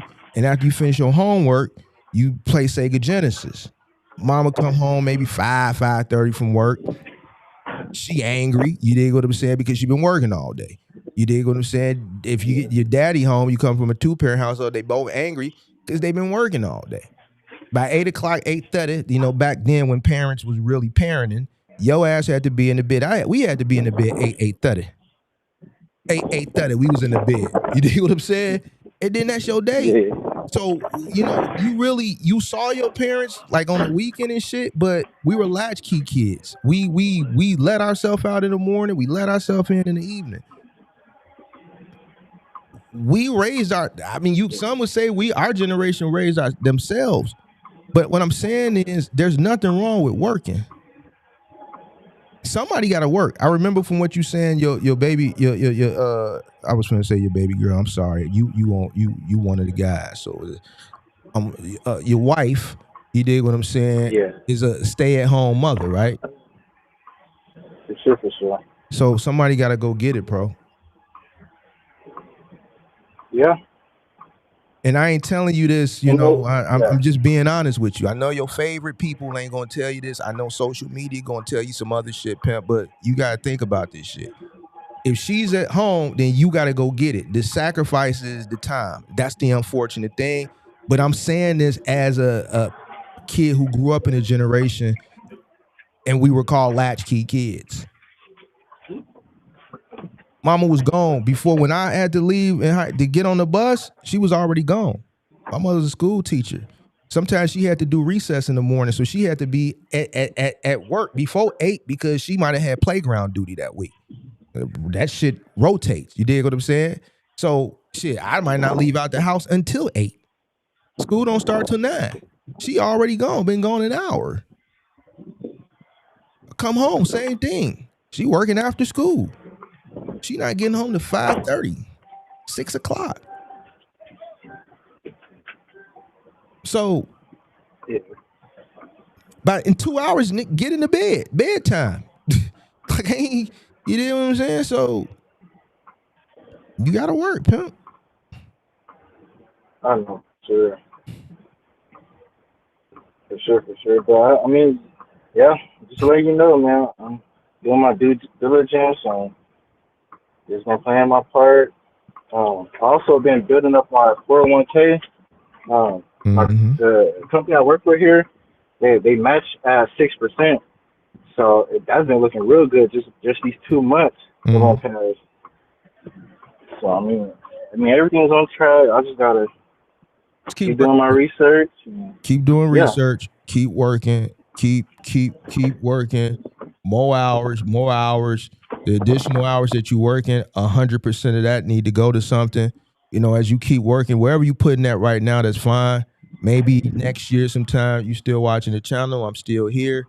Then once you build up a nest egg and you want to talk about maybe putting that shit into something that's working for you, you know, because I want you to get to the, like the big homie. I want you to get like the big homie, so people can the racist people. I want them to hate on you too. I want you to get hated on. I've been dealing with that. No. You ain't seen no hate yet. You ain't seen no hate yet. You gotta surpass the under. You ain't no underachiever, but you gotta get to a place where people going like, damn, how he get there? And this country was built for us to be, but he beat us. I want you to get there, pimp. I want you to get there.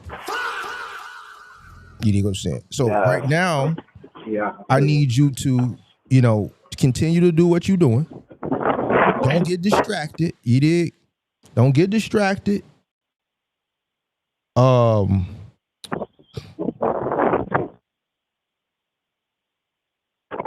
Keep slacking. Keep working.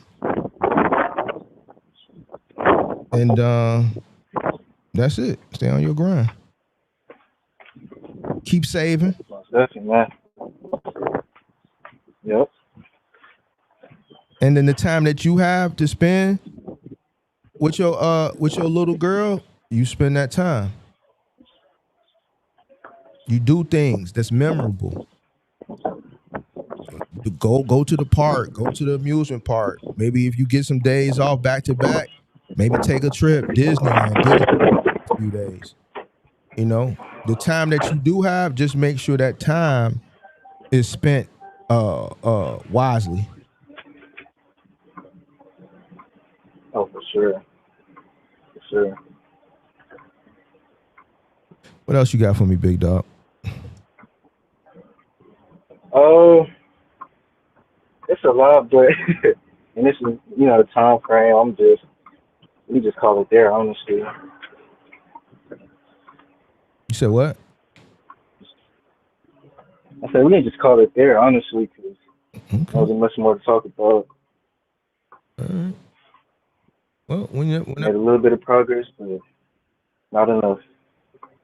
you said a little bit of progress in what? Yeah, I said I made a little bit of progress, but not enough. You gotta start somewhere. Don't say it like that. Just say you making progress, bro. Yeah. Just say you making progress.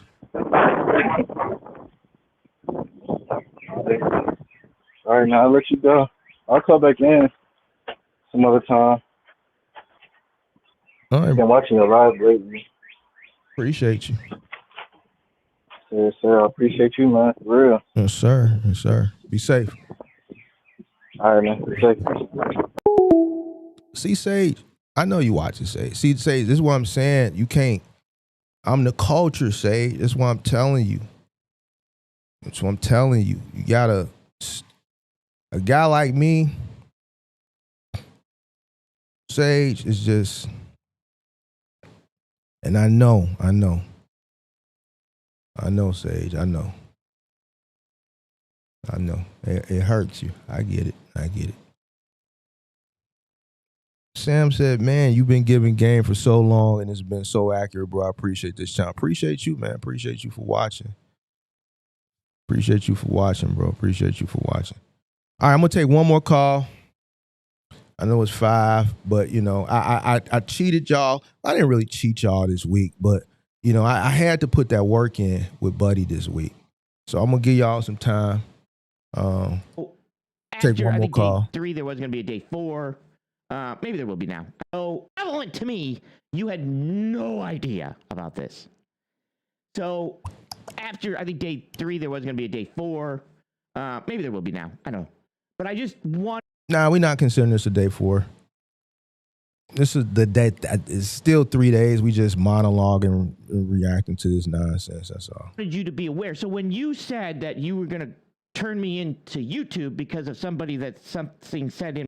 Never said I was going to turn you in. Well, I guess you could look at it that way. Say we're going to make the report and submit it to YouTube. Did say that. My comments, my response would be Section 230. When you were going to go down to the police department and file charges against me. I never said I was going to file charges against you. See how he put the... I want to... He's beating his chest and shit. File charges against me.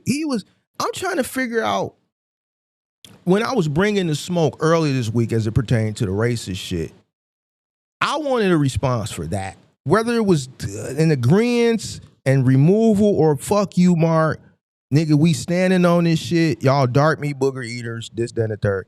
I wanted a response for that. But when the moment I say, yo, I feel this is a threatening thing, let me just document this, I get a response.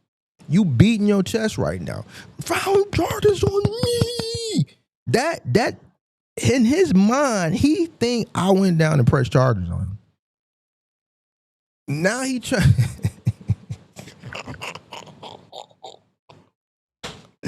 Now it makes sense, bro. I was wondering why when he called in yesterday, he was all out of breath and shit. He telling, don't call him Sage. Don't call him. I can't call him. He said he's gonna press charges on me. He's gonna foul. Oh my God, Sage, don't do it, Sage. Don't do it, Sage. I'm telling you, don't do it. The reason why they tell you to don't do it, Sage, because I'm gonna be honest with you, Sage. And they're gonna disagree. Deep down,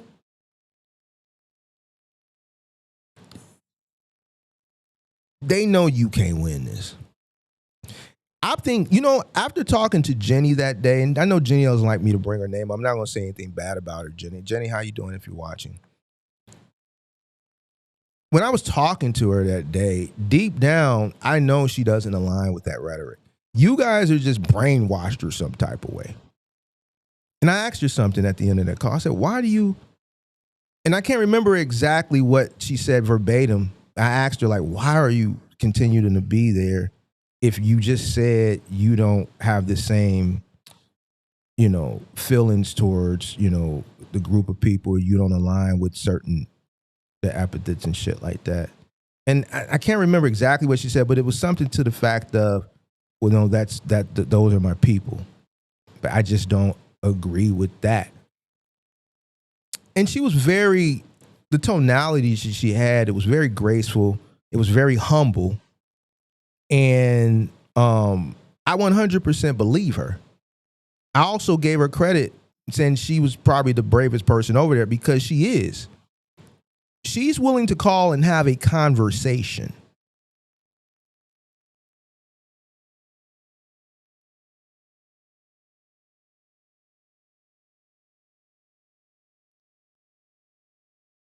Deep down, there's people over there I know that say you just probably should stop for a multitude of reasons.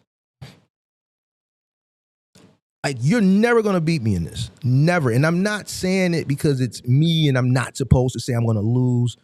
It's just clear in this day. And I don't know. You just need to stop, bro, because every time you talk, you fuck up. You're in a fight right now. This is like a fight, right? This is the online fight thingy, right? But you still have to have some type of street in you, right? There has to be some street included in the fight. It's a fight. So you got to have some street. When you're fighting, you can't give up your man, bro. Oh, it's him. No, you're the leader of the gang. You're the gang leader, the cult leader, gang leader, whatever. It's you. That's your mob. We're going to call it your mob. That's them you over there, them your people. You the leaders. It's named after you.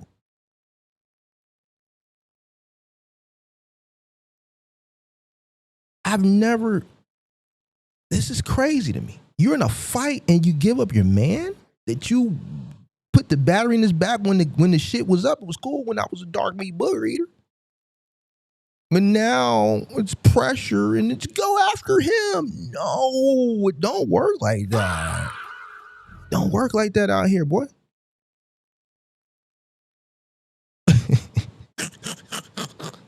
My people would have looked at me if I was a goofy and you told me that and then I would have went after. And they were like, Mark, I thought you was one of them guys. You ain't one of them guys. I'm one of them guys. And I know you don't know what one of them guys means, but I've been telling you I'm one of them guys. You got to stop. Why you got a little whatever it is that you got, bro. You got to stop.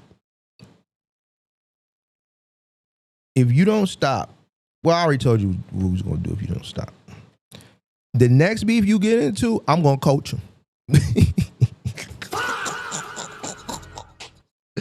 The next beef you get into, because it's only a matter of time with you. And it's probably going to be a white person. I'm going to coach him.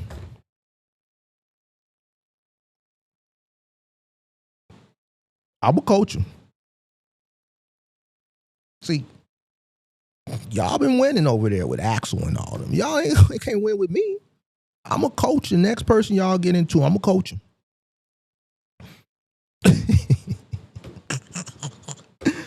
Oh, shit, bro. This is crazy. This man keeps saying he's beating his chest right now. You're going to press charges on me. What the fuck?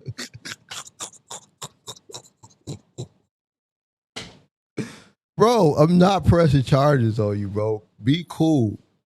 Be cool, bro. I never said that, bro. I could just let him think that, bro.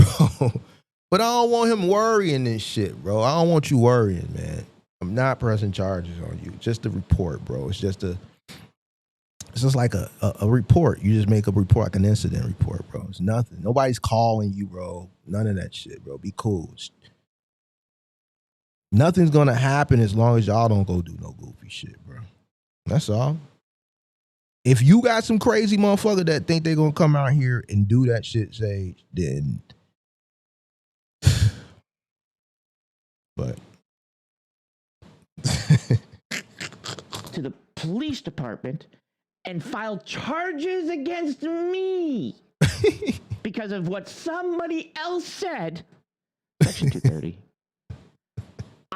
That's why when I called in, I said, please go to the police. Because I thought maybe you might not listen to me, but maybe somebody at the police might say, well, hang on.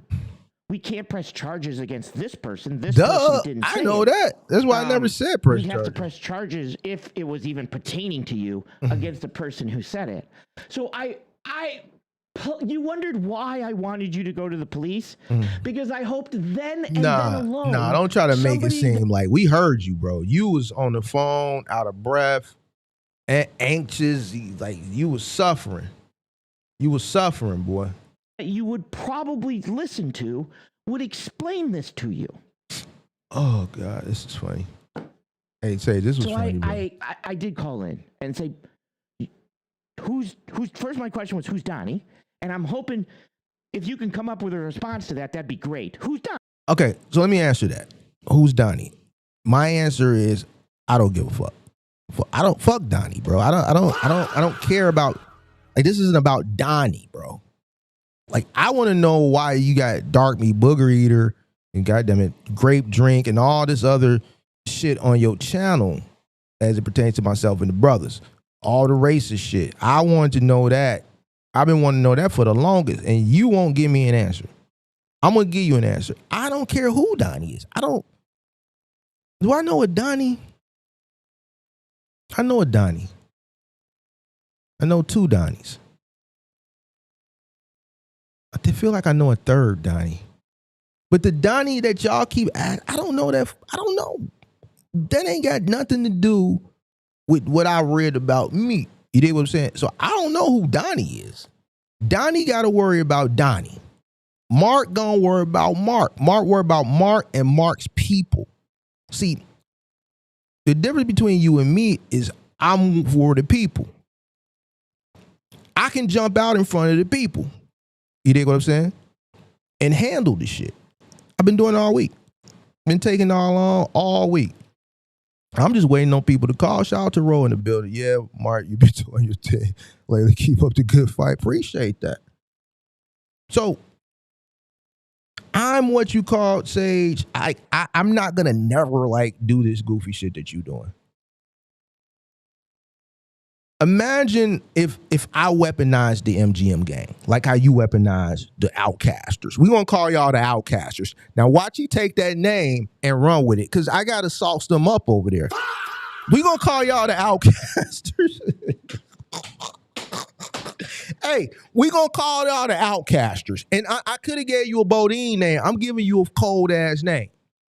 Y'all the Outcasters. This is what y'all is. We're going to give them a name. So from now on, y'all, we're going to call them the Outcasters. Here go y'all name. I'm helping y'all out. Y'all the Outcasters. You wouldn't weaponize the Outcasters, right? I never weaponized the MGM gang, right? Because there's no need. When if I weaponize the MGM gang, like, it's just going to get ugly, bro. So I said, no, fall back. 312-772-5483. I'm going to take one more caller. Fall back. MGM. What Cam say when Jimmy and them got into that fight? Was it at the Garden about 20-some years ago? And Jimmy goofy ass, the Crips was in the crowd throwing shit up at Jimmy and Cam and Jewels and them.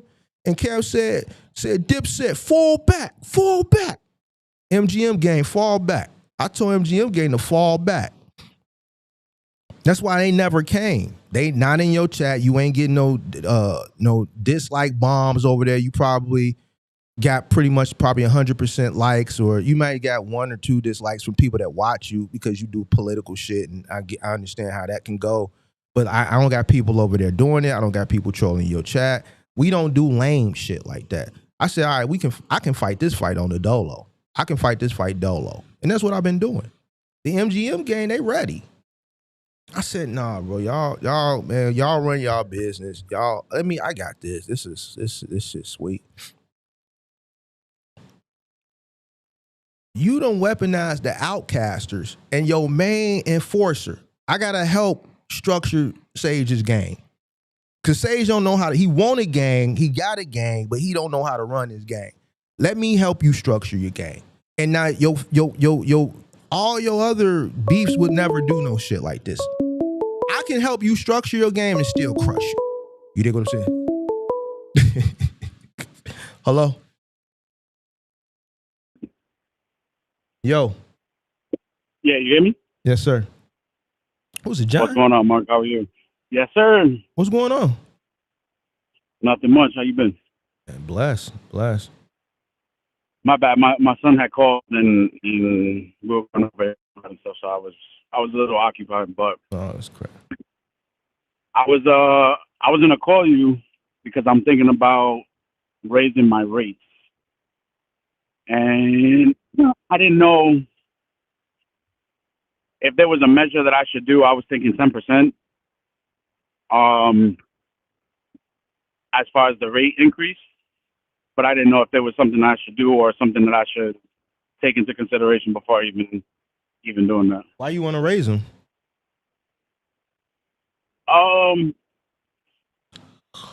To be real, we're sitting in the out of all their contractors, we're on the lower end, but we're I would say number 2 out of everybody that they have. So our price wise doesn't reflect what our work output is, if you get what I'm saying. What do you charge? Like, how are you charging? Like by the piece or by the? No, so it's $250 a stop in the city within the city limits, $180 for Jersey, and then I get 4% off of whatever the total invoice is, as long as it's over that $250. So you're getting $250 per stop. Yep. And how much in Jersey? $180. And what you looking to go up to? I was thinking about doing it 10% for each. So another $25. It would be $270. Yeah, $275 for within the city limits. And then I would do 200 flat for Jersey. Only because 198 would be a little bit off. And then the 4% for the larger jobs is good. If I can push for a higher percentage, that would be great. But as far as it stands right now, that's we've been making money off of that one. But no, just only because you feel like you're worth more, like fuel or labor costs. Yeah. So what they did was they put out. Well, my labor cost has increased only because my guys, like my newer guys, obviously they're not new anymore, so I have to kind of bump them up. They're not at that 150 rate anymore. Right. But as far as it stands with the pricing, they put out a sheet that kind of demonstrates what we all charge as far as, for removals, as far as what we charge for steps, what we charge for. I mean, the company that I would say is on top, like the top dog, I guess you could say, of all their contractors. He's been with them for 10 years. Mm-hmm. And he charges by the piece. So depending on what type of piece it is dependent on what he charges. Mm-hmm. So if, let's say, hoist fitness is probably one of the most difficult ones to build. If it's a hoist piece, he's charging a hell of a lot. So he head cracks a lot, and he's the reason why we kind of get shuttled. Like the Navy job was, he tried to bang him over the head because of what he charges. Because of what his price is. Yeah, Select used to do me like that sometimes. But yeah. Well, as long as you can present a case to them, because they're going to ask you why, probably. Or if they don't, you could just present it to them. And then, you're not asking that much more. I was thinking like 10% is reasonable. Do you know what their margins are? Do you know what they? So it depends on the sale. So they try to get 30% off of every piece. Mm-hmm. And then the lowest that a sales rep can go without, like a management approval is 15. Anything below that, they got to get management approval. Where they lose money is their sales reps are kind of negligent as far as putting in. Well, it could be that they're trying to make the sale too, so they're trying to close it and not increase the price, but they don't put things like removals or stairs or anything like that. So they're losing money on that end. and I'm going to charge what I'm going to charge regardless, because it's not on my guys nor on me that their sales rep didn't do their part. But Right. that's where they lose money, but they try to make at least 30%. No, okay. And then on the larger jobs, I think we spoke about this before. The one who funnels up the jobs to me gets 2. They get 2.5, and he gets 1.5, and then I get 4% on the delivery fee for the larger jobs. Right. Yeah, I mean, present the 10% to him. Copy that. I mean, worst case they say no. Worst case they say, can you work with us? Charge them 7%, 6%, 5%. Yeah. 10 would just be. It's not like I'm not hurting. Mm-hmm. It's just I saw what I have the possibility of, and again, I'm not even touching the other company's pricing, but I saw what I could get and what my guys put out versus what the other companies kind of put out, right, and what they're getting, and it didn't match. Yeah, I mean, you're not asking for much. See what they say. If they don't go for the 10, then just start working your way back from there. So. Awesome. I appreciate you. You gonna jump on the Discord later? Yeah, I'll jump in after I get off of here. All right, roger that. I'm driving from Virginia back to New York right now, so I'll be there. All right, bet. All right, I'll talk to you later, Mark. All right, later. All right, guys. I know somebody else was calling, but man, I can't take another call today. I took enough today. I've been on for about this is 4.5 hours. I'm gonna get out of here, but I want him to finish this, and then I'm done. And that the mark that was in there, you can't just insert you as that mark, even though there's evidence that it's not you, and then go to a police department. We call those people crazies. Oh. Something like, hey, this tinfoil lined baseball cap is protecting the aliens from, sucking out my brains. Yeah. Right. Because I really, really, really wanted you to go down there. Mm-hmm. And I hope you did. Okay. I hope you did. Okay. And I hope you turn that in. I'm telling you this, though. I'm going to agree with you. Walk around and find out. So whether it's crazy or not crazy, just stay the fuck away from me. Don't come. If it wasn't, cool. And this is what I'm trying to tell you. I never said I was going to press charges on you. I said I was going to make a report. That's what I'm saying. You got to stop.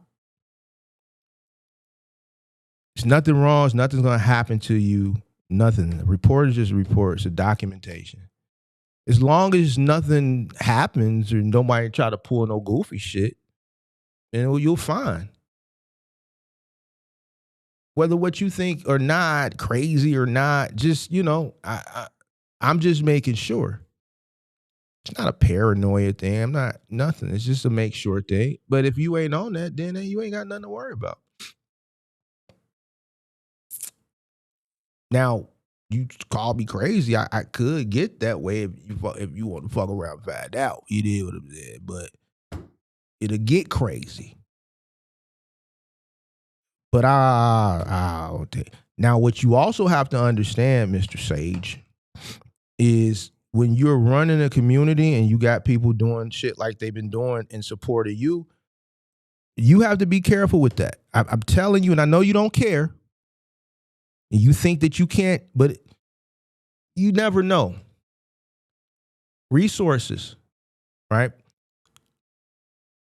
If you are a person who is incited something, you go back to your Discord because of something that happened in my Discord and you rile up your troops, which you did, because they could have stayed out of this. You brought them into this. You brought them into it with the rhetoric. They kept coming over to my chat. They were in the phone behind you. You brought them into this. And let's say you got one guy who's just so sage outcast crazy because he's just a loyal supporter. And we've seen cases on this. And he comes all the way to Chicago because I've been putting my foot on your neck because you've been fucking with me and want to cause some harm to the big homie, or try to at least. We said try to, and then I have to, you dig what I'm saying? That's what that's there for. If nothing like that happened, you Gucci. Like, chill out, pimp. Stop worrying about shit. If you a real gangster, you the leader of the outcasters. Now I know they gonna steal it, so I'm letting them steal it. Y'all call yourself the outcasters. Watch how they start calling themselves the outcasters. Watch. I'm giving y'all that one. That one is on the big homie. You dig what I'm saying? You want to lead the outcasters, then you're responsible for the outcasters. You should have went back into your Discord and said, man, I lost a little debate over there with some other servicemen from some other branches. And me and Mark started the conversation and got kind of rough, and whatever the case may be, however you would want to spin it. But, I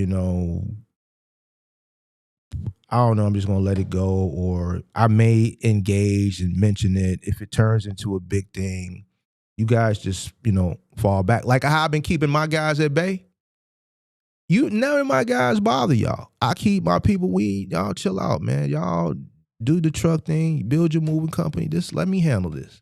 I got this. See how I can, you let your people come in all in the background. Yeah, but you're fix it. Use the words the way they're supposed to be used, and all that goofy shit. Then I wouldn't have to respond to them. You got motherfuckers trying to hit under the belt with the racist shit. We wouldn't be here. They got into it, they in it. Once you get in the game, you in the game. Don't get in the game don't come talking about I'm attacking people that got in the game. They said something to me. I got proof. Me and you having a conversation, all in the background. All that shit. I can't even understand that shit, bro. That shit is, I don't know, bro. That's some deep South country shit. I don't understand it. But once you step foot in it, even with baby girl, the reason why baby girl, and then you was trying to defend baby girl didn't have no reason talking to the P. Once baby girl wanted to talk to the P, I'm going to talk back. The P going to talk back. You didn't like that. She's not your baby girl. She's not your baby girl. I know what to do. Don't talk to her. Don't put your foot in the game if you ain't ready to play the game. All right, so boom. It's your job to protect them, not mine. The MGMs, we coochie. We chilling in the cut. I don't want to hear your plea copping. I'm giving you grace once again. Stop worrying. Boy, your ass is straight. Ain't nobody went and did nothing as a filing charges. A police report and pressing charges is two different things, pimp. If you don't know how to fight, don't fight.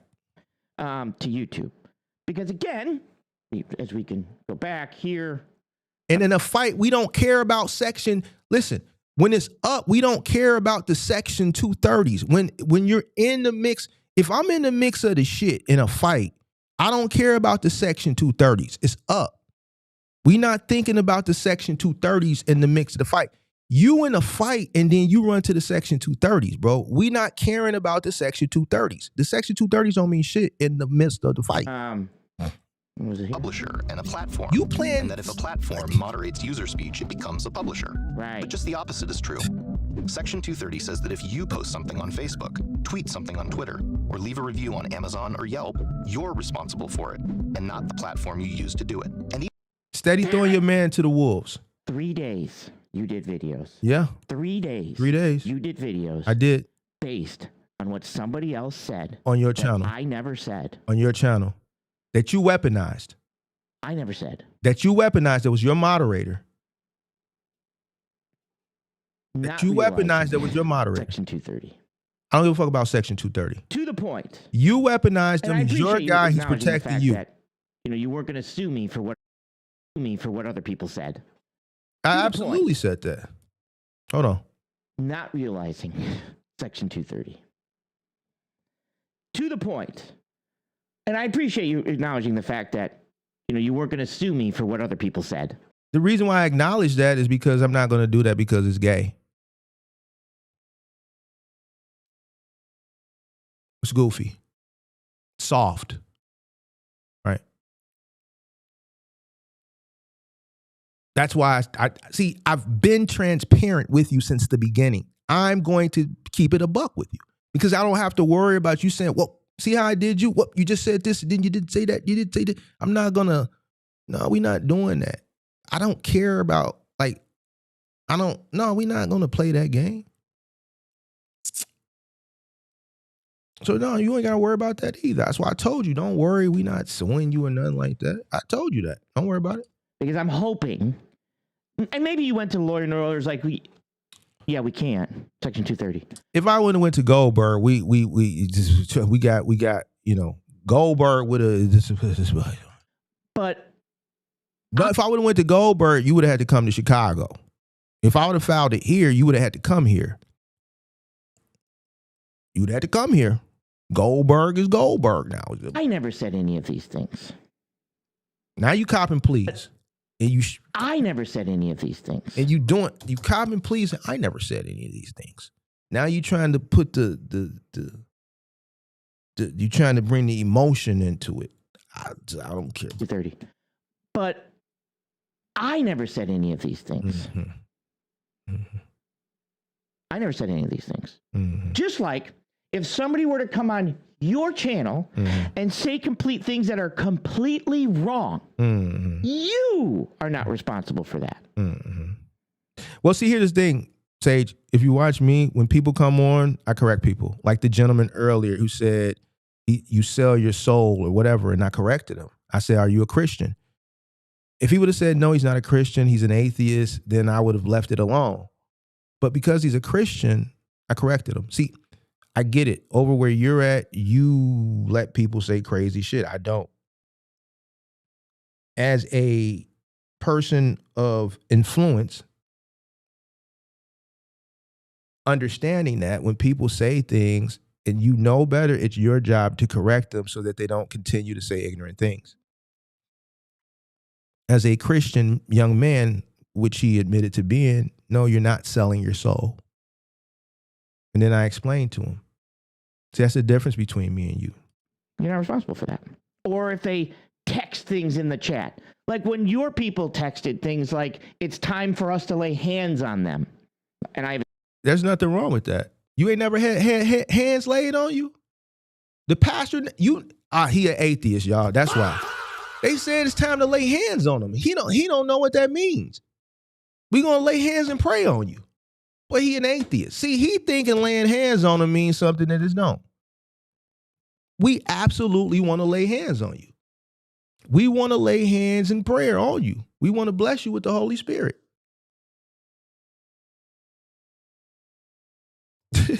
Your people texted things like, it's time for us to lay hands on them. And I have a screenshot of that. Cool. And when you send it or you do whatever you want to do, I'm going to say we're Christians and we want to lay hands and pray on them. When the pastor lays hands on you and says and prays, I want to lay hands on you. I want to pray for you. I want to pray with you. Screenshot me saying this. I want to lay hands on you.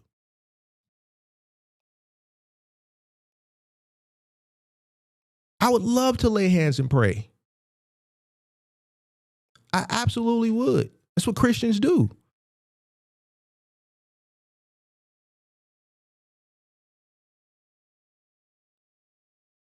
Why is it always got to be something negative with you?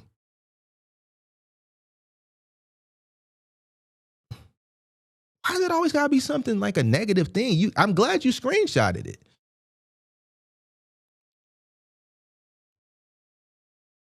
I would absolutely, this is what I'm saying. This with me and you, see how quick and I'm just too quick, bro. I'm cold. I'm cold, bro. I'm telling you. That's why I said you not. See how I'm off the cuff with it? We absolutely want to lay hands on you. I screenshotted it too. Good. I'm going to lay hands on you. I'm going to put my hands on your forehead and I say, God, please bless Sage. He is not a believer, but we want to convert him over.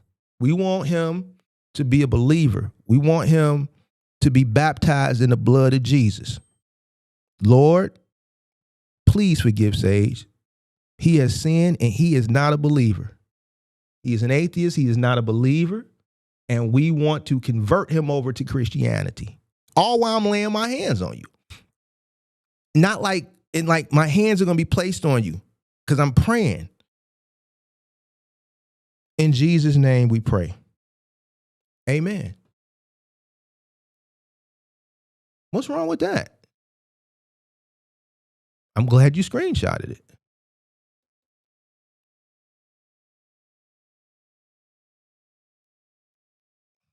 Responsible for that. Or when I got an email that says that from you, it looks like, well, actually, I should probably pull that one up.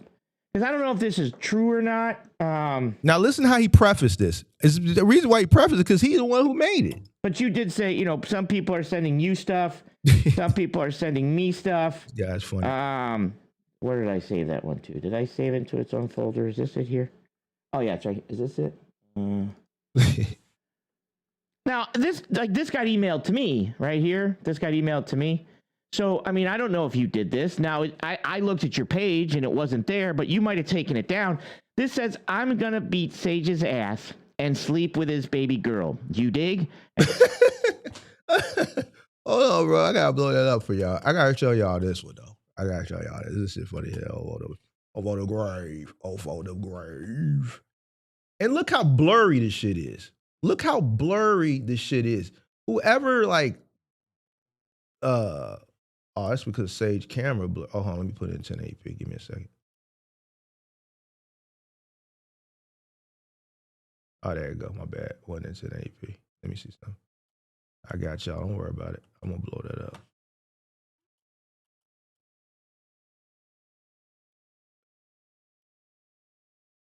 God damn it. Hold on, y'all. Ass and sleep with his baby girl. Hold on, Sage. Give me a second.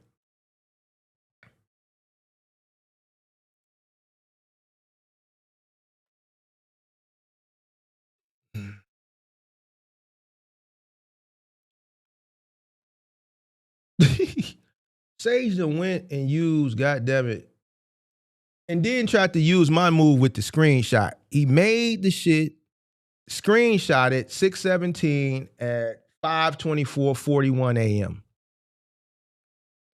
So if you screenshotted it at 5:24 a.m. your time, which means it was 4:24 a.m. my time. And then when you, well, this says 6:17. What's today? 6:18. So this was yesterday. Like this is fake. Look at hold on. This first thing that I noticed, because I saw it on my phone earlier. It's the first time I'm looking at it on the big screen. The first thing I noticed is the font of the 7 hours. It has some type of italic to it. Look at this font. Now, let me go to a post just so we can see if that's the same type of font.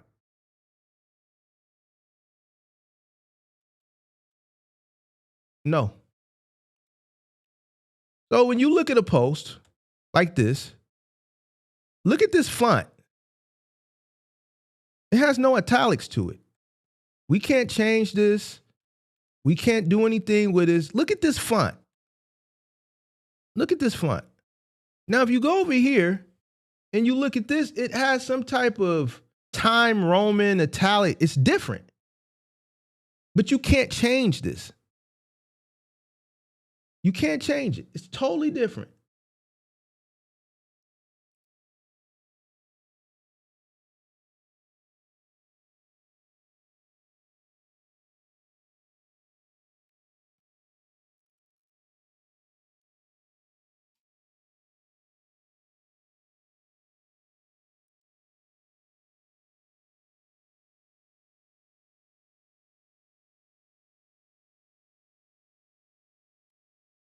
So Absolutely. I'm going to beat Sage's ass and sleep with his baby girl. You did. Definitely didn't write it. You know how else is some bullshit? It would have had more than 9 likes. That shit would have had more than 9 likes, 7 hours, Sage. It would have had more than 9 likes.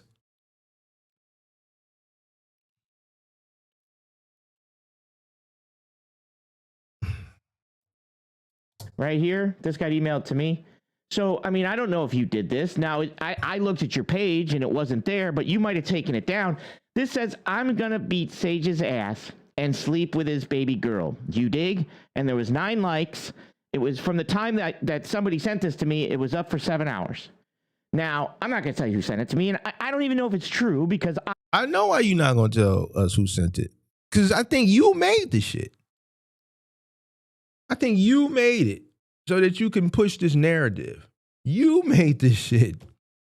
Obviously, I don't see it on there now, right? And I looked, but you might have taken it down. I did post it in my Discord, and maybe you have your person in my Discord, you were able to basically take it down or something, or said, oh shit, or, you know, because you were now. Hey, Sage, if I put it up there, it's stuck there. I didn't put it up. You can believe me. You don't got to believe me. Let me tell you this. And I'm being honest with you. I'm telling you this. I didn't put it up. Don't worry about your wife. I don't fuck with older white women. I don't fuck with older white women. I didn't put it up. It's clearly AI or not Final Cut Pro, but what's that shit called with Apple? What's the shit called? Photoshop. I would have never wrote no lame shit like that. That's somebody who wrote something that really was trying hard to pass off as me. If I would have wrote that, it would have been much more, it would have had much more sauce on it. I would have definitely, I'm telling you this, I would have definitely put an eggplant emoji. Like if I'm going to say some shit talking about fucking your wife, and I'm not saying that, don't think that but it would have been something like, I'm going to fuck you up and I'm going to fuck your bitch. And it would have been a eggplant emoji, splash. Like, let me put it in the chat because I want to make sure you actually know what the eggplant is. Can somebody do that for me? I don't, eggplant. Let me see if I got it. Eggplant, splash. Where's the splash at? What's that splash one? Water wet? Is it wet? What's the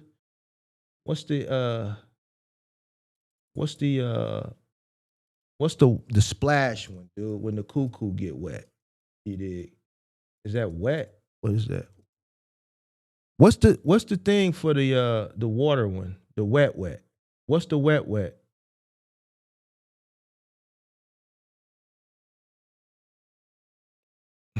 Can somebody put the wet splash? Purple. Water. Hold on, let me see. Water. Splash.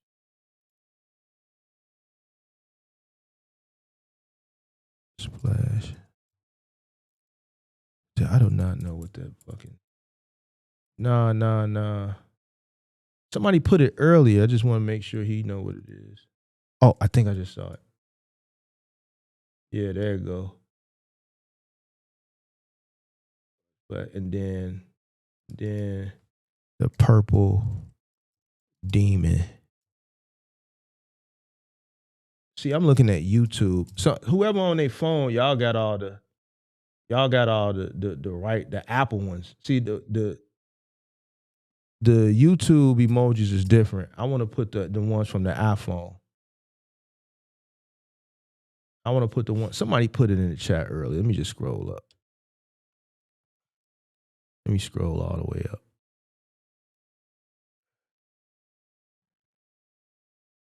Let me scroll all the way up. Give me a second. Here you go. I say those is what I would have put at the end. I would have put these things at the end. Right. So I don't care if you believe me or don't believe me, because I really know you believe me, because I think you made that up. But I would have ended it with like something like some fly shit like that. Like I wouldn't have never put you dig. Like that's goofy. You know what I'm saying? I'd have put the demon, the eggplant represent the dick. You know what I'm saying? Because I know you don't know. The eggplant represent the dick. You know what I'm saying? The splash is for the wet. And the purple demon emoji mean I'm on that. All right? See, I got to help you out, bro, because this is getting boring right now because you just ain't sauced up enough. So I got to help you so maybe you can take some of this shit and try to... Oh, so you were going to go to the police. Or maybe somebody made that up. I don't know if it's AI. That could have been AI. It could have been Photoshop, just like some of the stuff you know. I never sent you nothing Photoshop. I never posted nothing. See, everything I posted was from your channel. I went on your actual channel live yesterday, and then you disabled the comment, so I just had the screenshots with the timestamps. Anything anybody has ever sent me, I've never posted it. I just always tell you. Everything that I post is official. So you posted something that is unofficial. It can be proven because you can subpoena the records from YouTube, and you will never see that it was posted because even when you delete it, it's still there. Never posted it. Never came from my shit. You're gonna let somebody send you off, which I know you're not letting somebody send you off because to me, honestly, I think you made it. But being sent to you could be photoshopped. I don't know, right? But I'm not gonna take that to the police because there's no proof of any of it, right? But yesterday, when you said you were going to go to the police to press charges against me, this like the 15th time. That's an exaggeration. It's not really the 15th, more like the 9th. That I said, he said I was going to press charge. I never said I was pressing charge. Somebody else said on my platform that had, and then the best part about it, had nothing to do with you, even though you just automatically inserted that in. That was very, very, very telling. Oh, and for the love of God, please learn what the expression moving the goalpost means. For the love of God! Oh, sorry, that was a Freudian slip. But besides that, so here's what we're going to do. Here's what I'm going to do. You can do what you like, whatever you'd like to do. I'm just going to continue on not caring about pretty much anything you ask of me, anything you say of me. Right. Just going forward. Because like I said, I've kind of got everything that I need. These 3 shows were very telling. Right. Very telling. Cool. How telling? Well, let me see. Let me see how telling. Section 230 says that if you post something on Facebook, tweet something on Twitter, or leave a review on Amazon or Yelp, you're responsible for it, and not the platform you use to do it. And even if that platform hides your content or removes it for any reason, they don't magically lose their Section 230 protection. This simple provision allows the internet to flourish. Blogs, review sites, and social media of every kind and size flourish because those platforms don't have to worry about liability for their users' content. But critics on the right say... Now you can go do the other way. I mean, I also would... I didn't know how deep I wanted to go in this. I highlighted this. Congress passed the law, Section 230, originally part of the Communications Decency Act, protect Americans' freedom of expression online. And then it gives a thing. And it says 230 embodies that the principle that we should be responsible for our own actions and our own statements, but not generally of those of others. Now, if something is like deep harm, like unaliving events and things like... So basically what he's doing now is just still not dismissing the racism, saying, hey, I didn't write it. I don't care if it's on my channel. So whatever is harmful to a group of people or an individual who represents that group of people, these historical, racial epithets, stereotypes, tropes, it doesn't matter because I didn't say it. I'm not banning the person. I'm not removing the shit. I know it's hurtful, which he didn't acknowledge it, right? But he's been avoiding that, and I know why. All that shit don't matter. I don't care about those hurtful things towards black people. Section 230. Got it. No problem. That's different. It can't break the law. Like there has to be a law, right? Doesn't break the law. Got it. Cool. You're right. Racial stereotypes don't break the law. That it breaks. So there are some exemptions of that, but the exemptions have to do with law, not hurt feelings. Got it. So our feelings aren't hurt because I think I told you earlier you know what I'm saying? So the pressure is not from feelings. The pressure is because I told you to stop and you kept going. So now I'm outside. And now that I'm outside, you want to run and go in the house and I won't let you. I don't care about Section 230. I don't give a fuck about none of that shit you talking, Sage. When it's up, it's up. I don't care about that shit, bro. I want you to understand, I don't care. I don't care about no Section 230.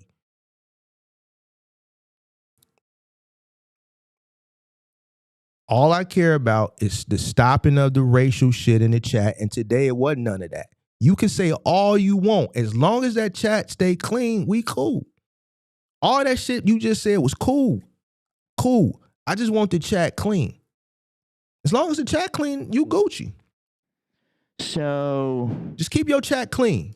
I don't want to see nothing as it pertains to the brothers. I don't want to see nothing about no grape, no watermelon, no chicken, no goddamn monkeys. You better not put a monkey in that motherfucker. I don't want to see no what else? I said watermelon, chicken, grape, the dark meat. I don't want to see anything as it pertains to the brothers. And y'all straight. You got my word. Just keep it clean. The moment I see something, motherfucker send me something, I cross-reference, I go see it for myself as it pertains to the brothers and some racial shit, and I know it's racial, then I found it interesting that you stayed up till 3, 4, 5 o'clock in the morning or 2 o'clock. Well, according to y'all, I'm fake retired. I got time, Sage. I've been telling y'all this for years. Y'all don't, is it either or do I stay up or I'm fake?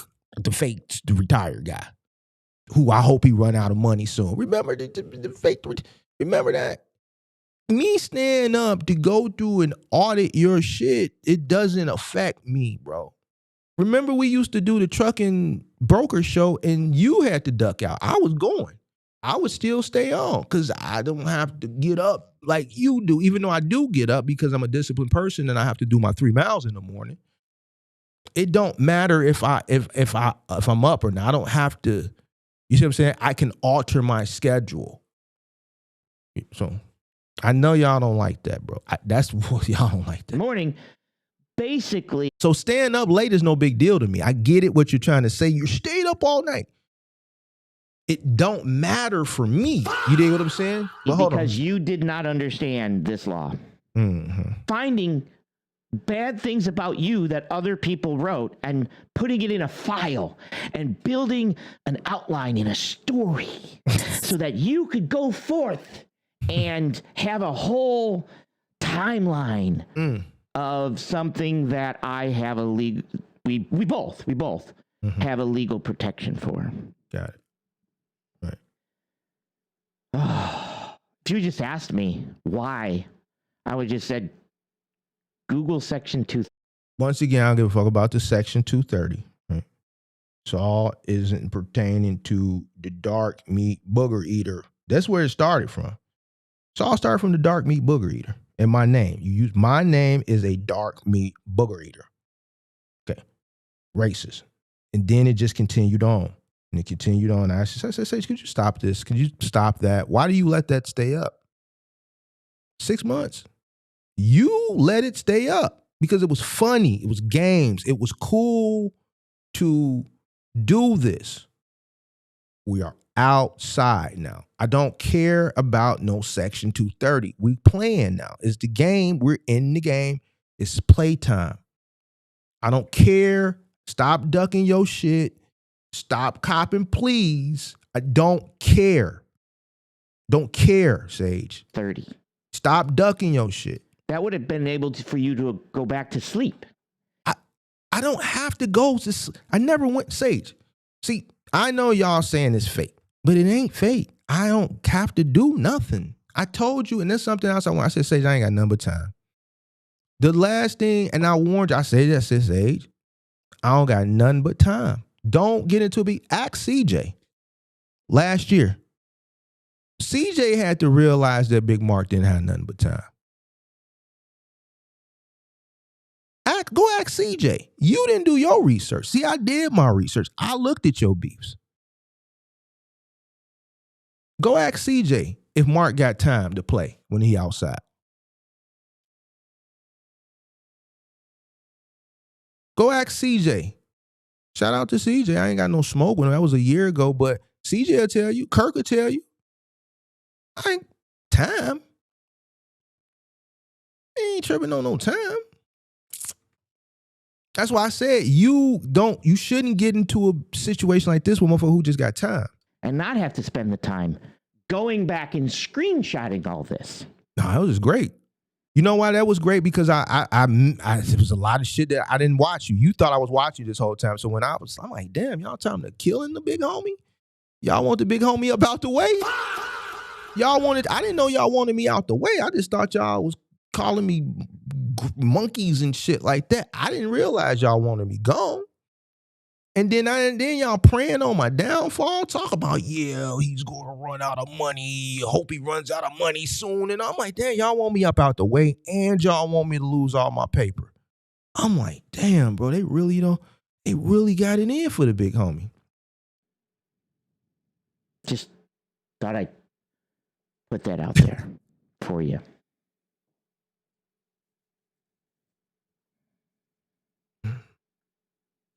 Let's move on.